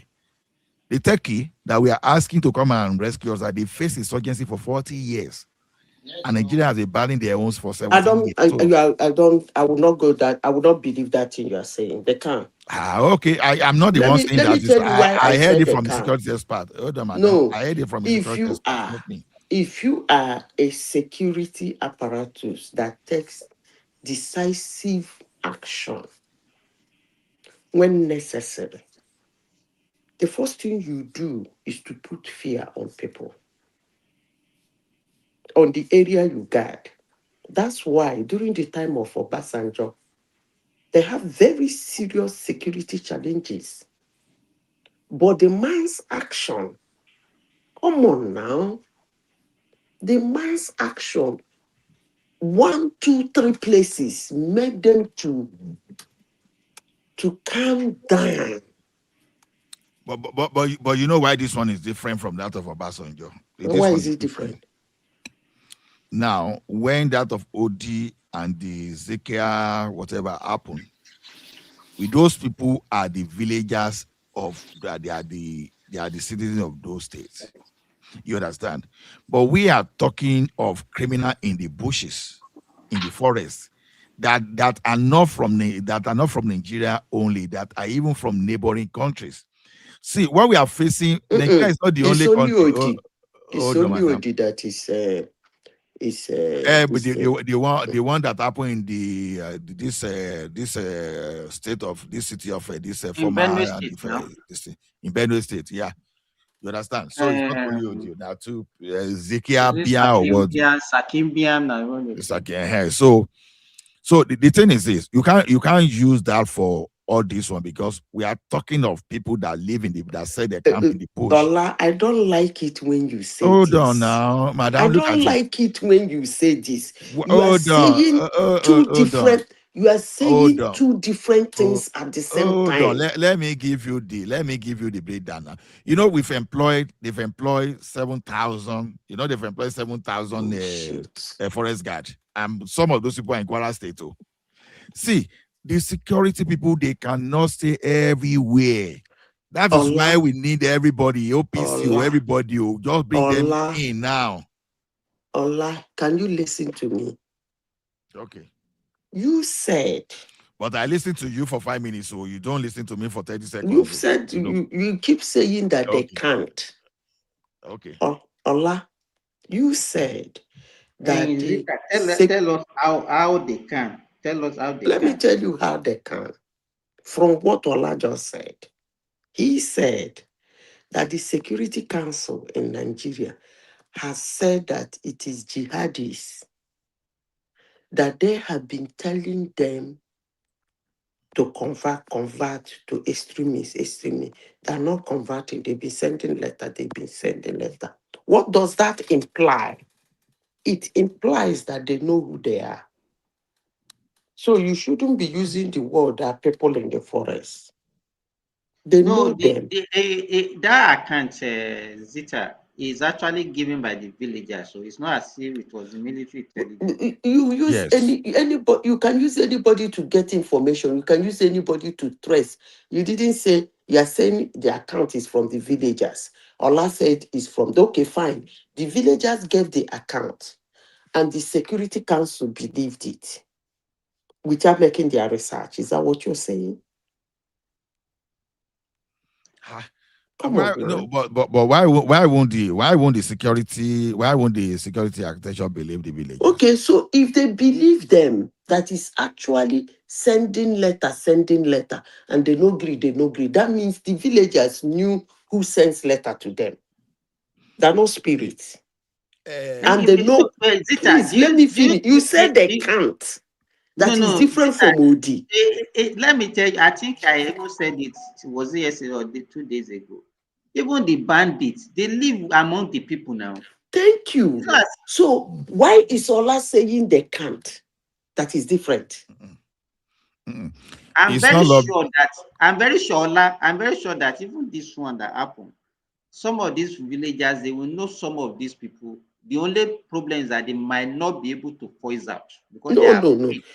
I've given you people an example of the major. Is it major general or a general? Somewhere in Plateau State. They buried him in his car, pushed the Corolla 2009. Is it 2009 or 2010? The one that they drop inside the canal or something. Inside the river. Yeah. Inside a lake. The whole villagers knew that man was inside the river. That his corpse was inside the river decaying. When I think of that incident, jitters ran over my head. I am struggling, trying to process what is going on in Nigeria. Honestly, sincerely speaking. I think what has happened to Nigerians, let me tell you, it's like they are being somehow intimidated by this terrorists. Wait, they've been somehow intimidated by these terrorists to the extent that because those people live with them in the community, and because we don't have the security for these people that can be there for 24 hours with them, they rather actually keep quiet and be safe than to say, okay, they want to give information to even to the Nigerian security. Remi, I still disagree with you. Oh, okay. Because the case of that Major General, I told you that anytime I remember it, I watch the clips. Goose pimple will run from my head to my toe. These villagers. What happened in that place is not different from what happened in Odina. The villagers knew who these boys were. They knew, they saw them by this man. They saw them pushing into the river. Fine. According to you, you said they are scared. They don't have enough security. They align with the people, the terrorists, so that they won't buy them, even when they buy them anyway. So I don't even know why you're saying that. Even when they buy them anyway at will. What ran jitters over me is that these military men, that's why I said they are trained, but they have been compromised.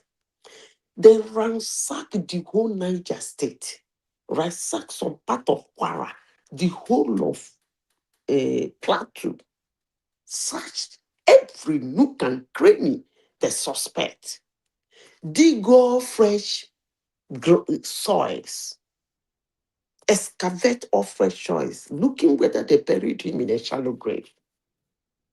The day they brought the machine to siphon the river, the whole town went into demonstration. That's where I said that goose people ran over me. They were demonstrating. What I can Let me get from what finish, because most Nigerians don't make references. It's either they want to ignore it to suit their narrative or to ignore it to suit their propaganda. I will keep making reference to that incident. These women, if not that is the military men, if it was the police or ordinary villagers, those women would have fought them. They stood at the edge of river. First of all, they started by throwing stones. By the time the military released bullets in the air, they ran away. They stood a pole away. And what was their claim? That is their only source of drinking water. You know, Madam Zita. Let me finish the story. I want the world to hear this story. Okay. They're not going to siphon all the water. You and I know that. Is it that you have told us this story several times? No. I will keep telling it. So that the people that didn't hear me the last time, probably 3 more people will hear now. You won't get the information I want pass. You won't get or maybe suggestion I want to make. You see, the problem is this. Will I blame the military because this is the military that's they've been caged over time, if not because of Trump that came and things started moving, they started supplying us smart bomb, everything that they are using now. You see, as they are demolishing that Mandaras and Bifa forest, if you see the detention facility, those guys ran away. When they ran away, when Trump announced the other time, I said, where do you think these people will run to? I said they will be running towards the south. And I expressed my face, I don't want this rubbish in my own state too. If anybody wants it in his own state, then can't come to that kind of south. They won't. I tell you, they're not going to enter that kind of south. Hold on, madam. You go hard.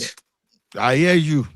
If you when I mean south, I'm not talking about your Yoruba West too. South. That's what you are. Okay, maybe I know that one. When I mean south, I'm not talking about west. I'm talking about east and south. They can't. I know those people who have experience now.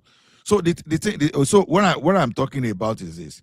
You see, Kogi took serious decision and invested in drones, and he supported the police with helicopter. So say na police they fight air battle in Kogi. Police. You understand? This one they go see they depend on the Air Force. Na police they do air defense in Kogi State. So now where we should put light and put for the nyash of all this our governors is why is Kwara State not doing the same thing? Kwara State is supposed to be a bigger economy than Kogi State. Why is okay? I hear that Amotekun will have some drones anyway. They should be doing whatever, because although I don't want to be boastful, I want to believe that this thing will be very difficult for it to happen in Kogi State. There will be some pocket of things, you understand. But now they know that Kogi has some capacity of even guarding their own intelligence, be proactive. But this Kwara say that they've given some forest guard, all those things. What are they doing? Where are they not putting enough money on supporting the air wing of their police too? Because the way to go now. I think there are many supporters or sympathizers. Now, exactly. So by now, when the state governor should take a clue from what Kogi State did, go and buy shopper for your police and boost your air wing. I think that governor, Kwara State governor, I think he's not being serious about the insecurity in Kwara. Yeah, so he has been summoned now. He was summoned to Abuja yesterday.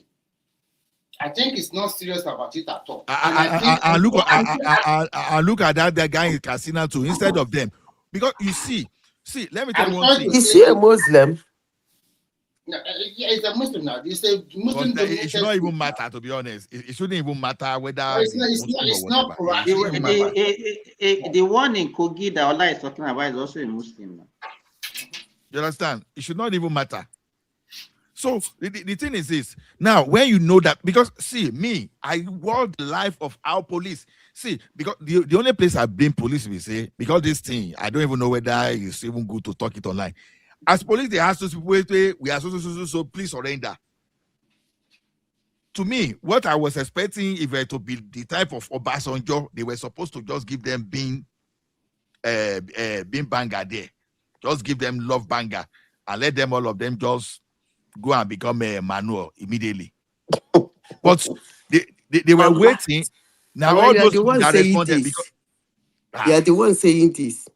And the day I said, make they give the whole Northeast and Northwest banger, you call me a wicked woman. No, you are talking of Northeast as if they should just go and invade the city. But this one, they saw all those criminals. Because see, this idea of whenever a terrorist surrender, that is one convention. No. If a terrorist run to Abuja and go and surrender, that is understandable. But now you catch them in the bush. And they are now saying we surrender. Why would you surrender after taking action? No, I don't support that point. Now, you know one thing that I know this thing is deeper. When they were even asking the police PRO say, just so that before you guys will be saying extrajudicial pine, all those stuff. Police they were afraid of extrajudicial pine. That was why, because I know that just one orange for those guys there, about 200, in fact, there were plenty there, maybe about 200 of them would have just gone like that. You saw all those magnitudes of those people, and you're not saying you just analyzed about 10, 15 of them. Now, rubbish. So this fear, I think, see, whatever Trump is doing, whatever Trump is doing, you understand, we may say rubbish. United Nations and all these international conventions, they have their own positive side. They have their negative side too. They are using unintended consequences of those things. Like when you have all this Amnesty International, hey, you remember what the Minister of Defense said about the way all these amnesty, whatever, are disturbing them about human rights or whatever? Can you just imagine? We are talking of human rights now. When what human rights is dealing with terrorists for goodness sake? When they were accusing military of even in the Northeast of killing some Boko Haram members, I said they were engaging in extrajudicial killing. You know, because I don't know what is extrajudicial. When you went to Mandara now maybe they set mine, they put mine in place. You pass several. You know in the between that December. That between that Tomahawk and that December, you know how many soldiers don't pay. But what do you think? Let me tell you, without the cooperation of the people and even the villagers that have been affected, do you think military will be able to have a way of actually getting these people? Yes, sir. Do you know why? Do you know why I said so? You know, in 20. No, let me right. Hold on, madam. Hold on. Just give me this 1 minute or 2 minutes. You see, the problem we have, like when you say cooperation, I think you are right when you say cooperation. Because this is my take. In 2015 or 2016, about when Gani Adams said there are about 800 camps, just imagine in our forest. I think in Southwest only. And these people are foreign people, they are foreign militias setting up. You say, hey, shut up. Now, just because they are going to take the contract away from you, that's how you lie. That's how you understand. Even here, when we were still talking here yesterday, we see how some people justifying, trying to be politically correct in a serious matter we are talking about. So the question now, the thing is this: you don't need cooperation of these people. Why do I say no? You don't always need the cooperation of these people. Why do I say you don't need the cooperation? Okay, you went to Kogi Bush Forest. You saw plenty of them. You saw their camp. I had say, please surrender. If you don't surrender, you are getting. Oh my goodness! You already identify. You see these people carrying gun, carrying all those things. You know who they are. You don't even need to supposed to waste our bullets. If you can even build the local ID like those people, you suppose buy them there, make them manual. Let them give us, let them give the country crude oil in the next 1 billion year. Buy them there. Because these guys, they are even arresting them and taking them to court, and people will be paying tax to even feed them again. Wasting of money. Wasting of money. They are more beneficial. It is more beneficial for them to nourish our soil. So that when corn and yam just grow upon them, so you can have to say, now those people who say people will not survive the other time, now them they fertilize the land for you today. I'm sorry to use this word, waste them. Don't negotiate with terrorists. Because if they corner you, they are not going to have mercy on you. How will you now go to them and now say, okay, please surrender, you'll be blowing grammar? That is why that our leaders too, they have to be upright. They don't have to be thieves. Just because our leaders are thieves, that's one of the reasons they are afraid. If they are not thieves, they are doing the right thing. Even if they are threatening you with a International Court of Criminal Justice, you won't be afraid. Now, just because you are rogue, you are thief. That's why you are afraid. And I keep saying, any leader that you know that you cannot give your life. That is really being thief or no thief. I think it's the way that country is wired. And because we are practicing constitutional democracy, sometimes the leader of that country, because they need one another. No, let me finish. During the time of Awolowo, they will pie you. If they are Awolowo go there, they don't send you. You know those people, they used to talk, they pie people. I know. They go pie them there. You know what will help that country? What will help us is that the day that country now say, okay, no more people go to Abuja. It is what you get from your state that will satisfy you. You will know that Nigeria, everybody will sit up. But this way, when they go to Kaduna to do something, Kaduna governor will go to meet the president. In Kwara now, Kwara governor go and meet the president. But let's say that it's your resources. You are getting resources from that state to finance the state, expenditure. Don't you think everybody will sit tight? You have your state police, you have everything. You don't need to go to Abuja for nothing. So, but for now, everybody just go to Central to ask for help or nowhere. So, if you are the one manning the security, you are the one getting the money from the state for your people. You are the one taking care of everything. I think what that Kwara State governor is waiting for assistance from the federal government. Yes, that's for most of them, that's what they will just fold their hand and say, okay, yes. No, it's the responsibility of the federal government. It's not my responsibility. That is just the point. But immediately, but they've given them a forest guard. One of the some of the 7,000, some of them were deployed to that place. When last did you went to Nigeria? If you see the population explosion, oh my God, many people, and the security in commercially with the security personnel we have, it's not enough. We are even talking about one policeman. I don't understand. No, we are talking of the criminal in the bushes. So let me basically, hold on. Listen to me. Don't be. You see now, the problem is this. You know the Borno they are clearing today. You understand? They told us that they cleared this sometime ago. I think 2017 or thereabouts. But they were not sustaining. Nobody to monitor what was going on there. You understand? These people regrouped. It is good that once you clear the bush now, the next thing is this: deploy enough forest guard there. And if anything happened after that, those forest guard, they should have some sequence. Do you think they have enough personnel for the forest guard you are talking about? How many people did they train? Hold on, Baba. And Now, they when have you are to, saying, hold on, it's going to be one. Hold on, it's going to be one after the. At least we know that the stronghold is Sambisa Forest and Mandara. Clear all those people first. Hold on. Ola, let me say this. If you are targeting all these ragtag militias that they are using, all these people that they are using, do you think you can exhaust them? Why can't they look for a way of getting their sponsor? No, Simba, that sponsor you won't get them feeling. Let me tell you one thing.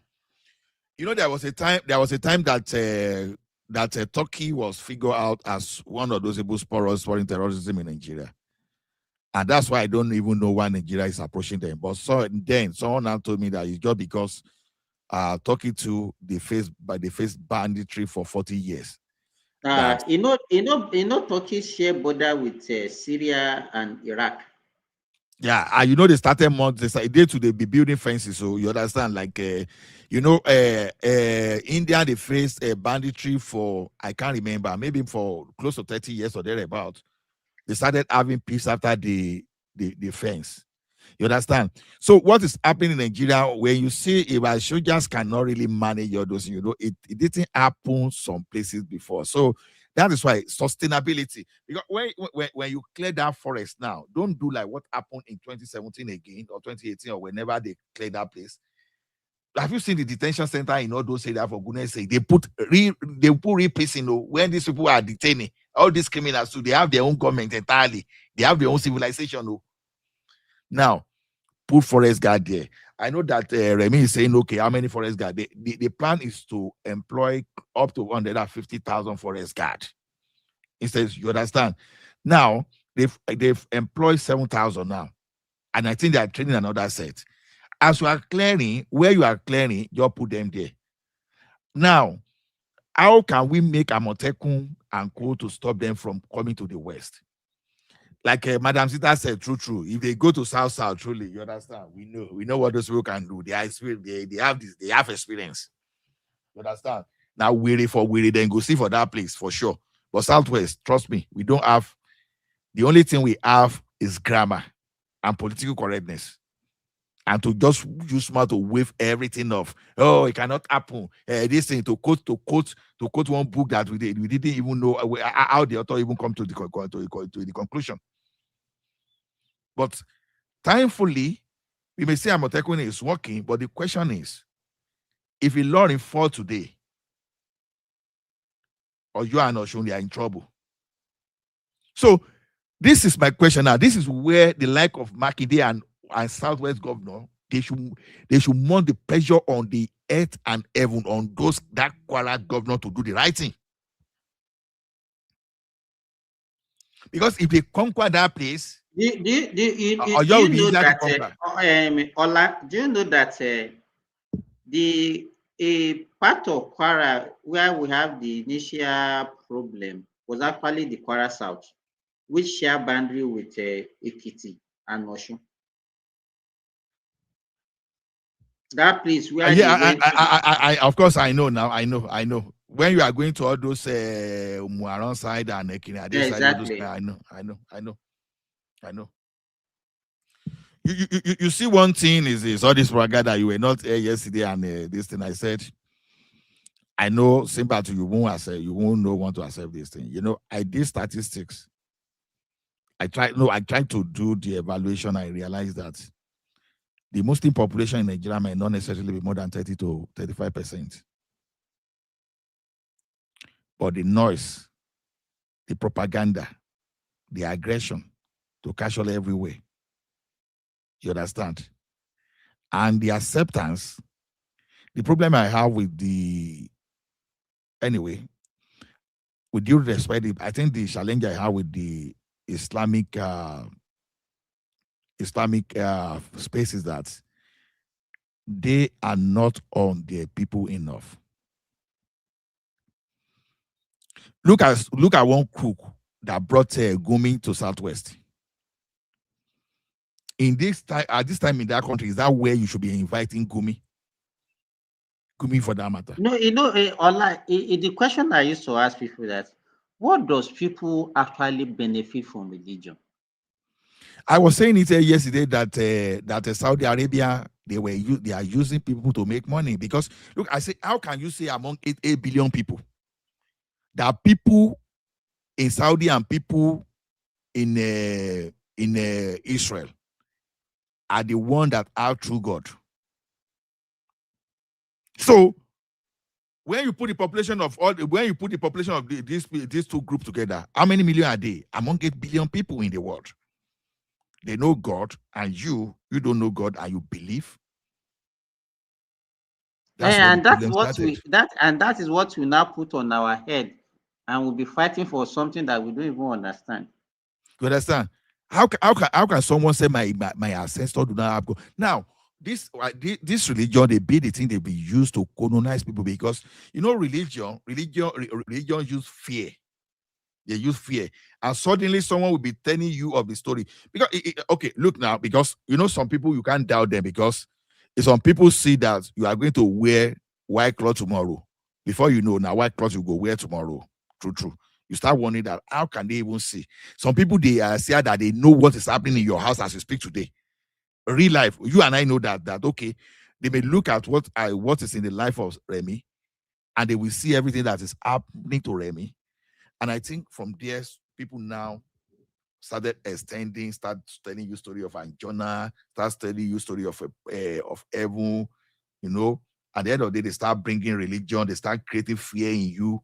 Before you know, they start using religion to manipulate. Everything that is happening in Nigeria today is just an attempt to colonize Nigeria.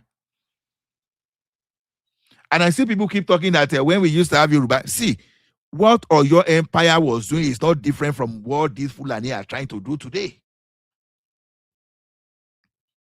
When you go and conquer territory, I say they are paying Shakole. What exactly were you doing? It was a form of banditry. But over here, the entire world, we've grown beyond all those things. And we now have modern colonizer now. But what's the weapon? Religion. Now, you see where they are going to? You see what they happen at a Woro? Now, you see Woro, or I don't even know how to call that place, you understand? Because this is the first time I'm even hearing that community. About that community. Now, because you believe, because those people are Muslim, they are not going to Christian, but they want the support of the Islamic faithful for them to put their own devilish radicalism in place. They are not necessarily coming because of Islamic. No. They want to colonize you. They want to dominate you. They want to be the boss. And they are coming. But unfortunately, before you know, some people will start quoting scripture. They start subjecting themselves to them. Meanwhile, these people, they are only there to colonize you. So an attempt to make those people behave like them, and they are resisting, you pry them. What should that tell about us that we still believe that we are still fanatic, that we are so fanatic about those religions? As a Christian, because I don't count those people as Christian too. You see, you go to you go to religious house, they start using scripture to start extorting you, to start creating fear. Someone that didn't pay tithe at a particular time, you understand, he was working, the person was already a billionaire, but because he refused to pay tithe, today he's not a poor man, has nothing. All those manipulations. And to make it worse, we are now putting this thing as part of the state matter. The day Nigeria starts going to OIC, join all this organization, that is where we started getting the thing wrong. The day Nigeria starts sponsoring pilgrimage, those are the days that Nigeria started getting the thing wrong. Sharia should not be part of our constitution to start with. Anything religion. It's common Nigeria. If you want to be very serious as in that country, because I think our eyes should open now. Nigeria should stand up against any religion. If you want to practice your religion, go and get into your personal, a private room and practice your religion there. I think it's the time that Nigeria should now be take religion seriously. That anybody that is causing religious nuisance, I think there should be special law for it in that country. Otherwise, what we are seeing here, I think it's a joke. What the next generation will face if we don't resolve this thing now, and the next generation will cause us if we don't resolve this matter. Adewale, welcome. Thank you, my professor. How about you? Professor Nibo. Dr. Simba and the professor to one and Madam Zita. Those are the professors. I wanted to talk about this didn't actually make the headline news today, but it's very, very important when we're talking about politics in Nigeria. So apparently, Daki Baba Ahmed School is trying to establish what do they call it, aviation school. So they want to establish a training in Abuja campus. So they want to use a runway that is going to be closer to the what do you call it, Abuja airport as a training. Well, they are runway, yeah. So eventually, we went to do a courtesy call. Uh, what do you call it? To the Honorable Minister of Aviation's office. In my head, I was like, So politics apart, but the statement of Kiyama was what actually got me a little bit interested in that story.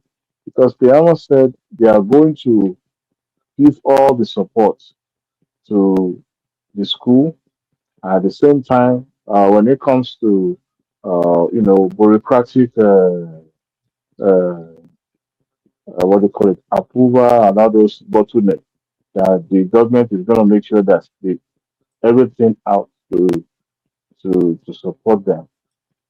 So in my head, I was like, so politics is not part of you know country developmental this thing.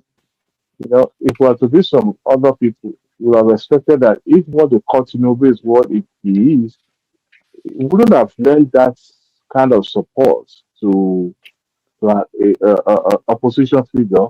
But in his magnanimity, he decided to he's going to support them because he knows that This thing when you are it comes saying, to is that, it in the news? yeah, I read it today actually.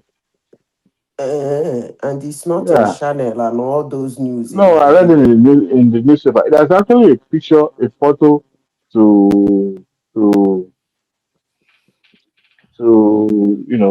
just to the way the media put it. I was surprised. That Baba was at the Keyama's office in Abuja, and what do you call it?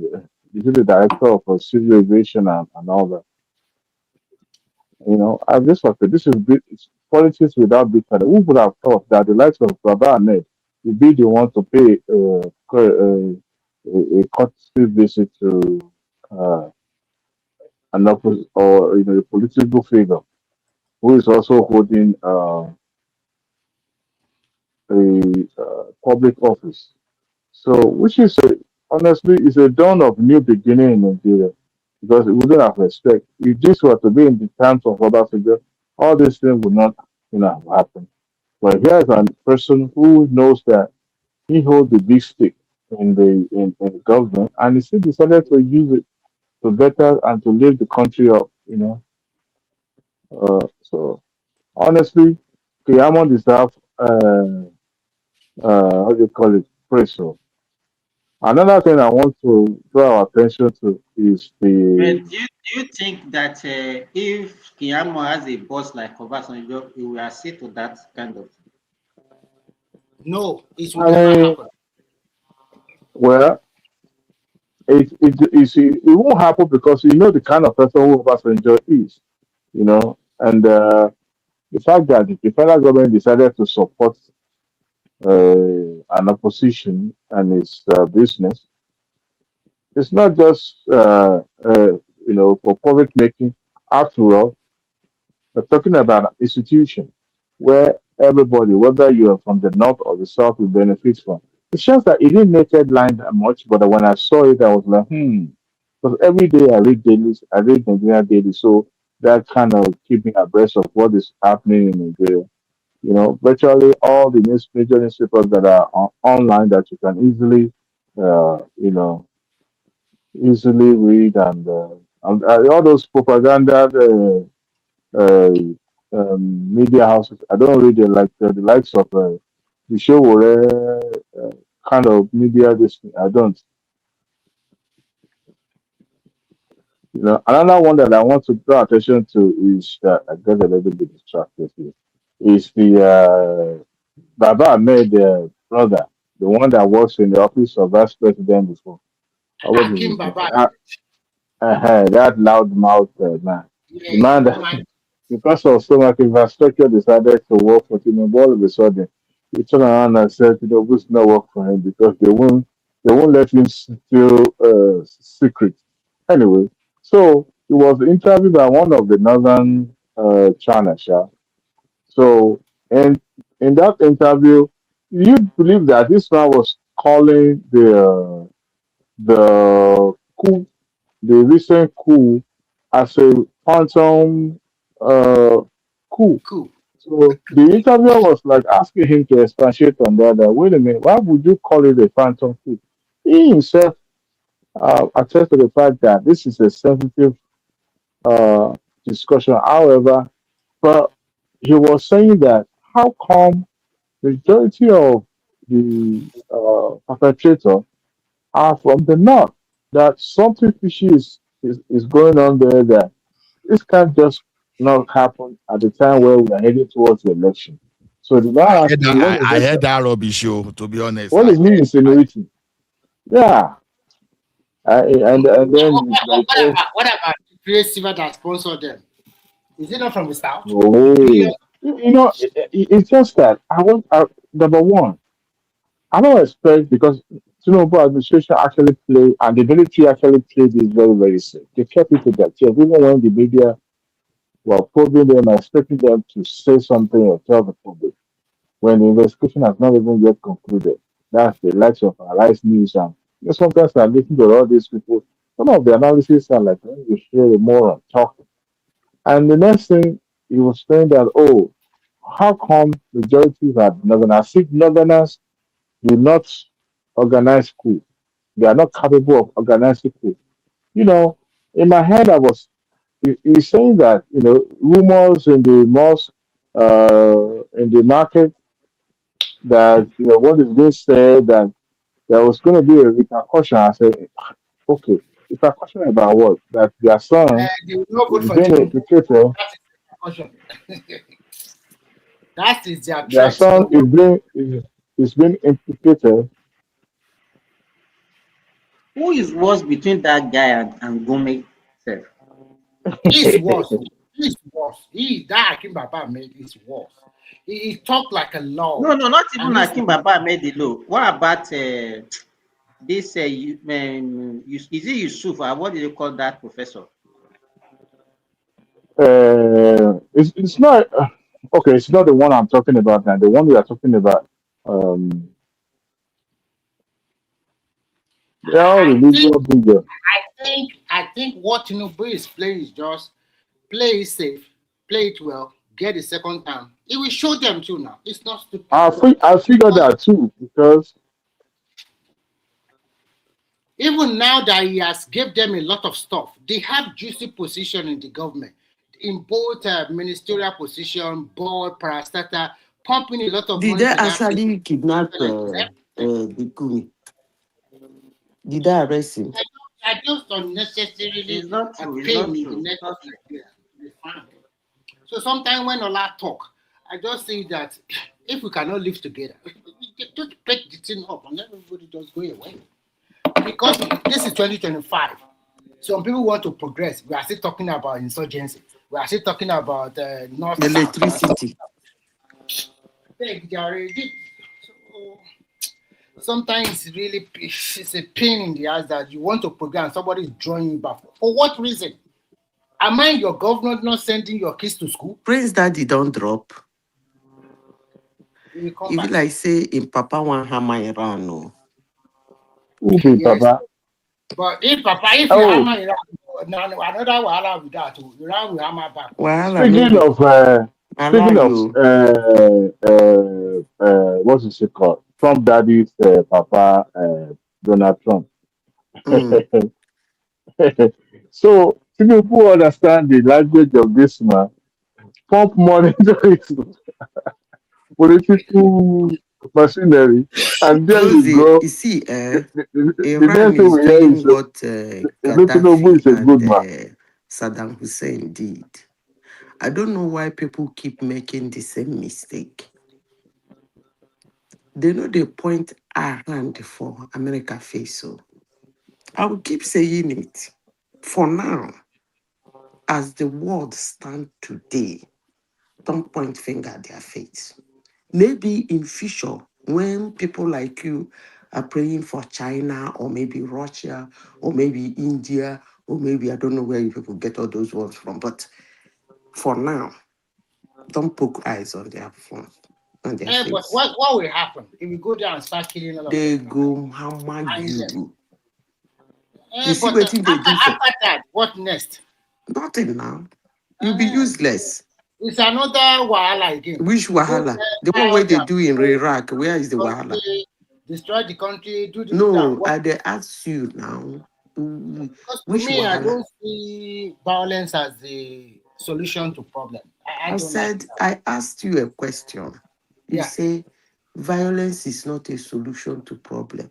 You forget that before you talk about peace, there must be war. You cannot be talking about peace where there is no war. But I think the Baba in America said there is a peace man, does not like to go to war. He has told you he's no longer interested in the peace.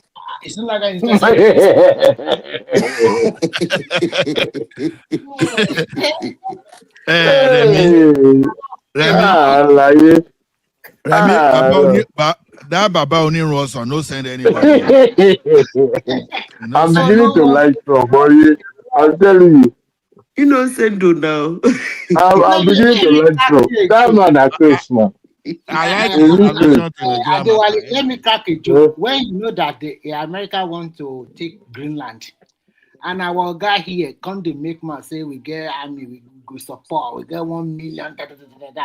The second day they just put tariff on us, so bang like that. And he and they are good friends though. These people don't want like, would you are friends to America? Why they put so much tariff on us like that?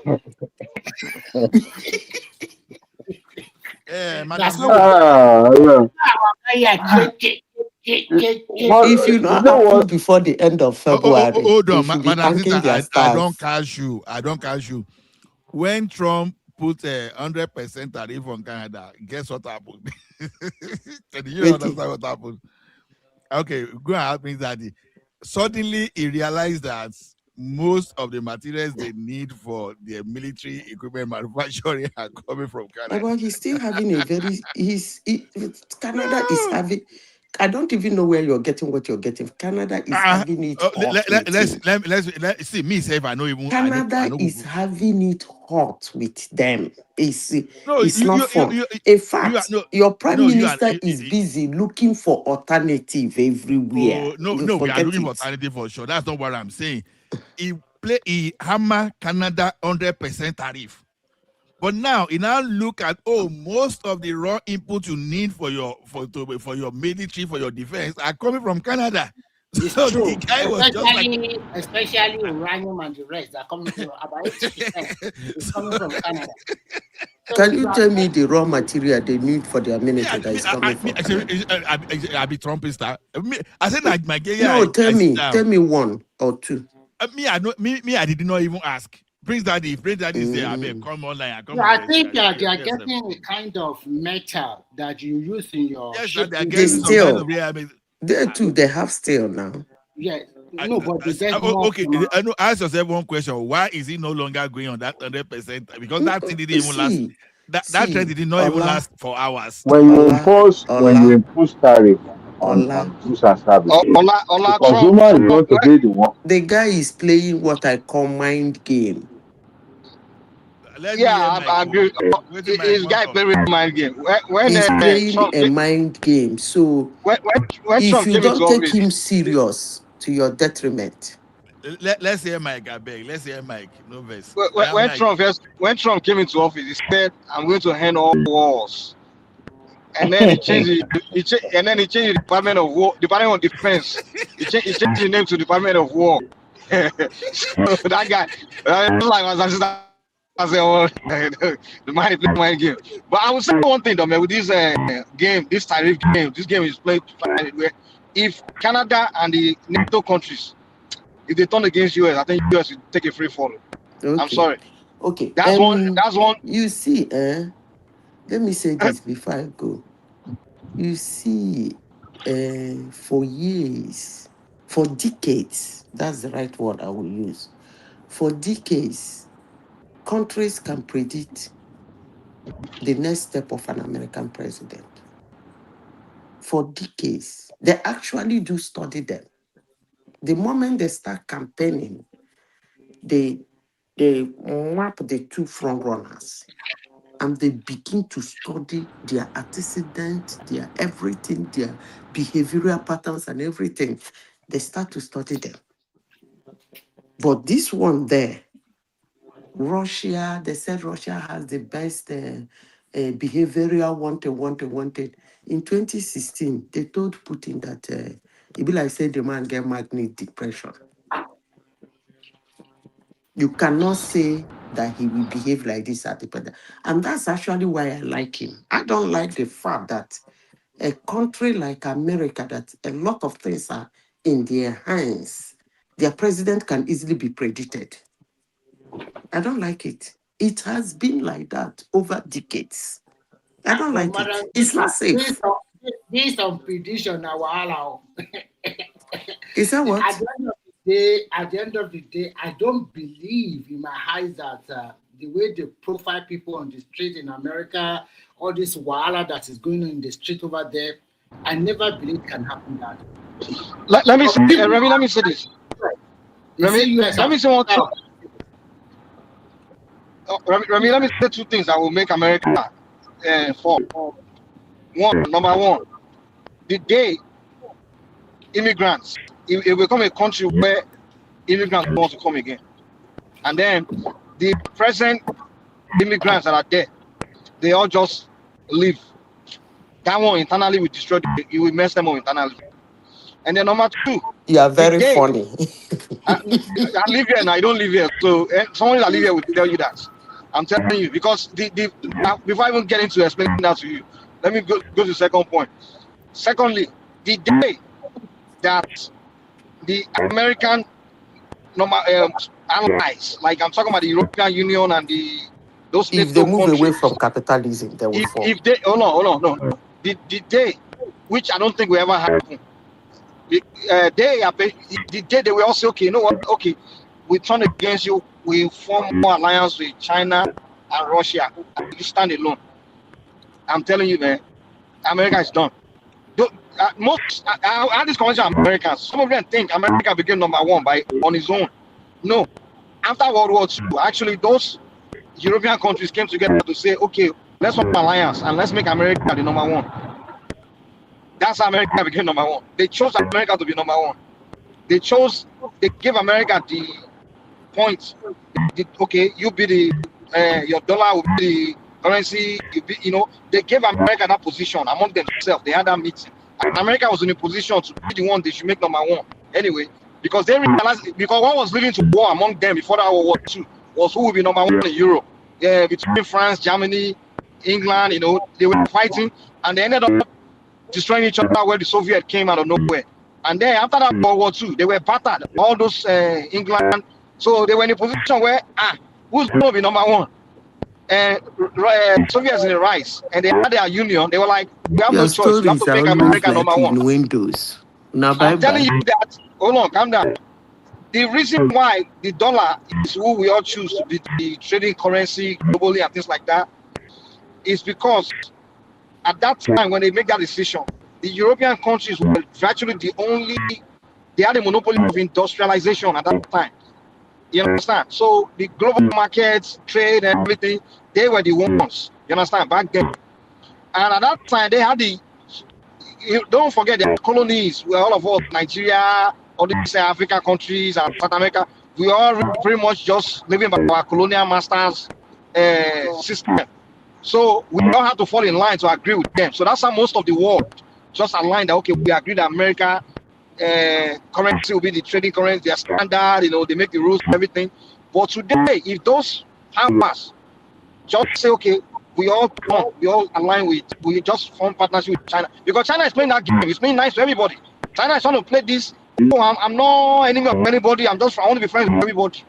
The day China will convince them like, okay, you guys just do with me. Let's stop this enemy thing.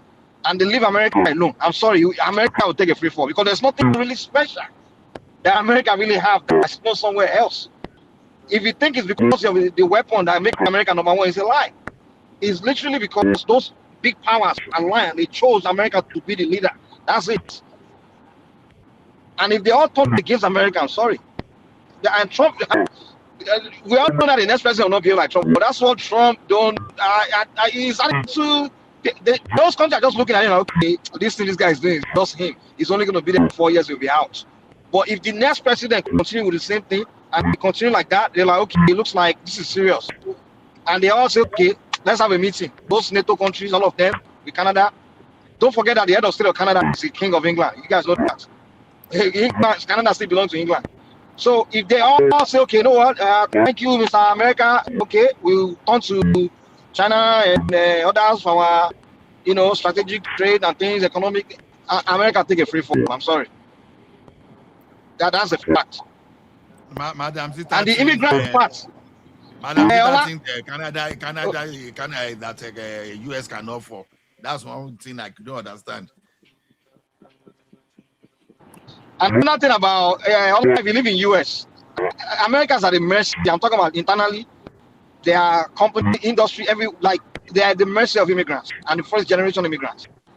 Like literally, the American children are I'm talking about the ones that are 3, 4 generation American. They are gone, man. They are gone. They are very spoiled. None of them want to put in the work. They're dropping out of school. They're drunk. Even the richest one, the white kids, they've inherited their forefathers' money. They don't need to work anymore. They have so the people that are doing all the work, if you go to all the schools, actually the engine of the economy is the middle class, those professionals, people with degrees, like the nurses, the engineers, those are the engines of an economy. They're the one that really drive the economy. They are, the people that are all mainly first generation immigrant or just immigrant and first generation. And these people are not really far disconnected from their homeland. They can, and many of them, they really don't. Many of us that are still here, it's not like they've made it. They can just leave America. But many of them just out of the love and okay, we love this country, let's just give back. And they are still just in the workforce. They've made enough money to go and start something in another country and be doing better. And if the day that we turn their back, feel like okay, this country is suspecting us and we don't like it anymore, and they pack. And their children, they are just fourth generation. Most of them see a connection to with their homeland. One group of people that did it in the 2000s were the Chinese immigrants. Most of them just packed and went to China. And that thing affected the American economy. When China started rising and they called all these diasporans, and a lot of them are Chinese American, there was a Chinese neighborhood that just went dry. They all just went back. I'm talking about even 2-generation Chinese. They just went back to China. Almost. That's when America had to start going to countries like Nigeria. They started pumping visas to bring them here. India. Because that thing took a hit. Because a lot of middle-class Chinese Americans that are running, the companies, that are working in companies, they quit their job and went to China. The thing hit America heavily. Man, I'm telling you, if you go to a city called Houston, go to any hospitals, they have the largest medical center in the world. It's called the Houston, it's a medical center there. Go there, the nurses you find there. A lot of Africans, Nigerians, Ghanaians, and Indians. Accent. You go to hospitals, everybody have accents. I'm like, where are the American? So if all these people were accent, that means they were not born here. If they all quit one day, and trust me, most of them after working so many, they make a lot of money. A lot of nurses in America, they make so much money. They can take maybe savings that they made and just take and start somewhere else in another country. They can easily leave. They are not desperate to be in America anymore.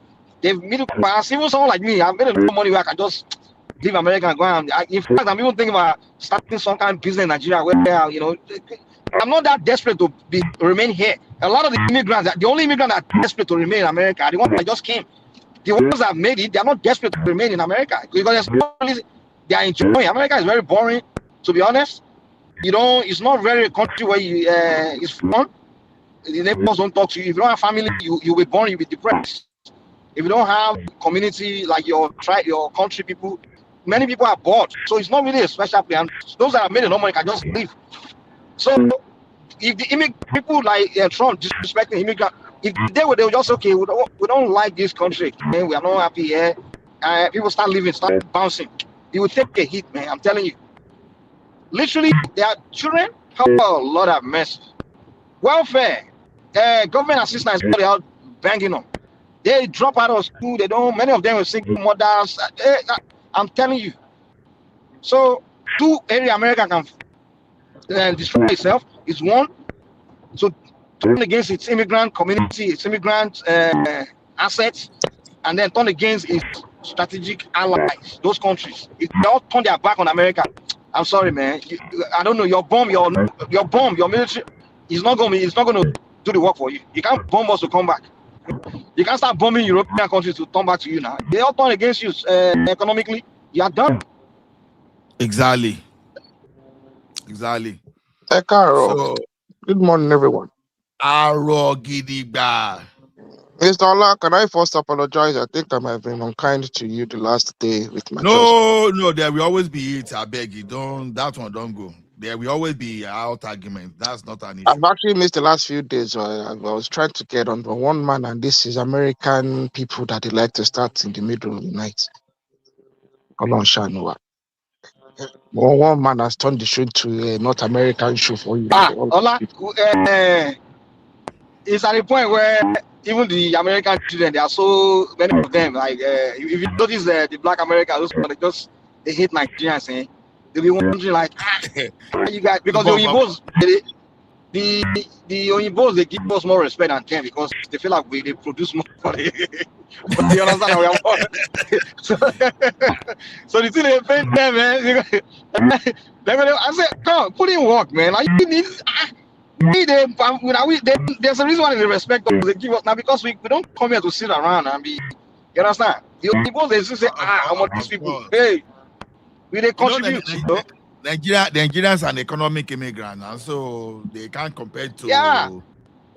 You see those like those ones they don't become liability for that country, man. Even they talk about white people, they say, well, I wish we could just take bring 40 million African and exchange with this 40 million Black Americans because like they don't become liability, man. They don't you hardly see they do anything. Like they rely on semi-government give them some. Most of them are just not doing anything. They don't believe in school. They don't even promote education among themselves. Like just drama. Like the level of dysfunction, man. They don't become liability for the country. But that is a tendency. How can you have more Nigerian doctors in America? That's a tendency in a lot of places. Nigeria, I'm not even talking about the whole Africa. Mike, the whole Black America. In America. Mike, if you go to UK, and when they put that statistic, I was like, what? You people are 40 million. Nigeria, we don't even reach how many. I don't know our population of America, and we are producing more doctors than you. Come on, man. Mike, more engineers, more professionals. Mike, if you go to UK, for instance. And then these guys are telling me that Trump won Nigerians out. I just realized, Trump will want you guys out. I'm not sure if Mike can hear Arogidigba. I don't think you can hear me. No, I don't think so. I was going to say to Mike that even in the UK. Now, please, Daddy, go on, come here. They follow me. They argue this one. Mike, can you hear Arogidigba? Can you hear Arogidigba? I can't hear him. I'm not hearing him. Is he talking? I don't think so. But I was going to say, even in the UK. No, go. I don't hear anybody talk, man. If you go to UK. Now, only your voice are here, or someone else they talk. Yeah. Hey, Arogidigba is trying to talk. Oh, I'm not Let hearing anything at all. Now it's only your voice I'm hearing. So I will go out and come back. So maybe 30 it's my seconds. stuff. I Okay. won't be long. All right. I'll just go to buttress what he was saying. Like in the Yeah, go UK, ahead. in Go the ahead UK, now. lot of the Jamaicans and the West Indians landed with the Windrush, which is sometimes in the 60s or thereabouts. But what you find is even in the UK, a lot of top professionals, engineers, doctors, accountants, like really that have really come up to the top, even in IT, that have really floated to the top in the professional setting. You in a lot of industry, you go there, tend to be either Nigerians, Ghanaians. Oru làwọn yẹn bá wọlé now, you know, they got their economic immigrants. So Oru náà bá wọlé, because how will you compare the person like Adewale and Remi now to to all those people there?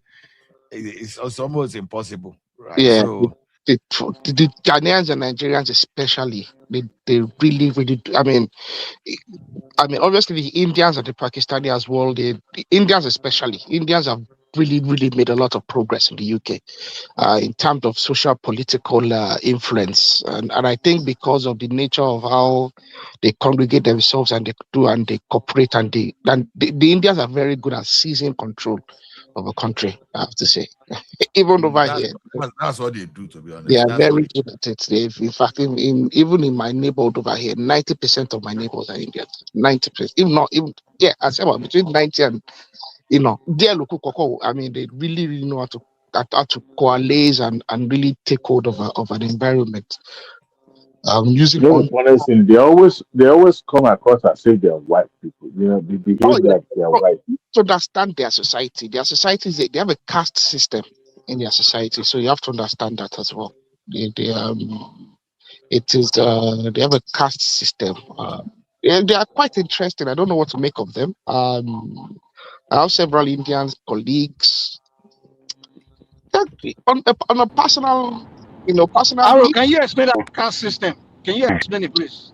it's based on Hinduism. They believe there are some people are born and they are born into a priestly class. There are some people. I think the priest class is the highest. That's the highest in the caste system. And then the lowest are just kind of like what's the name they call them?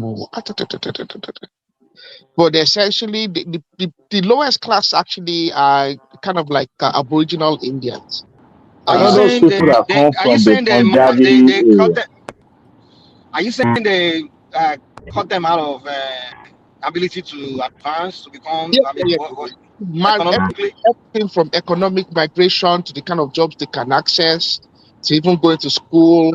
You know, from us. It's like the southern part of By law? Nigeria Are to you saying the northern part. Indian law? No, The no, no, no, Indian no. law What, society, forbids them? not law. Society. Or I mean, are you saying the way they look at them in society? no. Not even. It's not just. There's a difference between what is legal in law. Their constitution does not. But their Does constitution not doesn't discriminate. either. Because actually, the thing is, the constitution itself does not put any clause that forbids discrimination. You know, like our Okay, Nigeria. so they don't practice. So they don't practice any caste system. Then it's just the way. See that No, thing. People, Western people like to tag all these countries as people where they practice something. Where in fact, what it's the is it? whole world that's like that. The Mike, whole world is like that. Where we look at certain people certain way, we believe no, they should Mike, it's be not in my this position, but it concern. doesn't mean they can. It doesn't mean the system doesn't allow them to get in No, that position. It's Mike, just it's like an expectation or no, stereotype, that kind of stuff. Like, okay, these people are like in Nigeria, even among black, we believe the mixed race person is just better, that kind of thing. So people can say, oh, that's caste system, but it's not really a system. It's just a mentality. No, it's not a mentality, Mike. It's a social conditioning, and Yeah, that's what it means. Same thing now. Social condition is where you thinking. It's your mentality. You're conditioned to think as this person is better, is smarter. Is Mike, in America today, you believe white person is smarter than black person, that kind of thing. But it doesn't stop you. It's not that, Mike. So the problem is that It is, man. the law doesn't have a clause to forbid it. That's the problem. That's the Okay. starting Forbid. point. What do you mean forbid? Forbidding what? Say forbid people to see someone as lower. Their law does not protect citizens equally. There's no law in the world that, hold on, law, if law, first of all, if law doesn't discriminate against you, then it already protects you. No, that's the problem. So okay, tell me anywhere in the world where the law protects a group as someone apart from someone else. Everywhere in the world, there's inputted into most countries around the world. Well, except for when Trump came and they started trying to break up equal opportunities laws that provide that no, you cannot be discriminated against based on your race or based on your gender or based on your sexual preference. That's on government this thing now. I mean, yeah. The government in India does not have such a law. That's the so okay. Wait. Are you saying to get a government job in India? No. You have to be part of society. Go and do the research, Mike. You see that the caste system, what you find there is it impacts everything from education. So from a very young age, they actually determine your level of education that you can apply, that is applicable to you.